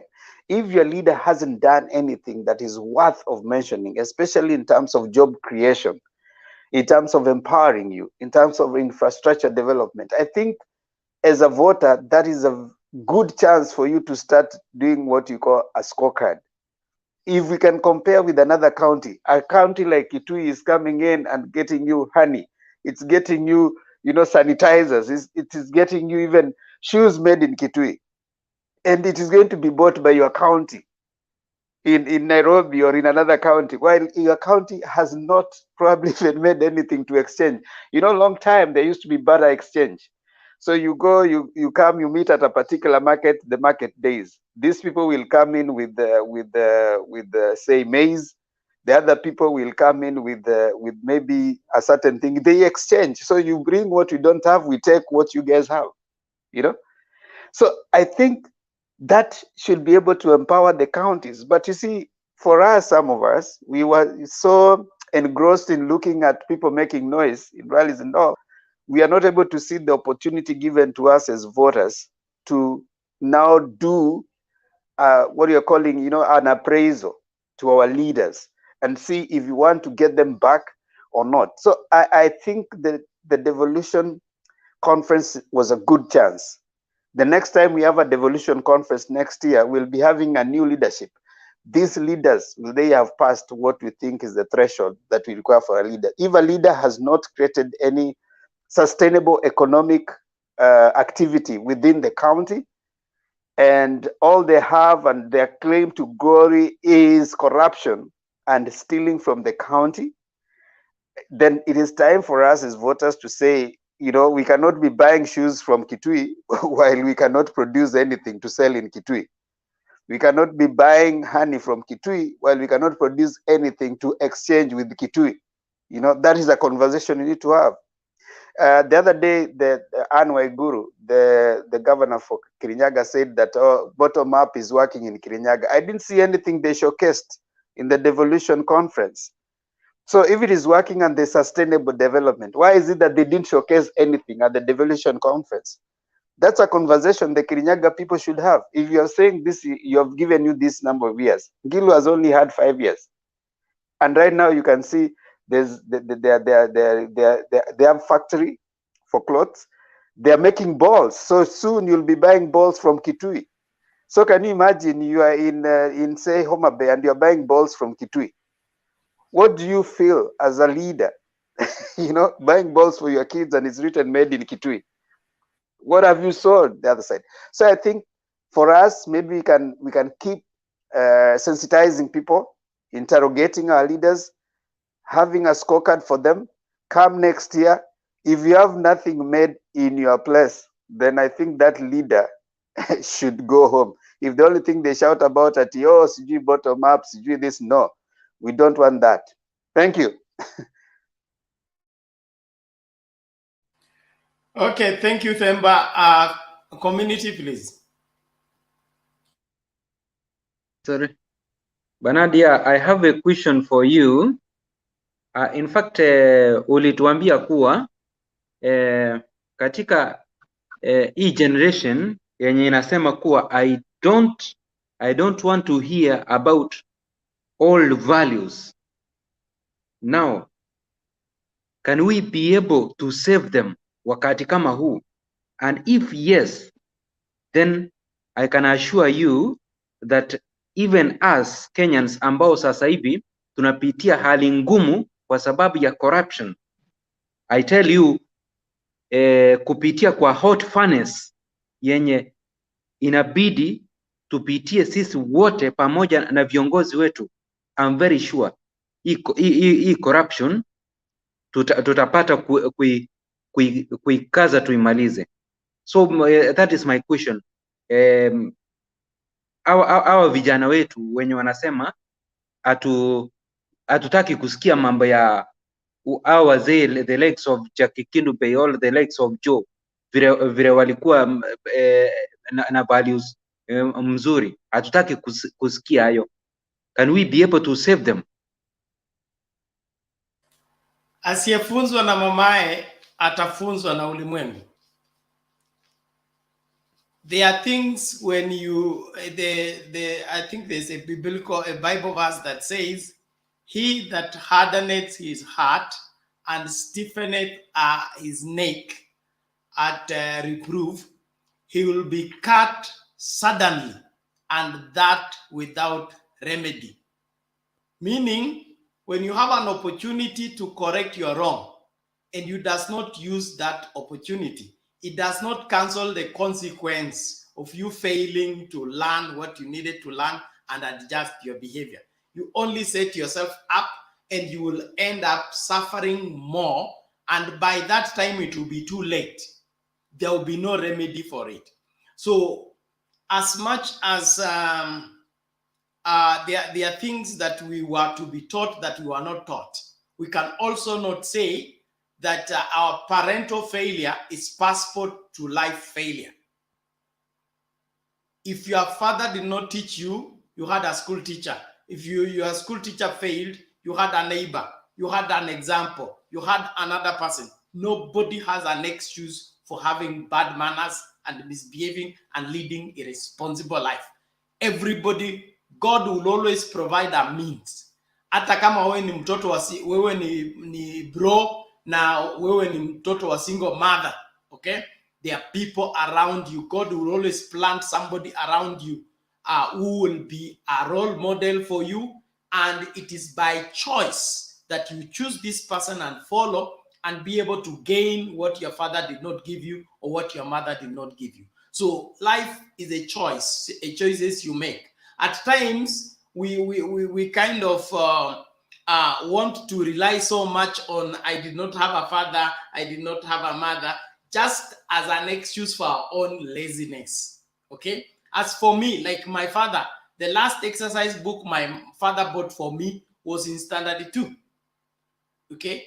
And it's not that he was not there. He's there, but he's spoiled drunkard. I don't drink, and the reason I don't drink is because my father drank to the last day he died, okay? And I have brothers who them and drink. They drink because of my father. So I don't drink because of my father. They drink because of my father. Both of us came from the same womb. So a life is about the choices you make based on the experiences you walk. You go to school, you will always get bad people in school and good people in school. In school, you get bad teachers, good teachers. At workplace, there will always be a mixture, so that your ability to choose, your God-given free will of choice, will always be called into play for you to exercise. By the choices you make, you will lay the life you will live. So hatuwezi ku blame juzi, was it jana? I was coming from my office to go meet another pastor. Then I meet this man who was half drunk. And then he begins to accuse me that he came to church, we took his contacts, and we called him twice, and we did not call him again. So he said, is that how Jesus shows love? And he begins to accuse me. So I asked him, I don't know the guy, but he's looking that he claims very well. We called his number, we spoke to him, he came to church once and he did not come again, but we did not follow him up. So he's following us to tell us that we should follow him up so that he comes to church. So this other, my other pastor friend took over because it was his area. Na akasema, wewe, inaonekana wewe ni mchokozi. Unatafuta mtu wa kuchokoza. Oh, by the time you are going to drink, did anybody take you to the bar? Did the pastor escort you to the bar? Then why do you want the pastor to follow you into your house so that you come to church? There are decisions you must make for yourself. And if you are busy looking for who to blame for the mistakes you are making continually, you will always get an excuse. But it comes a time when you will have to shun every excuse and take responsibility for the future. So we have spoiled children, and our children are going to school with them. We must be able to tell our children that these are our values. And when somebody goes this contrary, it's not that they were not taught the values. Probably they were taught and they refused to follow. So make a choice to remain right, even in a wrong world. Do the right thing because it is good to do the right thing. Don't do the right thing because somebody has bribed you to do the right thing. When we instill these values and enhance them in our society, we'll have a good society. But when we take them lightly and brush them off as if they mean nothing, we make the greatest mistake in life. And like I said, samaki mkunja angali mbichi. There are things we should teach our children when they are at a particular age, instill in them. If we don't, we miss that opportunity to do when they are younger. When they grow and they are grown, they are teenagers, they are late, they are in their 20s, it is very difficult for you to begin to teach them this ABCD of conduct. So as parents, tukubali watoto waanze kufundishwa mapema, kuongeleshwa mapema, kuweka kwa system mapema, ndivyo watakavyokuwa vizuri. Lakini wewe unangoja mpaka anakuwa 18, ameleta girlfriend wake kwa nyumba, wanataka kulala kwa nyumba, wewe ndio umeofumania, alafu wewe ndio unaanza sasa kumfundisha vile kuna HIV na hiyo masuala mengine. You are too late, ulichelewa. Hey bro, ulichelewa. Mambo yote yameharibika. Let's do these things purposefully. Like I said, informal training, but on purpose. Purpose is for the trainer, but the person being trained is being trained accidentally. When we all take that responsibility, I'm sure tutatengeneza mambo na mambo yatakuwa sawa. Naomba kwa sababu ya muda, tafadhali ni saa ngapi hiyo? Saa 9:30 Nairobi, Kenya. Tufungashe ili tutajiandaa, but we'll revisit. This is a very serious topic. I promise you're going to revisit. Jakindu Bey, sijui una la kusema kabla tufunge? Mimi nimefurahi sana kwamba mwishowe mmekanyagwa kidole. Mwishowe tumekanyagwa kidole. Sasa nimefurahi kwa sababu mmeanza kuona haya mambo ambayo yamekuwa yakiendelea vibaya kwenye society yetu. Lakini tukiungana pamoja tutaweza kushindana na hizi vitu, kwa sababu tumeona kwamba niliposema sisi ni wavivu, mtu anaweza kufikiria labda hiyo ni lugha mbaya, lakini sisi ni wavivu. Tunapenda kukopi, tukiona tu kitu imetoka Ulaya tunakopi. bila kuangalia kwamba hii kitu inatufanyia nini. Alafu kuna uvivu mwingine ambao tumefanya na kwamba hatukuweza kujishona tuwe kitu kimoja mwanzoni. Hiyo tumeona iko na kasoro yake sahihi. Kwa hiyo mimi naweza nikasema kwamba kwa maoni yangu, zamani tulikuwa na vitu ambavyo kwa sasa hata ukiangalia wazazi wana jukumu ngumu sana, kwa sababu mimi nilipokuwa kijana mtoto mdogo, kila mtu ambaye alikuwa barabarani angeweza kukuadhibu kama ukifanya makosa, na akikuadhibu utakubali akuadhibu, asiende akawaambia wazazi wako, kwa sababu akiwaambia wazazi wako ni kifo, utaadhibiwa vibaya zaidi. Kwa hiyo akikuadhibu unakubali na yale makosa. Kwa hiyo ilikuwa ni rahisi kwa kila mtu kufuata amri, kwa sababu wote hakuna huwezi kusema ati huyu si babangu ama huyu si nani, unaadhibiwa. Na ukipelekwa nyumbani mzazi asikie hiyo, itakuwa ni vibaya, afadhali huyu akuadhibu, hiyo mambo ishe. Kwa hiyo kulikuwa na ushirika wa society, na sasa vile ninawasikia mnapozungumza ni kwamba mumeona madhara ya kusema huyu ni wangu mimi binafsi. Mtoto ni wa society, na ukishazaliwa wewe ni mali ya nchi yako.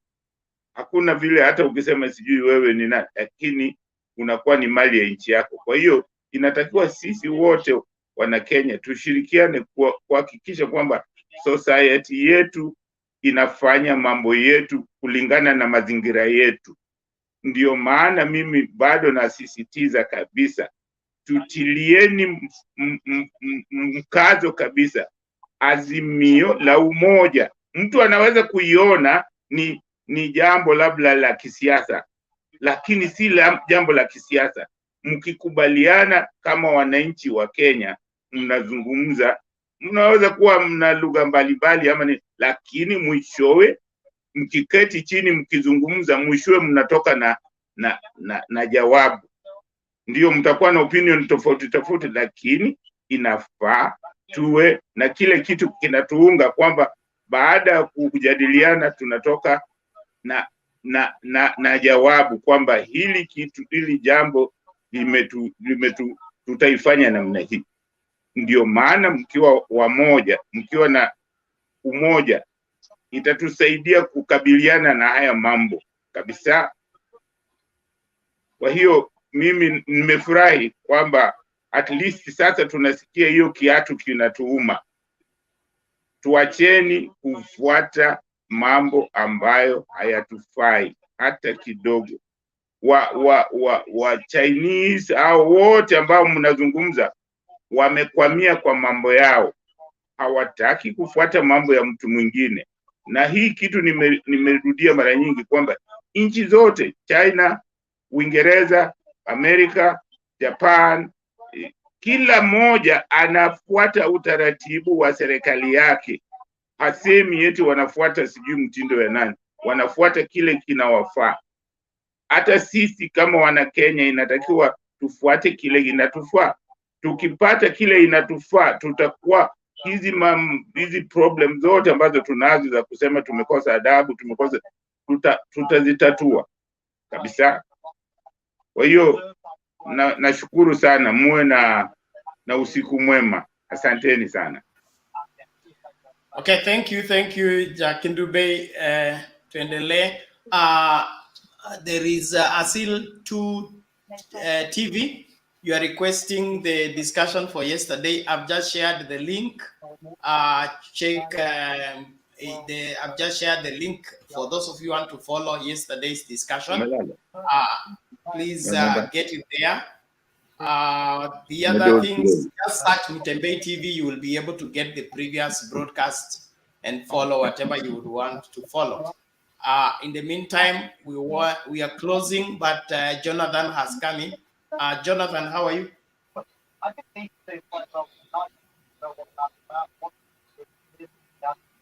I'm okay, Bernard. And you?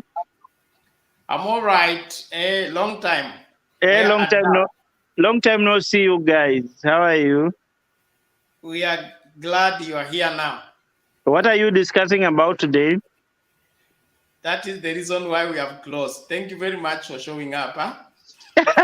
Thank you. We are So talking I'm about late. devolution conference. Bernard, usimwambie watu kama hawa hata umpatie nafasi ya kuzungumza. How do you come in na hujui kitu nasemwa?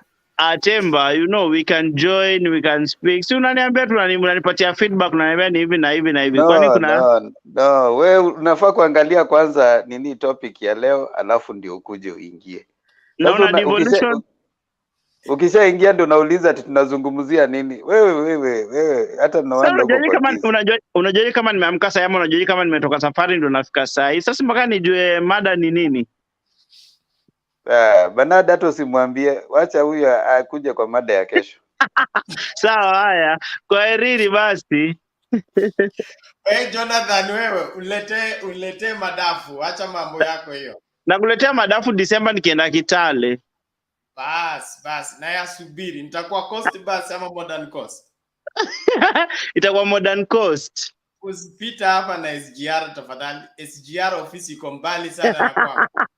Sawa. Haya, kwaherini. Haya, lakini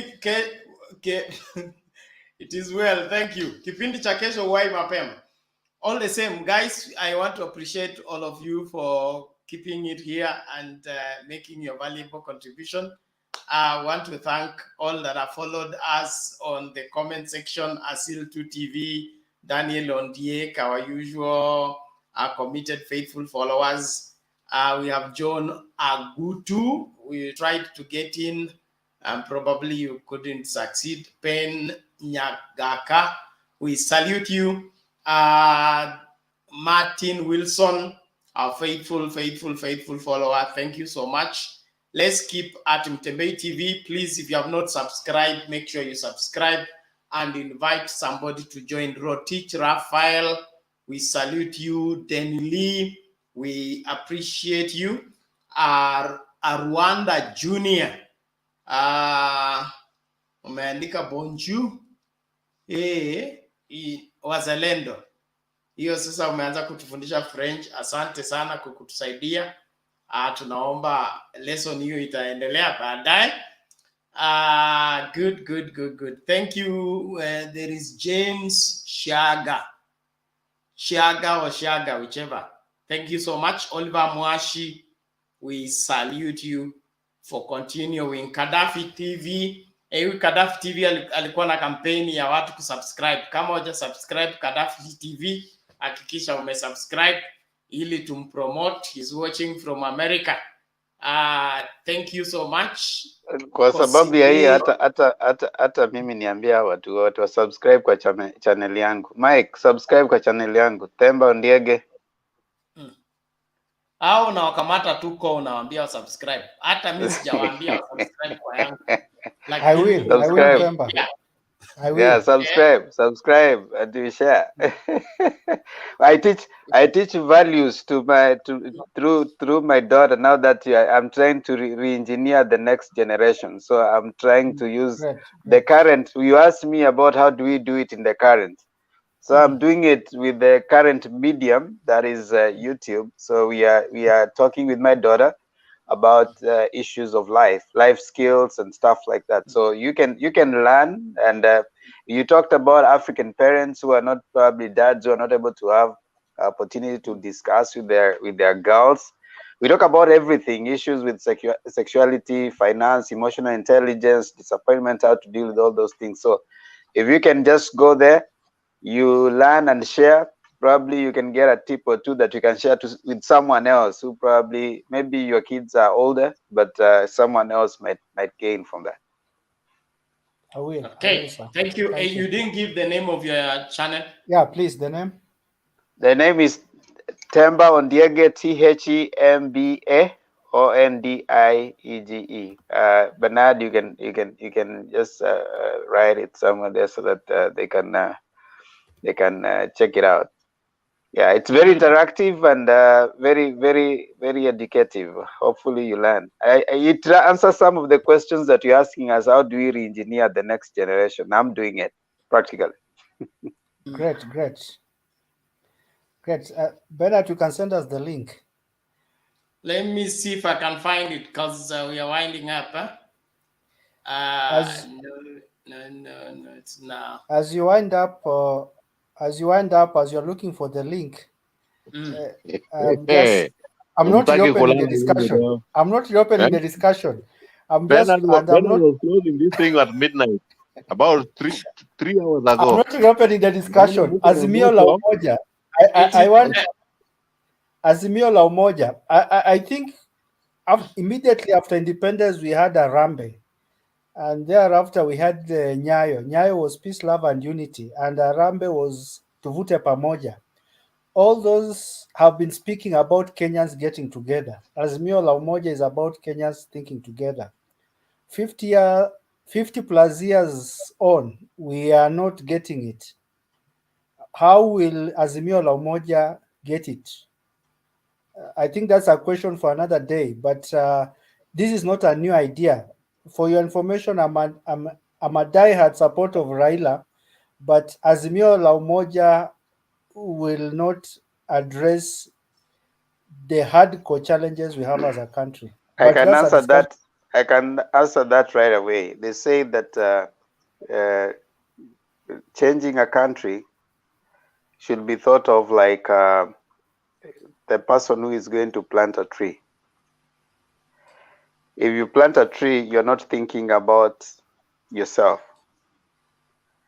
You are planting a tree hoping that someone else many years from now will enjoy the shade. So if you don't want to invest in the future, do not plant a tree. So thinking about that is like, let me plant a tree, but I don't say that I'm the one who is going actually to enjoy the shade of this tree. Someone else will come and water that tree, and someone else will come and enjoy the shade of that tree. So whatever it is that you're doing right now is in the thinking that one day someone else will actually enjoy the shade of that tree. If you think that how long will it take for this tree to grow, you'll never plant a tree. And you'll never even think of even doing it. So whatever it is that it takes, like when the Mau Mau fought for independence, it took some time, right? The next time, the next order of people came in, fought for the constitution change. The next order of people fought for the 2010 constitution, and the next order is coming, right? So it will take ages. If you come to America, it was not the people who fought for it that are the ones who actually later, it is Obama who came and became the first black president. Yeah. So the people who say, and you remember Martin Luther King saying, I have a dream that one day, is it already there? Not yet. Even up to this day, in this day and age, you just had the George Floyd case, right? So at times it's not about so much an extreme change. Is incremental changes that you get. Will you ever be there? Yes. Will Azimio la Umoja take us there? Yes. But if you want it to appear tomorrow, it will not. So you should think like someone who is planting a tree. Is it a good tree? Yes, it is a good tree. Will other people one day enjoy that shade? Yes.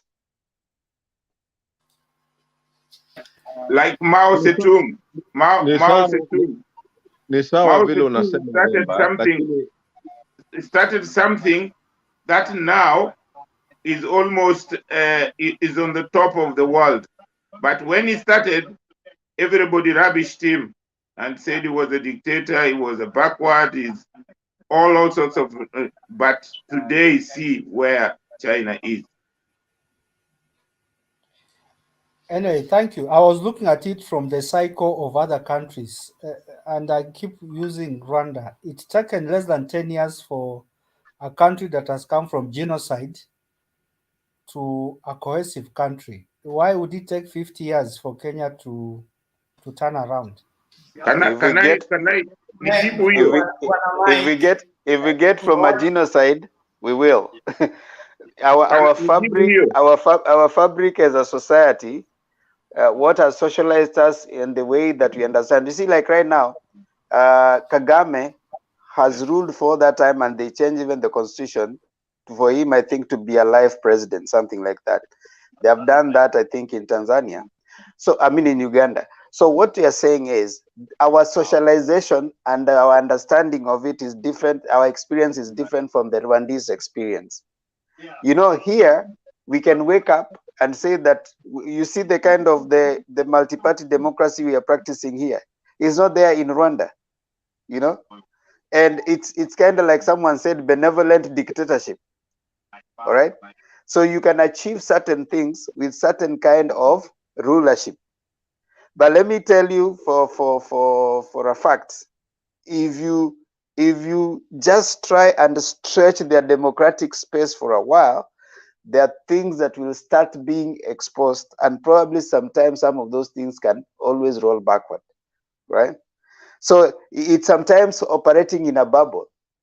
So that it is important that Kagame manages his succession to the extent that it can actually go to his key people for it to be sustained even for the next 30 or 40 years. But when it will blow up, it will blow us big time, and people start from the word go. If you study the way societies develop, you'll appreciate certain ways of making things, as opposed to just, you know, like changing it once and it looks good. There's a problem with that in the long run. Thank you. I hear that. That's a perfect Jua explanation. mimi Mike, Rwanda. Mike, mimi I tend to agree with you on certain issues. Like you umesema, we started with Harambee, tukaenda kwa Nyayo, sasa tuko kwa Azimio la Umoja. This is the point I was trying to put across when Themba said we should not all think the same. I was not actually saying we should not think the same. I was saying, why can't we agree? Azimio la Umoja ni tukae chini, tuongee shida zetu na tukubaliane, this is the way forward, like other communities do. Sisi wa Afrika hapa kukubaliana tu ndio shida kabisa. Because as Mike is saying, Harambee was the same thing. Let's pull together. Nyayo was love, peace, and unity. Azimio la Umoja is more or less talking about the same thing. But you see, it's still elusive. It's elusive because it's very hard for us to agree. And mimi husema, it's better we agree. You see, Joe, you need to differentiate two things. There's even those people who are in Azimio la Umoja is a political participation which is entrenched in the constitution. Those people who are yearning for this other UDA and stuff, it's also a political participation entrenched in the constitution that you passed. You see, it's not that people are not agreeing. People are exercising their constitutional expectations. So what is expected in a constitutional democracy like we are? There will be political competition. People will come with various competing ideas. At the end of the day, by next year, people will choose who they want to rule them. That's a constitution that we have, which we agreed on in 2010. That's already an agreement. So constitutionally speaking, nobody is doing anything wrong. Those who are following UDA, they're okay. Those who are following Azimio la Umoja wako sawa. Those who are following UP, kuna ingine ilitoka Ubuntu People's Forum, hiyo pia ni sawa. You see, it's constitution. But You're not Joe, getting me.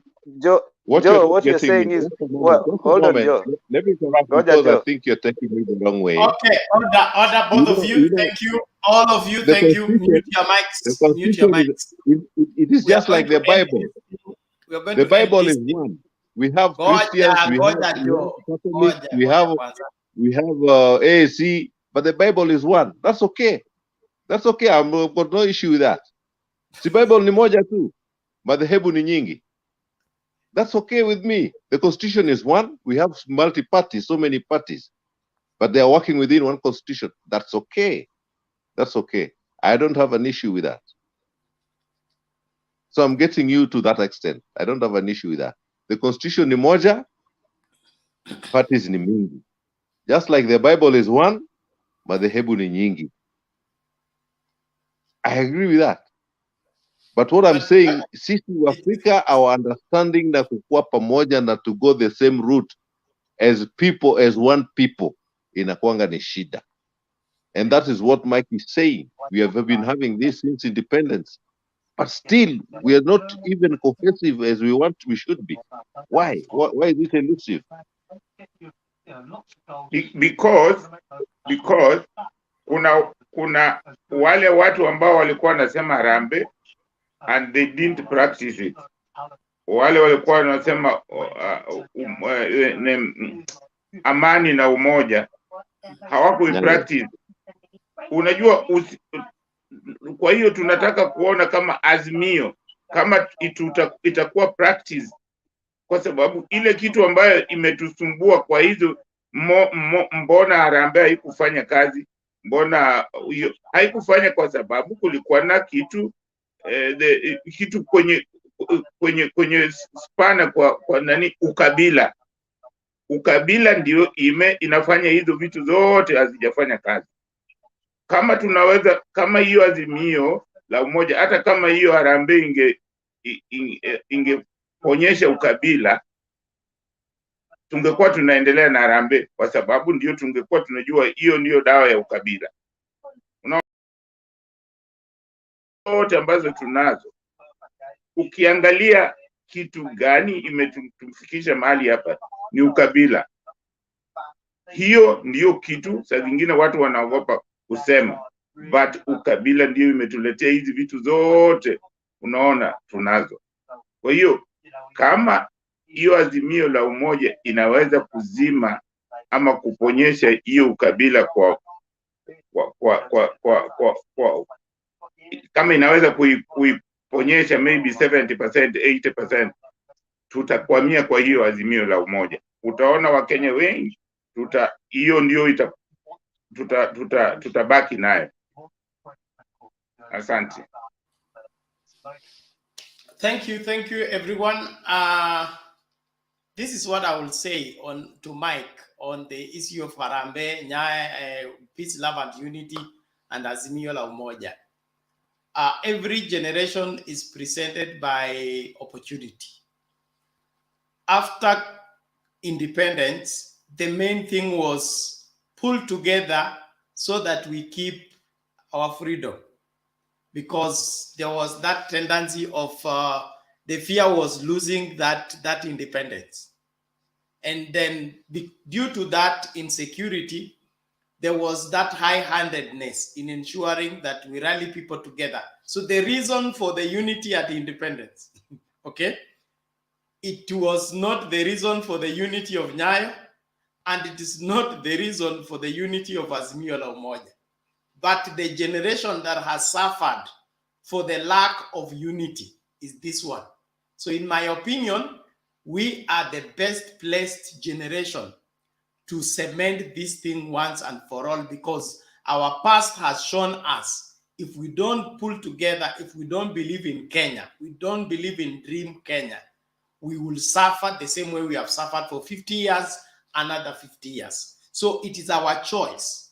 We either get together now and make right what is wrong and have a great Kenya ahead, or continue the same way we are doing and don't expect anything to change, because hiyo ukabila ukiendelea, personal interest placed over national interest, using government to do your community projects, using government to do using other communities to build your community, because taxes is collected from everyone, but a few people disappear with it, or a few people use it for their own gain. As long as we continue doing that, we'll continue remaining in the same place. So Azimio la Umoja, in my opinion, is a cure that is being presented now for people who have been plagued by the disunity and by the division, by the segregation and the nepotism that has gone on. If we still want that to continue, then we are volunteer people who have volunteered to live in a country that is divided and a country that cannot be trusted for the future.